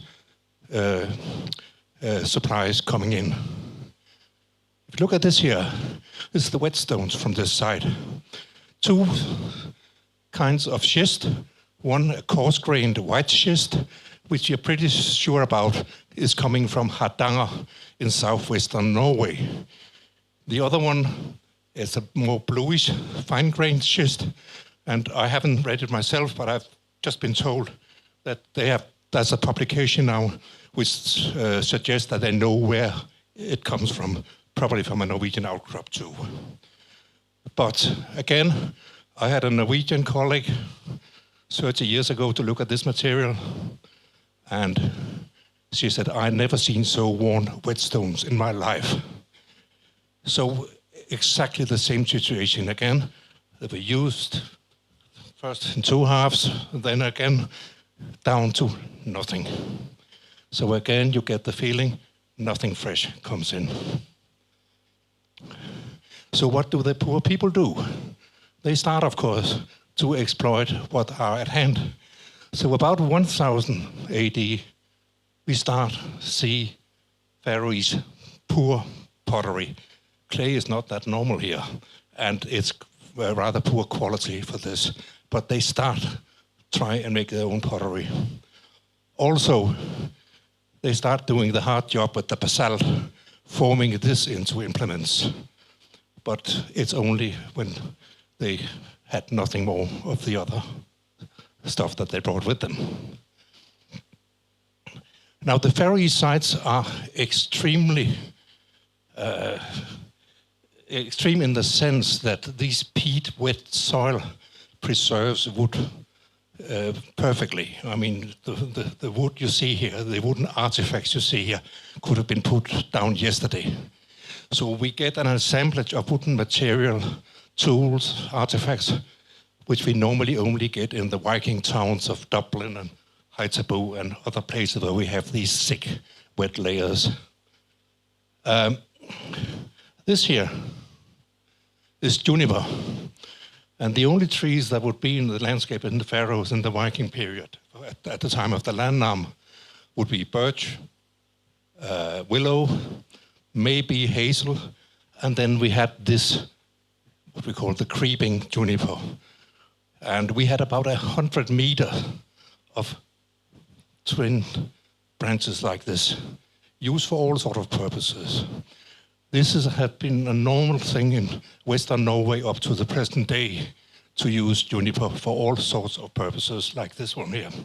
So we assume this is a purely Scandinavian thing that we see here.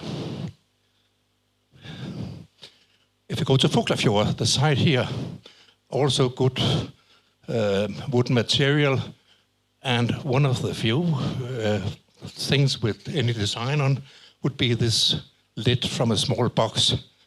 And as you can see, this is not Scandinavian design, it's a Celtic design. nothing we would expect to find on a Scandinavian site. At Toftanes, I mean, the problem with the Faroe sites is, on the other hand, that all iron is gone. It's not preserved, but bronze is very well preserved. At Toftanes, we had 2 examples of Hiberno-Norse ring pins of the 10th century. And if we look at the distribution of the 10th century ring pins, we have them all the way from the Irish Sea up to the Northern Isles, further on to Faroe, and a big number in Iceland, and all the way to Newfoundland. As far as I can find out, we don't have a single example in Norway of this type of pin in the 10th century. Now, Argisbrekka. Argia is supposed to be the Scots Gaelic word coming into Norse for shieling. And at Argisbrekka, we do have a lot of material too, including a ring pin, but we also have carbon-14 dates covering the whole Viking Age. So even though that the Sagas tells us that the adaptation of Christianity only took place at the end of the 10th century, 999 or 1000, whatever, like in Iceland, we have clearly evidence. Sorry, I'm mixing up. Sorry. Here comes. Yeah, the only other place we have found Viking graves since the ones from Runavik was in 1809, and they were found near the church at Sandur on Sandoy. Again, about a dozen graves, very poorly equipped, and all in the orientation of east-west. And very little equipment, very small items in the graves. And my opinion, and I know also Scottish colleagues have the same opinion, these graves are Christian, they are not pagan. And also one of the few bronze items from Sandur is this one here, again with a non-Scandinavian design. So, where are the graves? If you look at Iceland, we have more than 400 pagan graves scattered all around Iceland. Every year, virtually, new graves turn up in Iceland by erosion, by road building, by cultivating of land, house building, whatever. But we don't get them in Faroe. I mean, we are building tunnels, roads, we are cultivating, we're doing all the same as the Icelanders do, but we don't get the graves. Why not?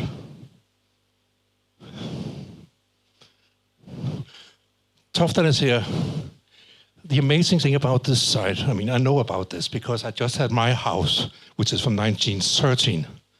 I just have that drained for about 200,000 kroner because I have water in my basement.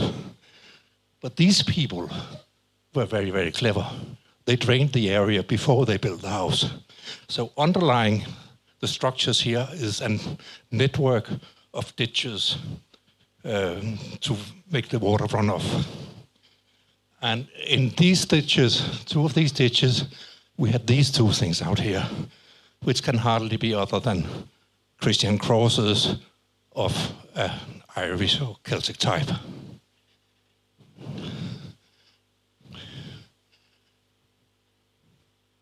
Here, in the same village, we're going to see that tomorrow. An early church site with a circular dike around about 15 to 20 meters in diameter. We call it Bønhus, prayer house in Faroe. And we have it reflected in a number of place names all over the islands. And some places we also have archaeological remains of them. These Bønhuses has always been a mystery. They are talked about, when you talk about it, you talk about they're from the Catholic time or the pre-Reformation time, but that's a white thing. And my suggestion is that these church sites contain the settlers of the Viking Age. That's why we don't find them. because we not touched these sites. And the circular thing is definitely not Scandinavian. Early cemeteries in Scandinavia are square-sided. They are not circular. But as you can see here, this is a monastery in County Donegal in northwestern Ireland. This circular dike around the monasteries is what we see in Ireland. And these church sites is exactly the same. We see plenty of them in Iceland, and we see them in North Greenland, all the way up like the ring pins. Another thing here, which may reflect some relationship to the Western Isle, is the Tormentilla species. Because these settlers, whether they were in Faroe or they were in Shetland or where in the Northern Isles, they would have one problem. How do we tan our hides? Normally you would use the bark from oak, but there was no oak. And driftwood was not very suitable for that kind of stuff. So they realized that this plant, the root of this plant, has about 7% of acid, which we use for tanning. So that is really what is used for tanning in the Faroes up till actually the 20th century in some cases. We have exactly the same phenomenon in Shetland, Orkney, and also in the Western Isles. In the Northern Isles, we have the Scandinavian terms for it, but in the Western Isles, we have the Celtic term for it.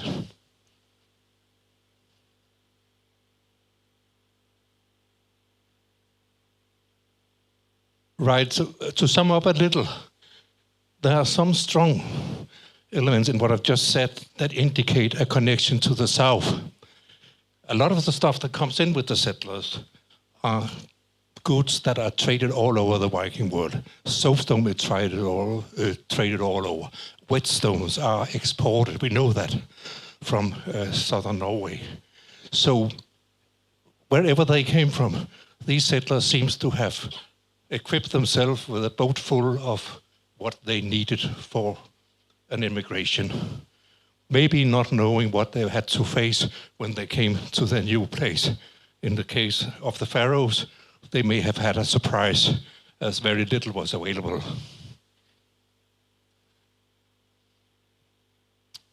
So then the question about, was there something before the landnam of the Viking period? In 1930, the director of the museum in Isle of Man, Philip Kermode, was en route to Iceland to celebrate the millennium celebrations of the Icelandic Free State, and he passed Tórshavn. And the small society there had a collection of these grave slabs from a cemetery in Skúvoy, all from the same old cemetery. And Kermode was quite clear about it.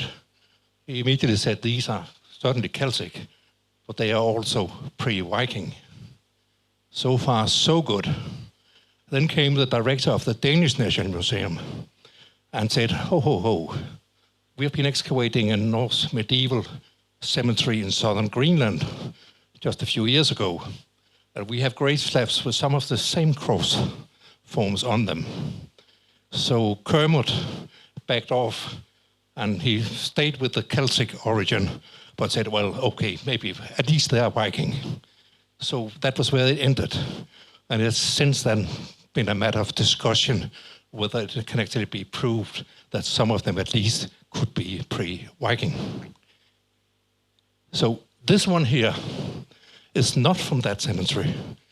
This one here, you will see in the basement of the royal farm at Kirkjebø, the Bishop's Sea, west of Tórshavn. This comes from the oldest cemetery at Kirkjebø. So this has more or less been ignored since that, but it's still there, and it actually indicates something about that place. Another thing that very quickly got attention were these supported field boundaries. Sverre Dahl, the one who excavated Kuvik, which was really the father of Faroese archaeology, was influenced by the Danish state antiquary P.V. Globe, and they agreed this had to be Celtic fields. And of course, one could say this is a very odd place to have fields on a steep place like this. We have it on a number of sites in Faroe, but you have to take into consideration that erosion has taken part of the coastline.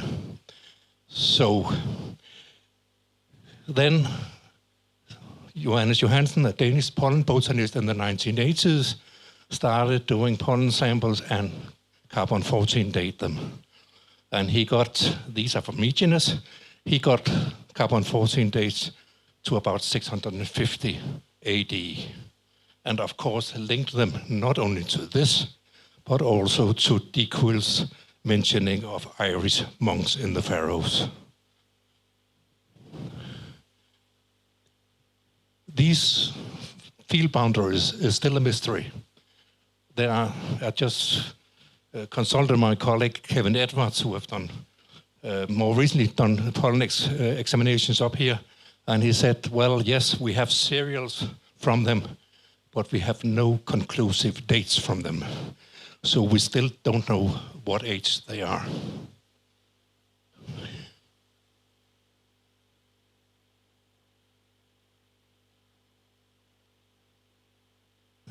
Now, a strange thing about what had happened here is that, as I said earlier on, the linguists very early looked at loanwords, Celtic loanwords into Faroese language, and was very open to the whole idea. Sverre Dahl, the archaeologist, first archaeologist, was also very open to all this.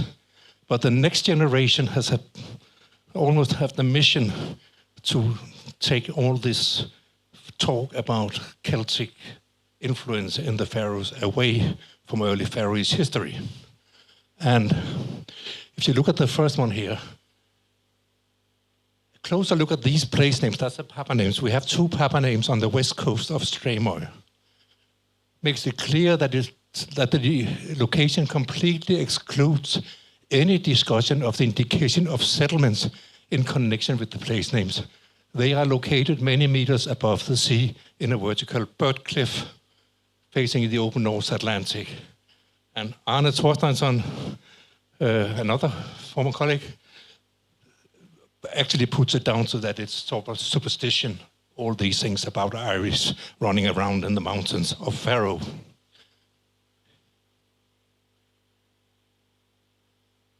And another one here, actually it's discussing if we have some fairy tales or tales, folklore about these people who had been here before.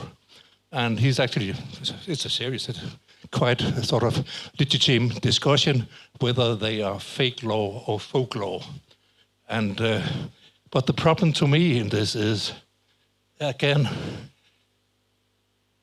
the idea that people could sustain life in the mountains of the Faroe Islands, in caves and cliffs for 100 years, is so unlikely that it should in itself raise doubts about the truth.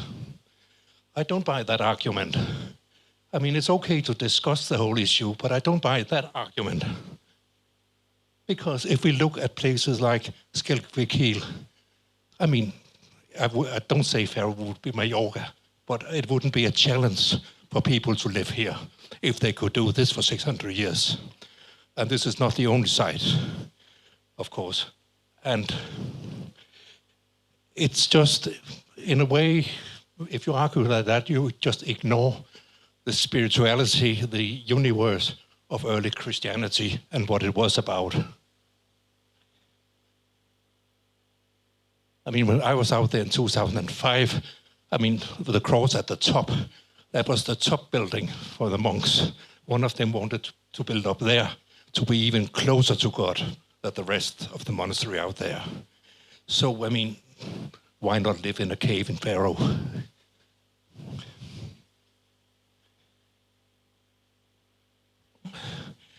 So the thing about the carbon-14 days, they were questioned too back in the 1980s. and in a way, but to a certain extent, fair to discuss them because we had doubts about volcanic activity could have affected carbon-14 days, etc., etc. So back in the 1990s, an Irish pollen botanist, Gina Hannon, came up here and took a lot of samples too. Gina did not get the early ones that Johannes got to about 600, 650. But she got certainly early dates too, no doubt that there was somebody here from the beginning of the Viking-Age. But then in the early years after the millennium, Kevin Edwards of University of Aberdeen came here with his people, and he did a lot of sites and a lot of pollen sampling.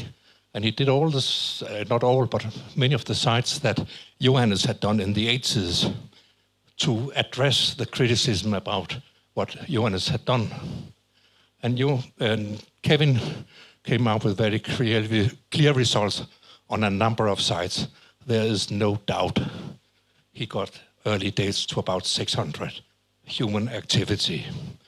And so Kevin here now says it's not really a matter of discussion anymore. It is there. It's up to you archaeologists to go out and find this. And he could actually talk about experience, because I think that was exactly what had happened in the Western Isles in terms of locating the Mesolithic. It was also the pollen botanist who said, it is there, you have to find it, and it was found. So, in a way, all discussion about decool, all discussion about various aspects of this thing about pre-Viking activity just had to stop now. It is there, you have to find it. And not by intention, but by incident, 2 years later, we got 2 dates from Sandoy. 600 to 770, 350 to 540. So we are back. But one could argue, okay, somebody just passed by and had picnic on the beach there and then went on, which is, in a way, not very likely. So, Iceland, an island, a lake in the mountains behind the settlement of Eye, where the shieling, I just showed you a picture from earlier on, Archisbrega, is on the shore here.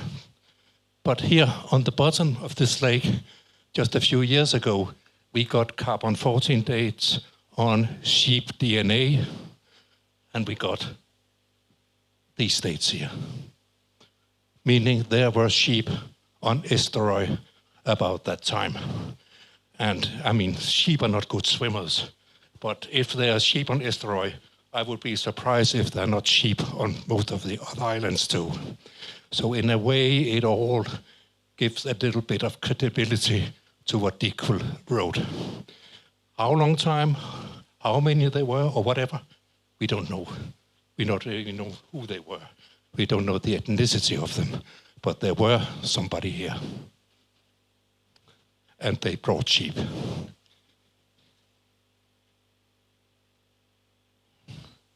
So, before ending this, when I talked to John on Friday, I told him about a find that had puzzled me over the years. And he stressed to me this is an inclusive seminar. So please do it. And I have to say that what I'm presenting to you now, it may be a wild shot, but it has been in my bonnet for about 25 years. So this is Kirkja. Kirkja means church. It's the name of the settlement here on Fugløy. Only one of 2 settlements on Fugløy, very small. And the only settlement besides Kirkjebø, the Bishopsea, that contains the prefix church. Now, when I was here to give a couple lectures here in 2002, I was presented to this one here. A small boy had found it. They were about to put down a telephone post, and with the soil that came up from that was in the center of the settlement, this stone came up. And I had an Irish colleague with me, John Sheehan of Cork, and John was very quick, said, hang on now, we have to look into this seriously. And John asked his colleagues in Britain and Ireland, and they came up immediately what they sought. Now, if you look at this over here, which is very similar, the upper one is from Hama in Syria, from the Danish excavations in Hama in Syria. And it's on pottery that we call K-ware. K-ware was produced in Foka on the west coast of Anatolia about 500 AD.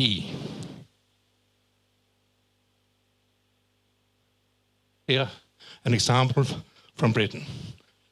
This K-ware is all along the coast of the Mediterranean, out through the Gibraltar Strait, up along the west coast of Portugal, Spain, and further up in the Irish Sea. Now, this piece from Folklore is not from the Eastern Mediterranean, because it's local stone. But my question is, what's the possibility that some person who had this in his mind could have carved this cross in the Faroes about this time? I know it's a wild shot, but I have asked in Iceland, I have asked in Britain, I've asked my Danish colleagues for a National Museum, they all point to this specific time of pottery. So I'm happy if somebody can come up with a completely different explanation or put it in another context, because then I can get the bee out of my bonnet. But until then, it will stay there. I'm sorry.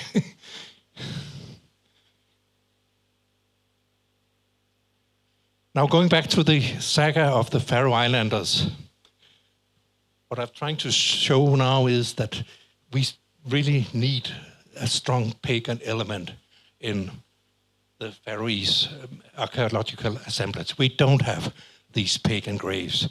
I mean, we have them in Iceland. They are buried with horses, with swords, shields, women with big brooches, all that stuff. We have nothing of that. And probably that's why we don't have a Viking culture today. You don't have sort of Viking banquets and all that stuff. It just seems so humble and quiet, this Faroese image we have of the Viking period. So could it be that we should look at the saga in another way? I mean, this is Sigmundur in front of one of the churches in Tórshavn. A big crusader, a warrior, a man of the church with his sword, ready to fight for Christianity and for the Norwegian king. And what do we have here? That's the man you're going to meet tomorrow. A quiet man, a learned man, nothing violent about him. Could it be that this narrative we have from the saga about Christianity and paganism is really a fight between Tronto here, defending the old ways, defending a sort of semi-Celtic Scandinavian way of life with private chapels to the farms. And Sigmundur here is the crusader of the Norwegian crown, Norwegian church, the institutionalization of Christianity. Is that the struggle we see here in the saga?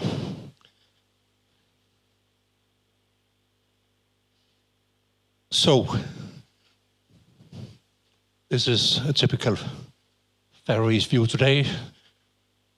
The settlement of Fuglafjord, the fjord of the birds. It ended like this.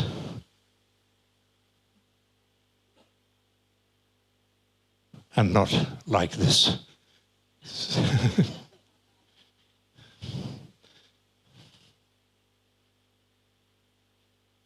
So, if I should just sum this up, I would say if we look at the first period up to 500 AD, we don't know. We don't know if the classical world knew Pharaoh, but I would be surprised if the Romans not knew about it. We have Pytheas, the Greek, traveling in Britain 325 before Christ, and he was possibly in Shetland. It's not that very far away from Faroe anyway. 500 to 800. We don't know if it was continuous, but there's something here, probably Dequil's Irish people. And then the Viking period. To me, this is not a Scandinavian period. It looks much more like a Hiberno-Scandinavian settlement. It's a mixture. And then only with the 11th century, Norwegian takes completely control, and the Faroes come into a Scandinavian world.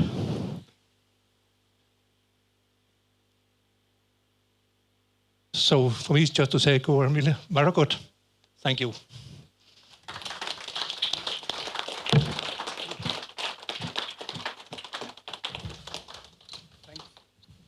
Thank you very much, Steffen. And maybe one or two questions, if anyone has anything to ask. Yeah, one over there.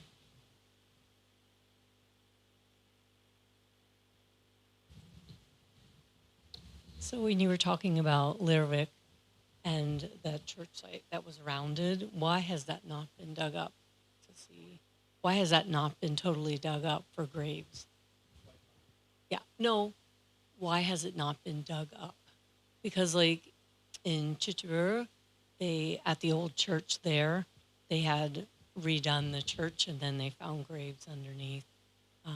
But I'm saying in Lervik, you have not done that, correct? No, Lervik.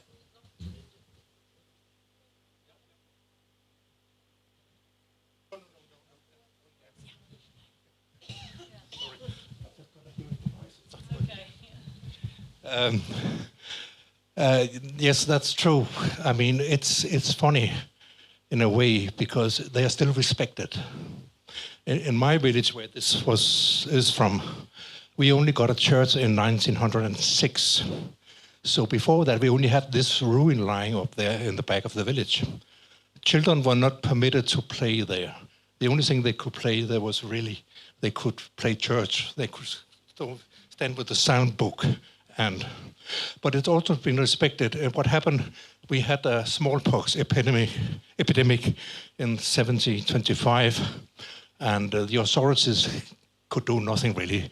What they did was they sealed the whole village off. You know, just put a ring around it, really. And as we had no church, we normally buried our dead people in neighboring Fuglafjord. But they definitely not wanted these bodies into their graveyard at that time. So they were put up in this old ruin up here. And even up in the 20th century, I have 3 records. They're dead now, the 3 women. But they all buried stillborn children up there. You know, so they have had this, some of them are eroded now, and I know there have been some excavation going on the one in Velpasta last year or something. I don't know the result of that yet. So, I mean, it's a matter of time before. We do know one thing that's quite interesting. If you remember the story about Eric the Red and his wife Jodhilde wanted not share bed with him because he was a pagan. So her son, Leif the Lucky, built her a church at Brattahlid because she was a Christian. And we have that is excavated, that church. That's the same model with the circle on. And we can see from that one that all the women are buried on the northern side of the church and the men on the southern side of the church. And that's the old division of the church room that goes back probably to the days of Rome. Britannian days of Rome. So it's a matter. A lot of them have been excavated in Iceland. I know that. So it's a matter of time before we get them to. Okay, thank you very much, Steffen. All right, one last question. I was just wondering about the place names with Pap, Papus, Holsur. Does the fact that they have this element in the placement name, does that mean that they necessarily had to live there? Or could there be other reasons why they are named with this element?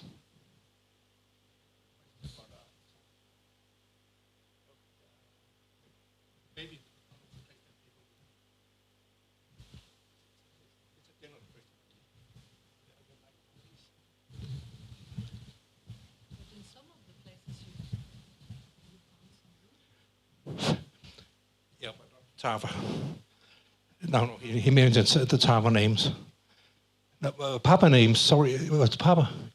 Okay, yeah, no, yes, I mean, it's true what is stated, that it's actually on steep cliffs, you know, but it could just mean that they were up there in that area, you know, there was activity up there. They were remote places, and that was where you would find it.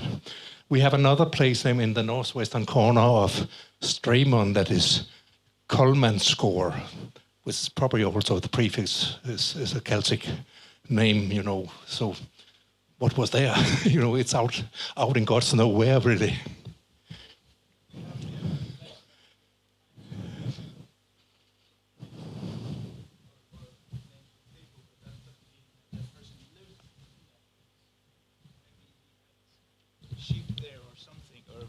Maybe he used that place to have sheep, or maybe if it's a cliff, maybe these people went there to take eggs or birds or whatever. I just found that discussion a bit weird. The discussion about that people found it unlikely that the Papar would have lived in these places. I just think maybe it doesn't mean that they lived there.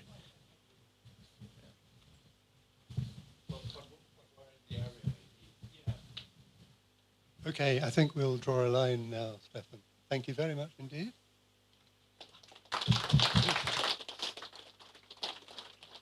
And now our final talk of the conference, in fact, last but certainly not least, Neil Sharples here, who's Emeritus Professor at Cardiff University, and he's recently written a wonderful book on the Vikings in the Hebrides, which I have, and he is going to talk, as we see there, on Viking houses, convergence, divergence, and sexual politics of the Norse settlement of the North Atlantic. So, Neil, thank you.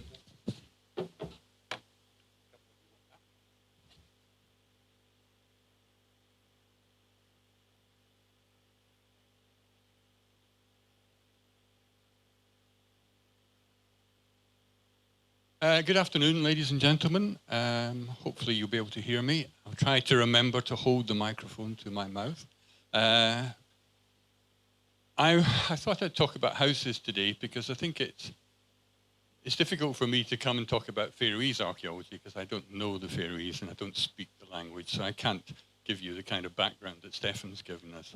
So I'm going to concentrate on one phenomenon, which I think I have got something to contribute to because I have excavated some very nice Viking houses. But the other thing about Viking houses is that they are a bit of a cliche. I mean, we all think we know what a Viking house looks like because they've been reconstructed, and almost every island group in the North Atlantic has it, or country has its Viking house. I don't know, is there one in the Faroes? Nope, so you're missing out there. You're missing out there. You should get on board and have your Viking house. Not only are they reconstructed, but you can actually go and live in them in some places. So you can actually have weekends and stay in ones in Denmark and Norway, I think, which is a very enjoyable experience, I'm sure. So we have this, and we think we know what it looks like. And we also have a long history, as Steffen mentioned. For those of you with Scandinavian connections, you'll know that the Viking house emerges from a history of thousands of years. The first longhouses are constructed in the Neolithic period, and we have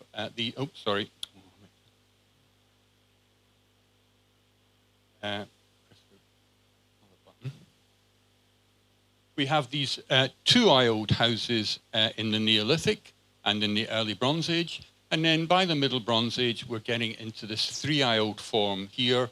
And this progresses right through the pre-Roman, Roman Iron Age, late Roman, and into the Merovingian period.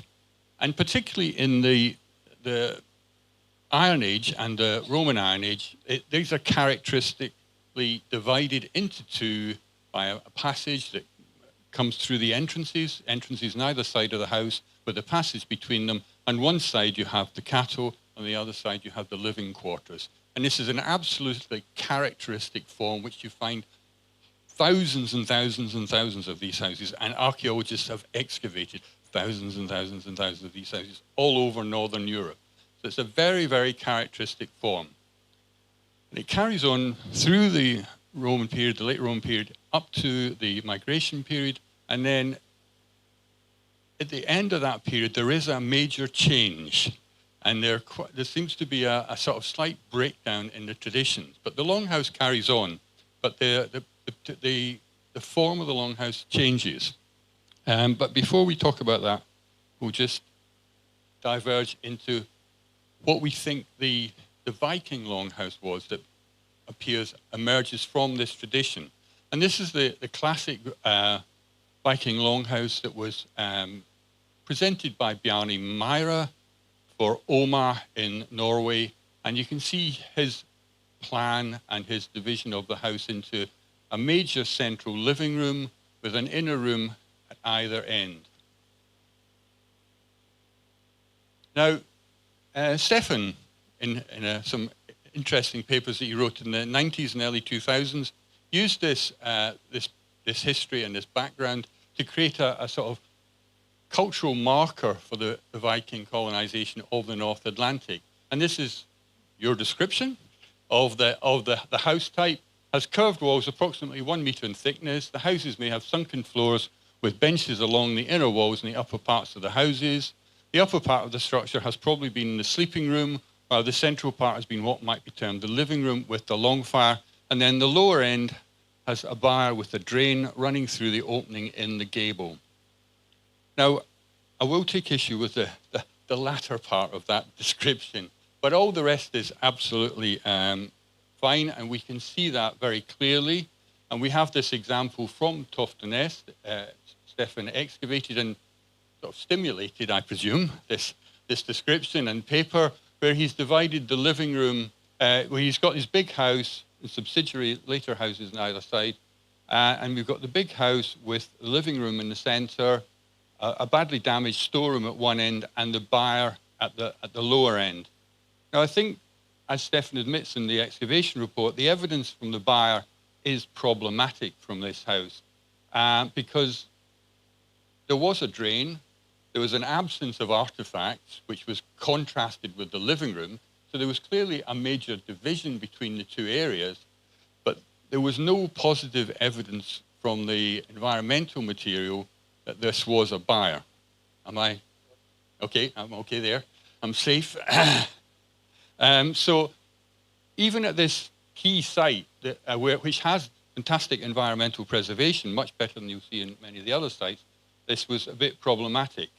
And we go to some of the other sites in the North Atlantic that are regarded as characteristic Viking houses of the early period, such as the house at Jarlshof.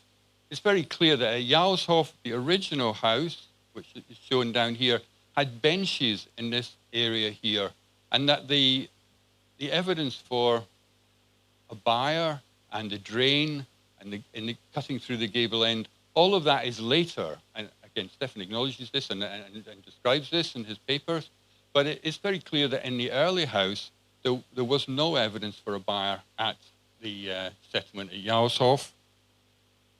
And again, if we go to Iceland, where there are many, many houses have been excavated, we have very good evidence from sites like Granstadr, which again fit the pattern from Oma of a big room at the center of the house and two rooms at either end, but no evidence for stalling and a byre in these houses.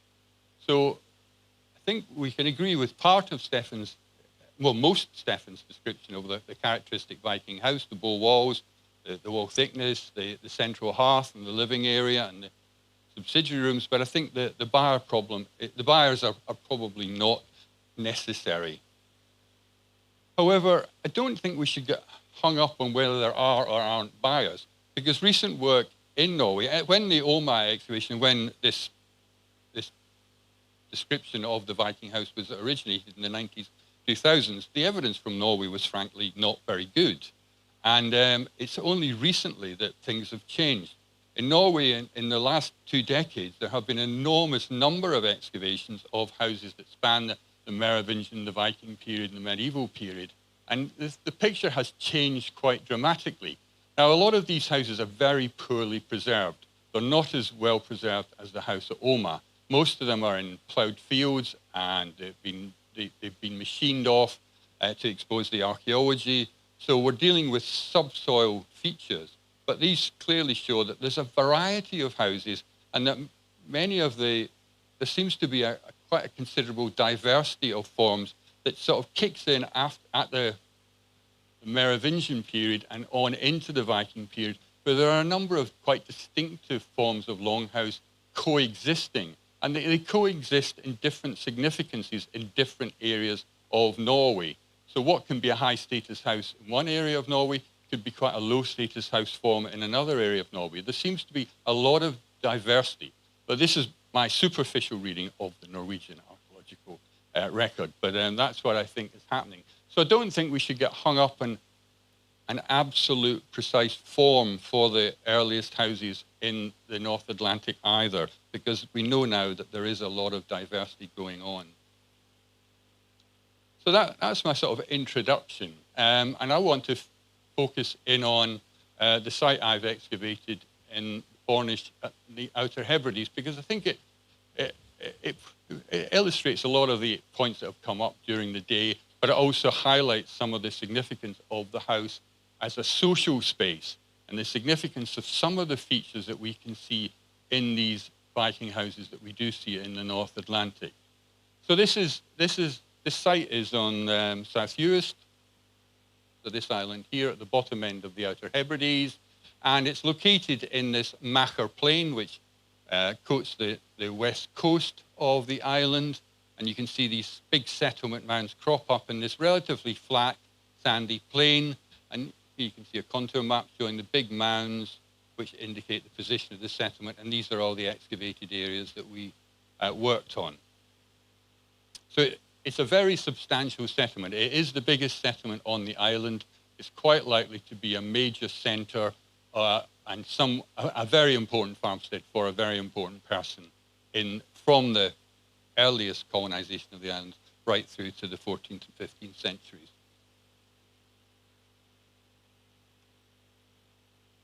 It's an important settlement, and at its centre in this mound here, mound 2, is a complex of very important houses, which are repeatedly rebuilt. This seems to be the focus for the major house of the important person that's living at this settlement. And we've got 3 houses, house 1, this one here, house 2, this one in blue, and then house 3 on a completely different form going across here north-south. So both the first 2 houses could be described as Scandinavian and fit in the classic sense of being bow-walled with large central hearths and a lot of features that define them as Scandinavian origin. The third house is clearly different, and we'll talk about the significance of that difference later on. The chronology is pretty secure. We have a huge number of radiocarbon dates from this mound and from all the other mounds. So we've got, lots and lots of radiocarbon dates. And we've done Bayesian modeling, which is the fancy way of manipulating and cheating these dates so that they suit your arguments. And we can show that the chronology is pretty secure, and it does almost fit possible historical models. So construction of house 1 is AD 870 to 960, and it's abandoned in the middle of the 11th century. Construction of house 2 is middle of the 11th century, so almost immediately after house 1 is abandoned, they build the second house, and that's abandoned after a relatively short period, probably early in the 12th century, and then the later house is after a big gap, and it's not until about the middle of the 13th century. And we've got 2 coins, particularly the Olaf Kyrie coin from house 2, which fits that chronology quite nicely. Now, house 1, I'm not going to talk about too much because we weren't able to excavate that completely. We were only able to look at either end of that house, and so just time constraints, we eventually ran out of budget, and we had to bring the excavations to an end. Otherwise, I'd still be digging there now. So it's clearly a bow-walled longhouse. We don't know where the main entrance is, but we do have a subsidiary entrance at this end with a paved area at one end. So that might fit in with animal stalling. So it might be peasant here. But at the other end, we have a hearth area here, and evidence for a hearth running down the middle of the house, and then a sort of area around it which has quite a concentration of cooking vessels in this corner here. And that includes steatite vessels made from Norwegian steatite, but also contemporary pottery. So that in this early phase, this first phase of the use of the site, we're getting pottery being produced and steatite being used. And I don't think I want to say anything more about this house, but it's tantalizing, and it's still there. House 2 is the one I want to focus on, because we excavated it completely. And though there is some damage on the north side there in the middle, but it is pretty well preserved. And 19 meters long, 5.8 meters wide. The house 1 was a little bit longer, 23 meters long. Entrance of paved stones, and the entrance is at the end of this south wall. So the entrance is coming in here and actually utilizes the end of the original house. So this is the end of the original house. They've reused the paved stones that were in that house and created this entrance porch here and coming through there. And this constant reuse of segments of earlier houses is an absolutely characteristic feature of the settlement throughout its use. It occurs repeatedly in all the houses, that they use remnants of earlier houses to make points about the genealogical links between the families that are occupying these houses. It's subterranean, so it's dug into the mound, the settlement mound, and it has very impressive walls. Here you can see the walls, fantastic stone walls, built with really good quality stone. Now that's difficult to get on the islands, despite the fact that the Hebrides are notoriously stony. Good quality building stone is quite difficult to produce and manufacture, and you normally get it from the shore. But this house, I think, is almost certainly built from existing late Iron Age houses that are cannibalized and reused and reincorporated into these houses. So there's an element, again, of establishing links to the past by the use of earlier monuments and earlier construction materials.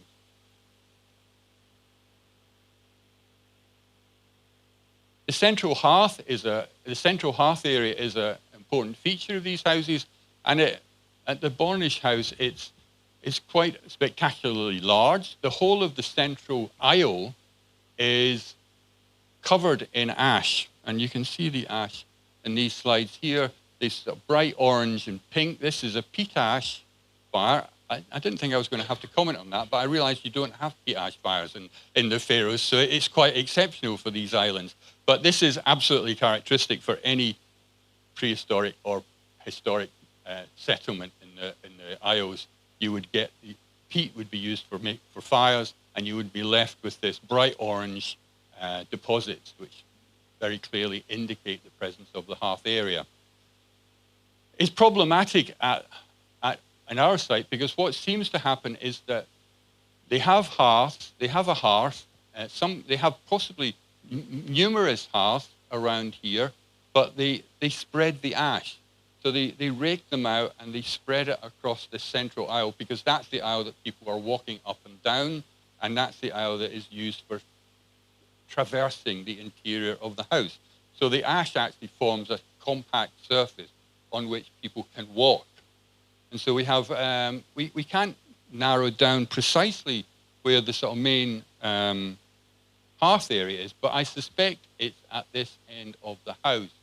And it's directly over this yellow thing is a very substantial pit that was dug underneath the hearth, and appears, some sense, to be marked some kind of special significance to this area. So I think, and there are sort of quite a lot of stones at this end of the house, so around the edge of this part of the hearth area. So there's a lot of small stones used to mark the hearth area at this point. Now, we sampled the hell out of this floor. We basically washed 100% of the soils that we recovered from this floor. And this resulted in the production of an enormous number of blue plastic bags full of soil that were washed and sieved, and a lot of them were sorted. We didn't sort everything, but we sieved and floated everything. And we looked at quite a lot of the material we sieved and sorted and floated, but not everything. But it meant we recovered an enormous quantity of material, and frankly, too much material. And that's why I had to stop digging and start working on the post-excavation. But there's an enormous quantity here. And the amount of artifacts that were recovered are not just a reflection, however, of the large amounts of sieving and washing of soil that we did. So, we've got 689 artifacts. That's special finds, not bone potsherds, but that's individual artifacts. It doesn't include 2,953 potsherds and the 664 flints. And you can see here the list: pins, combs, 41 pins, 51 combs, spindle whorls, 17, needles 9. And I'm going to show you some of these in a minute. So there's an awful lot of stuff from this floor. And it indicates something about the wasteful approach to material culture that these Vikings were taking on this site. They were quite happy to throw stuff away, even though most of these pins are complete and are not in a broken state. They're perfectly usable and perfectly acceptable shiny, bright objects, as you'll see. We'll start with the sort of slightly boring. This is the pottery, and Alan showed some of these pottery slides. But the important thing about this, which is the point I'm going to try and make, is that the importance of this area at this end of the house, away from the entrance. Most of the pottery was found as spreads across this part of the house. And here you can see one of these pottery spreads here, smashed potteries. And a lot of these are complete vessels that are smashed in this area of the house. So there's quite a conspicuous disposal of really quite ugly and horrible pottery, but including one imported vessel, which is also quite ugly and horrible. But this comes from the Bristol area of southern England, and it's coming up from Dublin, possibly. So it's a traded commodity. We have a lot of tools and equipment, which is kind of basic stuff, including whetstones. And again, like Steffen's, we have the what we call Iseborg, the Iseborg schist, which is this stuff from southern Norway, and the purple phyllite, which is the stuff from the middle of Norway. And there's a very good article by Borg which shows where this material is coming from. And we also have a range of other objects, not too many weights. And these are probably net weights. They're not loom weights. And we don't have any loom weights, which is an interesting, which I can diverge onto if you want me to later on. We got all the distributions for all this material, and they show very nicely the arrangement of people around the hearth area at the west end of the building. So not in the kitchen area, where all the pottery is, which is here, but along the sides of the hearth in these areas, you're getting individual concentrations of objects. And particularly with the knives and the whetstones, these seem to be very distinctive patterns. Here we've got 2 knives, 2 whetstones, 2 knives, 2 whetstones, 3, yes, 2 knives, 1 whetstone, no, 2 whetstones, there's the other one just lurking at the edge there. So very distinct patterns, and the same with the needles and the spindle whorls. Here we've got a distinct pattern of mostly spindle whorls on the north side of the hearth, and mostly needles, but a few spindle whorls on the south side of the hearth, but again, occurring in these clusters. And these clusters will recur when I show you some of the other material. This is all the pins, and as you can see, they are all, they're almost all complete. and they include some bronze pins, but not the ring-headed pins that Steffen was showing you, but a slightly later evolution, which are the square-headed pins. But again, probably coming from Ireland. And again, they're occurring in clusters, similar clusters. And then the combs. Now, the combs are different. The combs are not all complete. There are some quite big bits, but it looks as though what they're doing with the combs is they're actually dismantling them and sort of mending them and repairing them and things like this. So they're processing a lot of the combs, and some of them are actually ancient objects. This is a much earlier Viking-Age comb, the raiding period comb, which has been cut down and is probably being made into a pendant. And again, this bit of comb here has been cut down and has been perforated and is probably being made into a pendant. And here you can see the distribution. Again, you've got clusters of these around the living area and practically none at the east end. Now, these are some fancy objects, some interesting little objects. We've got clipped coins, we've got a lead pendant, we've got an amber cross fragment here. This is probably the arm of some kind of amber cross, which I suspect was on the front on a bit of a Bible, actually inlaid on the front cover of a Bible. And then a bit of gold, some glass beads.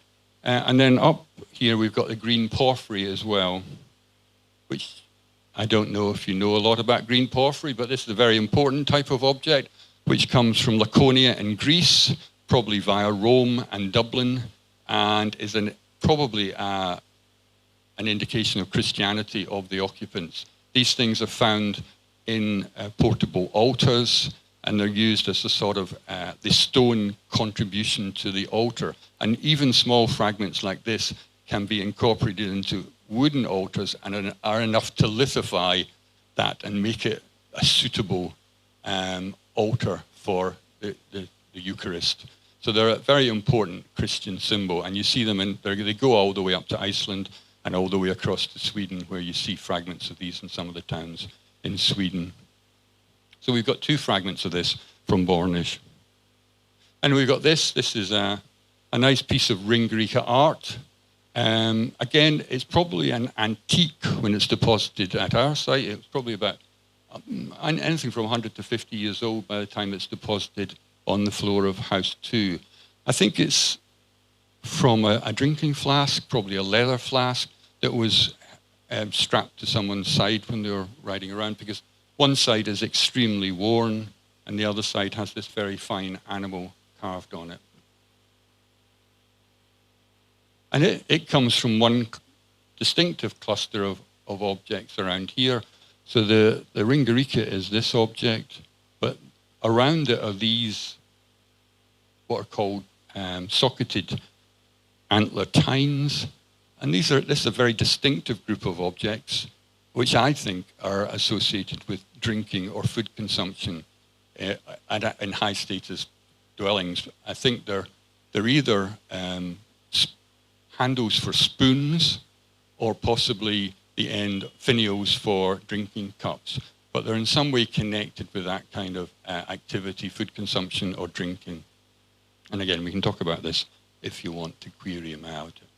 So overall, the artifactual record, that's the individual objects that we've been looking at, are concentrated in this green area, the west central area. That's Flint, that doesn't really count. But if you look at these, so any tools and waste, ornaments, fittings, miscellaneous objects, the highest quantities always come from this living area around the hearth at the west, in the west half of the house. And then it drops off quite steeply to the east, with the east end always having less of everything. And we can do this with all the other objects.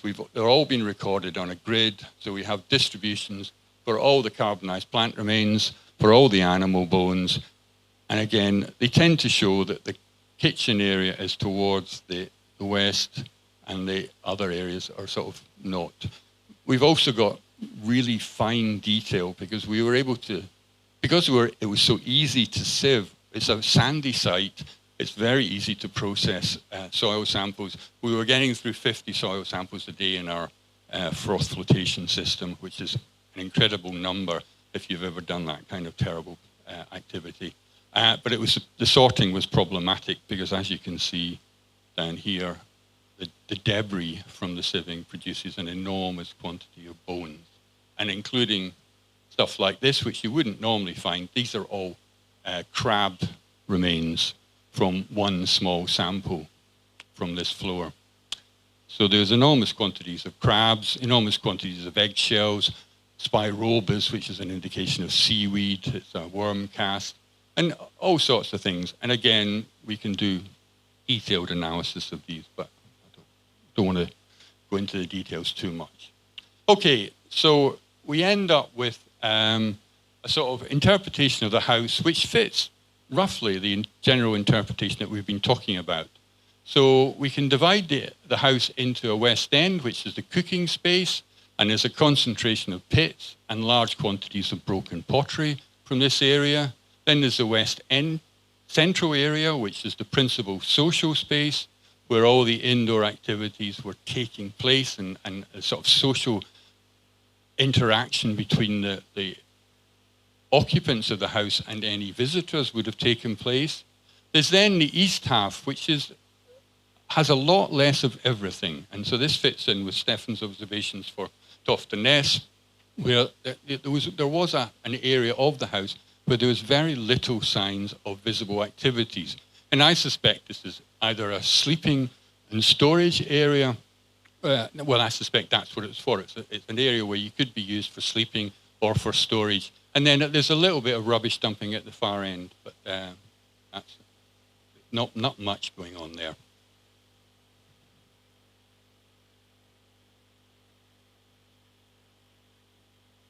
And these are the kind of activities that were taking place in the house. So in the west central area, you have systematic dismantling of antler combs, the breaking up of sheet iron vessels and lead and copper alloy vessels, which I haven't shown you any evidence for, but take it from me, it's there. The spinning, the sewing, but not weaving. We don't see any signs of weaving in these houses. There's the use and maintenance of iron knives, and the care and maintenance of the body, drinking and consumption of food, and the artifact clusters suggest individual collections were defining people's place around the fire.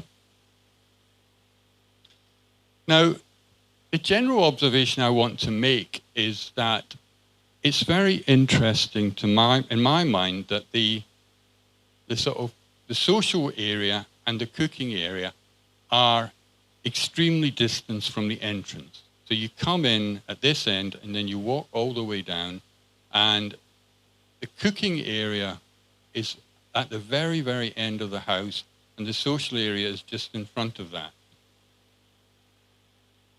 This is quite different from what we see in similar houses in Iceland.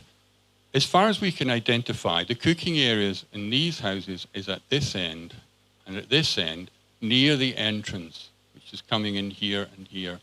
This is Grandstaðir, this is Aðalstræti in Iceland. And in both areas, there's evidence for cooking at the end closest to the entrance, but also at Grandstaðir, there's evidence that they switched the cooking area and moved it to the back. But at the same time, they opened up a new entrance that came into the back of the house. And at both houses, and quite often in Iceland, they have these subsidiary entrances at the back of the house, which you don't see any sign of at Bornais. Now, the other thing is that this can be paralleled. What we found at Bornais can also be seen at the house of Dromore, the Viking house at Dromore, and also at the site at Kofedder. Both of those houses show this asymmetrical sort of access with that one entrance at one end of the house and no entrance at the bottom end of the house, and that the cooking and activity area is away from the entrance. Now, I would argue that this is significant because what we do know of Viking societies is that cooking was a very gendered activity. It was done by the females of the house. And so the likelihood is that this was an area of a female space around the hearth where cooking was taking place. Now, this opens up the possibility that there's a significant difference between the status of females in the Hebridean houses as opposed to the Icelandic houses. Because the Icelandic houses, the female space had its own access out of the house into the surrounding area of the landscape, whereas that's just not possible at the Western Isles. All the Hebridean houses, the females do not have any access other than to pass through the rest of the house.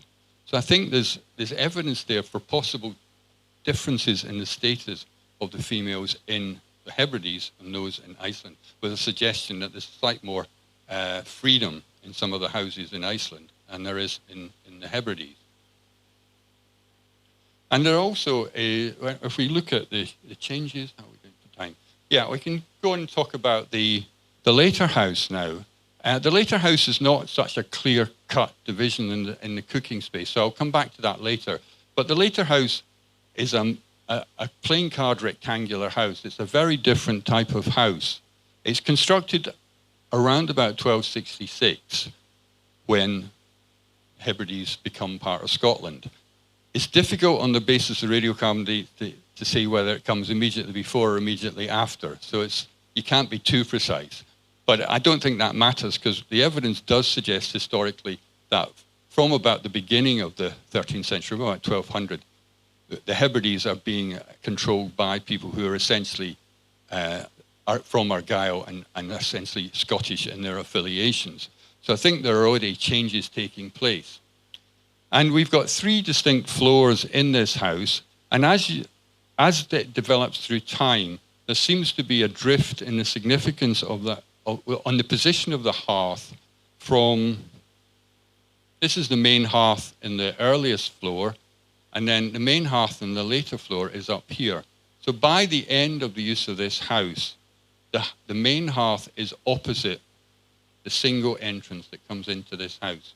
So again, there's no entrance down here, there's a single entrance up here, and the main hearth in the last phase of use of this house is up by that entrance, right in front of it. Now that fits it, well, there's not much you can say about a distribution of artifacts. The point about that is there's not very many artifacts, and it doesn't tell us very much. There seems to be a complete decline in the significance of material culture in this settlement as we move into the 13th and 14th century. All the objects that we saw in the earlier period are just not present in the same quantities. They're not changing materially in the shapes and forms that are being used, but they're declining in numbers and the way they're used on the site and deposited on the site. We have a number of roughly contemporary houses with the big house, and I'll show you here the 2 best examples of late houses, 13th and 14th century. There's one which dates to the 13th century at Kilfedder, and that's this house. And you can see that, and this is probably earlier than the construction of the big house, it still has a long hearth going down the center of the house, and it's got 2 opposing entrances at this end, but no entrance at this end. So there's a long hearth here. But by the time you get to the 14th century, the house is only got 1 hearth. This is the sort of dump of ash, not a hearth. There's 1 hearth directly opposite the entrance at this point. So that, I think, is very interesting, and it's showing the shortening of the social space that is used around the hearth and its movement towards the main entrance point. So giving the person who's sitting at the hearth and arguably undertaking the cooking a considerably more important position than they had in the earlier houses. So again, I would argue if there's the females who are doing the cooking, the females are centered on the hearth, then their position at this point means they effectively control access to the domestic space of the house by being located at this point in the house. Contemporary with these developments, so the developments of these small houses that are quite contrasting in size and significance to the big bowl-shaped walls that you see earlier, are the appearance of a number of subsidiary structures, and I only show one here.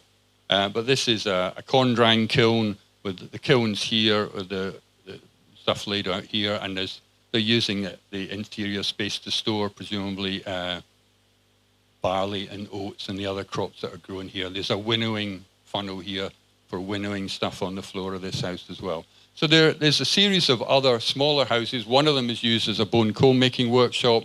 One of them is used for specialist cooking, but a lot of them are to do with agricultural activities.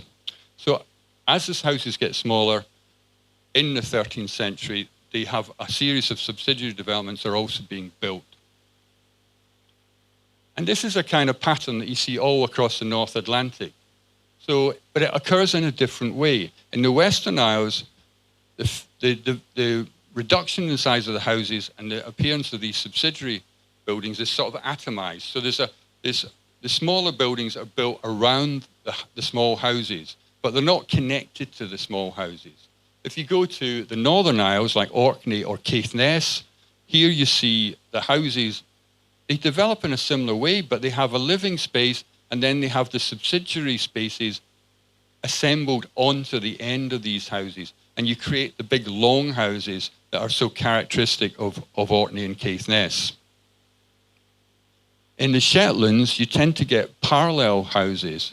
So you get complexes of parallel buildings which are built right next to each other. And this is a very good example of that. You can see there's a path going down. This house is separated. That's a house, and there's a series of agricultural buildings beside that. And they also add on a few rooms to the house as well in the Shetlands. And of course, at this time, you're also getting the developments in Iceland, where you're seeing the domestic space is embedded at the end of a long and complex series of subsidiary rooms, which are all part of one kind of nested space in Iceland. So there seems to be this trajectory of change, which is the separation out of a whole series of activities, which could possibly be described as male activities, female control of the main domestic space, and that happens in all across the North Atlantic, but it happens in quite culturally different ways in different island groups. And this fits in again with what, I remember who said it. Someone was talking about, oh yes, it was the point about the, never mind, okay, carry on. Stop trying to remember what someone else said. So, Late Norse changes is a new rectangular form, but the entry remains at one end, a reduction in the size of the hearth, a shift in its location to the area in front of the entrance, and if one accepts the gendered significance of hearth and cooking, this move suggests female control over access to the house. And then increasing importance of external buildings may indicate male activities are externalized. There's very little evidence for craft activities inside the late houses, and very few personal ornaments and high-status goods are present inside the houses. High-status objects could be related to competitive male activities which took place in the ancillary buildings or in the open air. And I think that's me. Okay, thank you very much.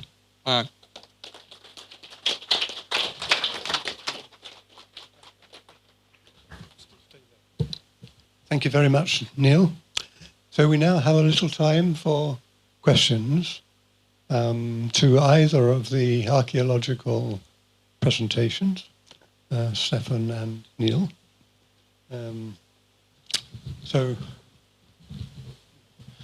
Hiya. Could I ask a question about the hearth moving around? Sorry, did I jump in there? Sorry, is that okay? Could that be related to what, like you mentioned quickly, what's happening outside the building? Is it that the private hearth space is becoming more defined by control of landscapes around the buildings, so therefore is moving closer to the entrance because there's more layers between, you know, the outside and inside?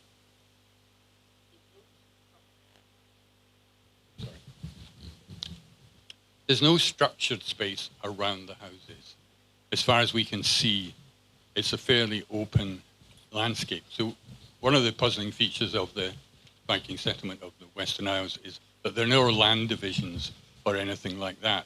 I mean, they're clearly cultivating fields. I mean, we have the fields underneath some of the mounds from the earlier settlement, but there's no structured land divisions, and even these subsidiary buildings are not oriented in a kind of obvious way to reference the existing houses. They seem, I mean, I presume they're not, but they seem randomly arranged around the houses. So it's difficult to see how that affects the internal development of the space.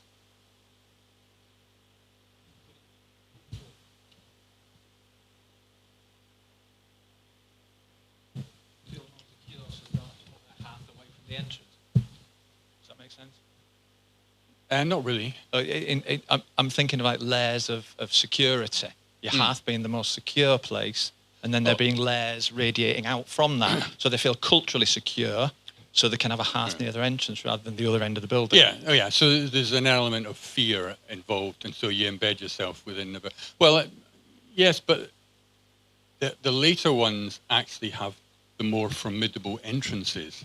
The later houses have actually got entrances which have physical barriers that you have to step over to actually enter the house. Whereas in the big Viking house, the house 2, there's absolutely no kind of septo slabs or boundary slabs or anything. There's a series of paving slabs, but they would encourage you to move in. But there's no actual kind of boundary stone that you have to step over to get into the house. So that doesn't seem to be part of the thoughts.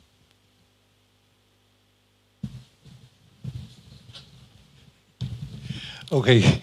Well, I actually have a number of questions.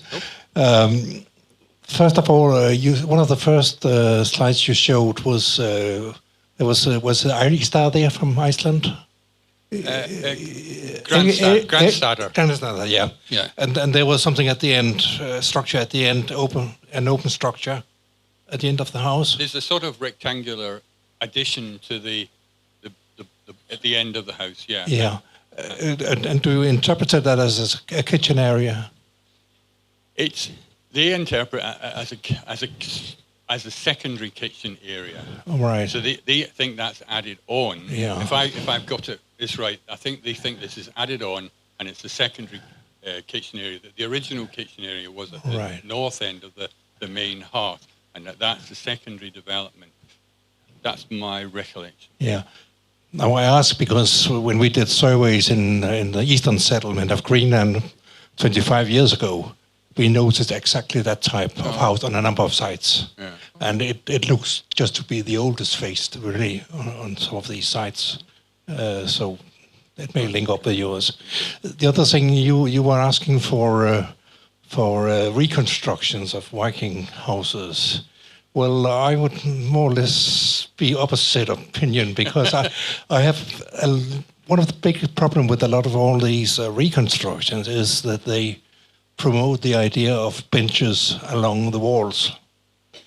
But I can't find any excavated 10th century house with benches documented. Hamilton published it with Jarlshof, but he gave no documentation for it. No. Yeah, no, Jarlshof isn't a very good example. The Orkney house that's just recently been published by David Griffiths has, I think, benches, and also the one that James Barrett has. So in Orkney, they do seem to have curved benches on either side. And again, you can see it in the scale house that Peter Gelling dug at Deer Nest. They're very easy to see in Orkney because they have these nice slabs, which they often use as a curb to the bench area on Orkney.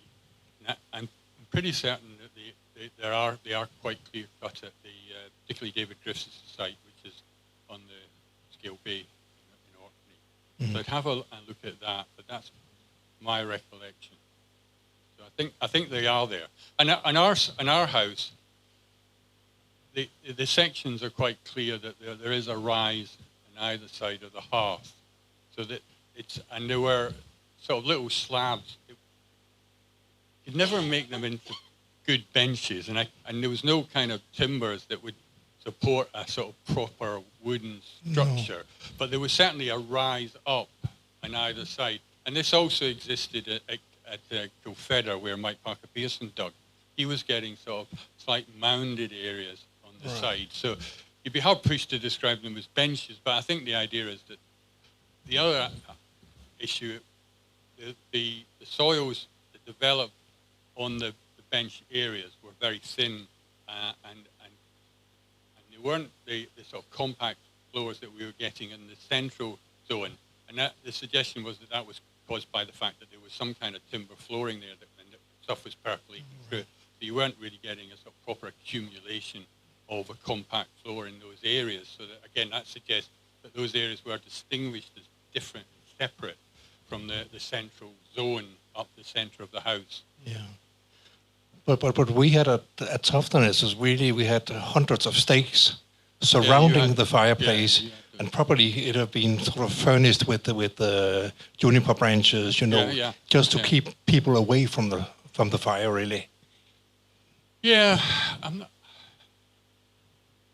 not sure what those stakes are about.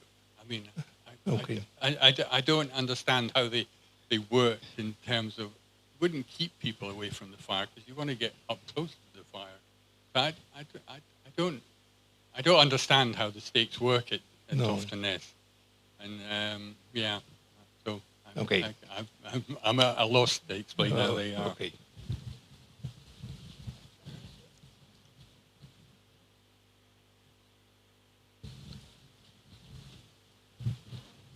Hey, thanks for your talk, Neil. It's great you found all those wonderful artifacts in your sites. I think it's really interesting that you're finding the cultural expression of Scandinavian interlace art, even into the 12th century. Are you also finding Celtic crosses at that point? We don't have any Celtic crosses on our site. We have a small lead cross from the floor of House 1, which is almost certainly Christian. It's a type that's only been found in 2 places in Britain, which is at Llanbedagwch in Wales, where there's about 2 or 3 of these little lead crosses, and also from one of the big hoards made of silver. But they're known in Scandinavia, and they're thought to be kind of a deliberate play with Thor's hammers, so that they're creating these kind of Christian symbols to contrast with the Thor's hammer symbol of the pagans. So they're thought to exist when there's still this clash between pagans and Christians, and that these crosses are sort of deliberate emulation of a pagan symbol. That's my understanding of Stocker's interpretation of them anyway. So that's the only little cross we've got, and so we've got no decorative Christian kind of symbolism.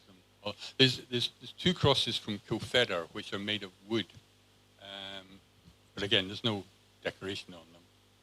Yeah, thanks. I think it's fascinating how late, palpably Norse culture persists in the Northern Isles. There's an ongoing debate about when the final transition to medieval Gaelic culture takes place, and whether your MacLeods up in Lewis, for example, if they were originally MacLeods, maybe they were Ljótssons.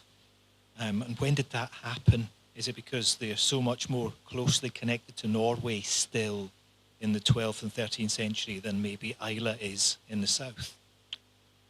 I think the Gaelic language is really coming in or establishing sort of dominance in the 14th and 15th century, where I think there's a sort of cultural anarchy on the islands and everything has gone to pot after the end of the Lordship of the Isles. So a little bit later, probably the 15th, 16th century. The Lordship of the Isles is over, so the major sort of controlling power structure has broken down, but there's not enough Scottish support in the islands to maintain law and order. And so I think there's a complete breakdown in law and order in the 15th, 16th century. And that's when you get all the dunes reoccupied and the island, and the forts developed on Lewis and things like this.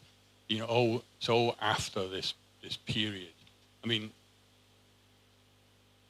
and that would be my assumption is when the language changes because of the complete sort of flexibility of what's going on at that time. But I think there's people speaking Gaelic from the 13th century on the islands. I think, you know, the McSorleys are probably speaking Gaelic, but they would have spoken Norse as well. You know, they were going over to Norway, coming back after 1266. There's documented trips from the Hebrides to Norway and back again, and they were important people there. Thanks.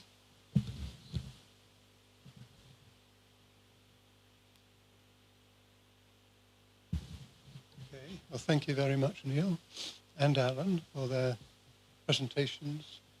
The conference is not over yet. Let me say a few words about things that are coming up. We're going to have a break now. Dinner is at 7 o'clock. So we'll be through there. Do come along with that. We are still looking for people to do party pieces after the dinner. We've got a few already. And if you feel like anything, singing or a story, come and see me. The other thing to say is that tomorrow the coach trip will start from here at 9:30. We're going up to not Vidarai. Right, okay. Yeah. Lunch at Klaksvik is not included in what you've already paid, but we will be stopping at a restaurant and you can buy what you want there. And coming back to tonight's dinner, it'll be, I think, a 2-course meal. Alcohol is not included in the payments that you've already made for that, but if you want to order a drink from the bar here, that should be possible as well. Let me just say also a few words about the book that the Book Trust is planning to publish based on the contributions of today in mainly. I think all the speakers are aware of that, and we certainly wish to do that. So I will be contacting all the speakers fairly soon after the conference, and my current plan is to ask the speakers to let me have a written version of your presentations by the end of June, probably between 10,000 and 15,000 words, maybe a few images as well. We've done this on previous conferences. It's always worked quite well. And it's a good discipline to start the deadline fairly quickly after the conference. But waiting until the end of June does give speakers a chance to reflect on what's been said at the conference and make any amendments that you want to. So I will be in touch with all of you about that. And there will be a publication, hopefully, later this year even. But of course, that does depend on cooperation from all the writers. I'm not going at this point to go through a list of all the people that have helped make the conference, I think, a success so far.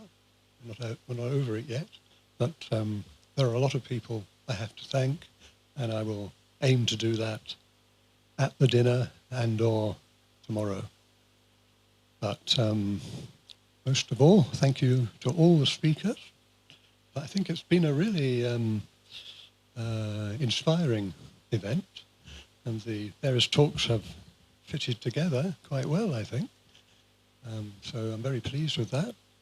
And thank you to everyone that's participated and asked questions. And I think it's been good.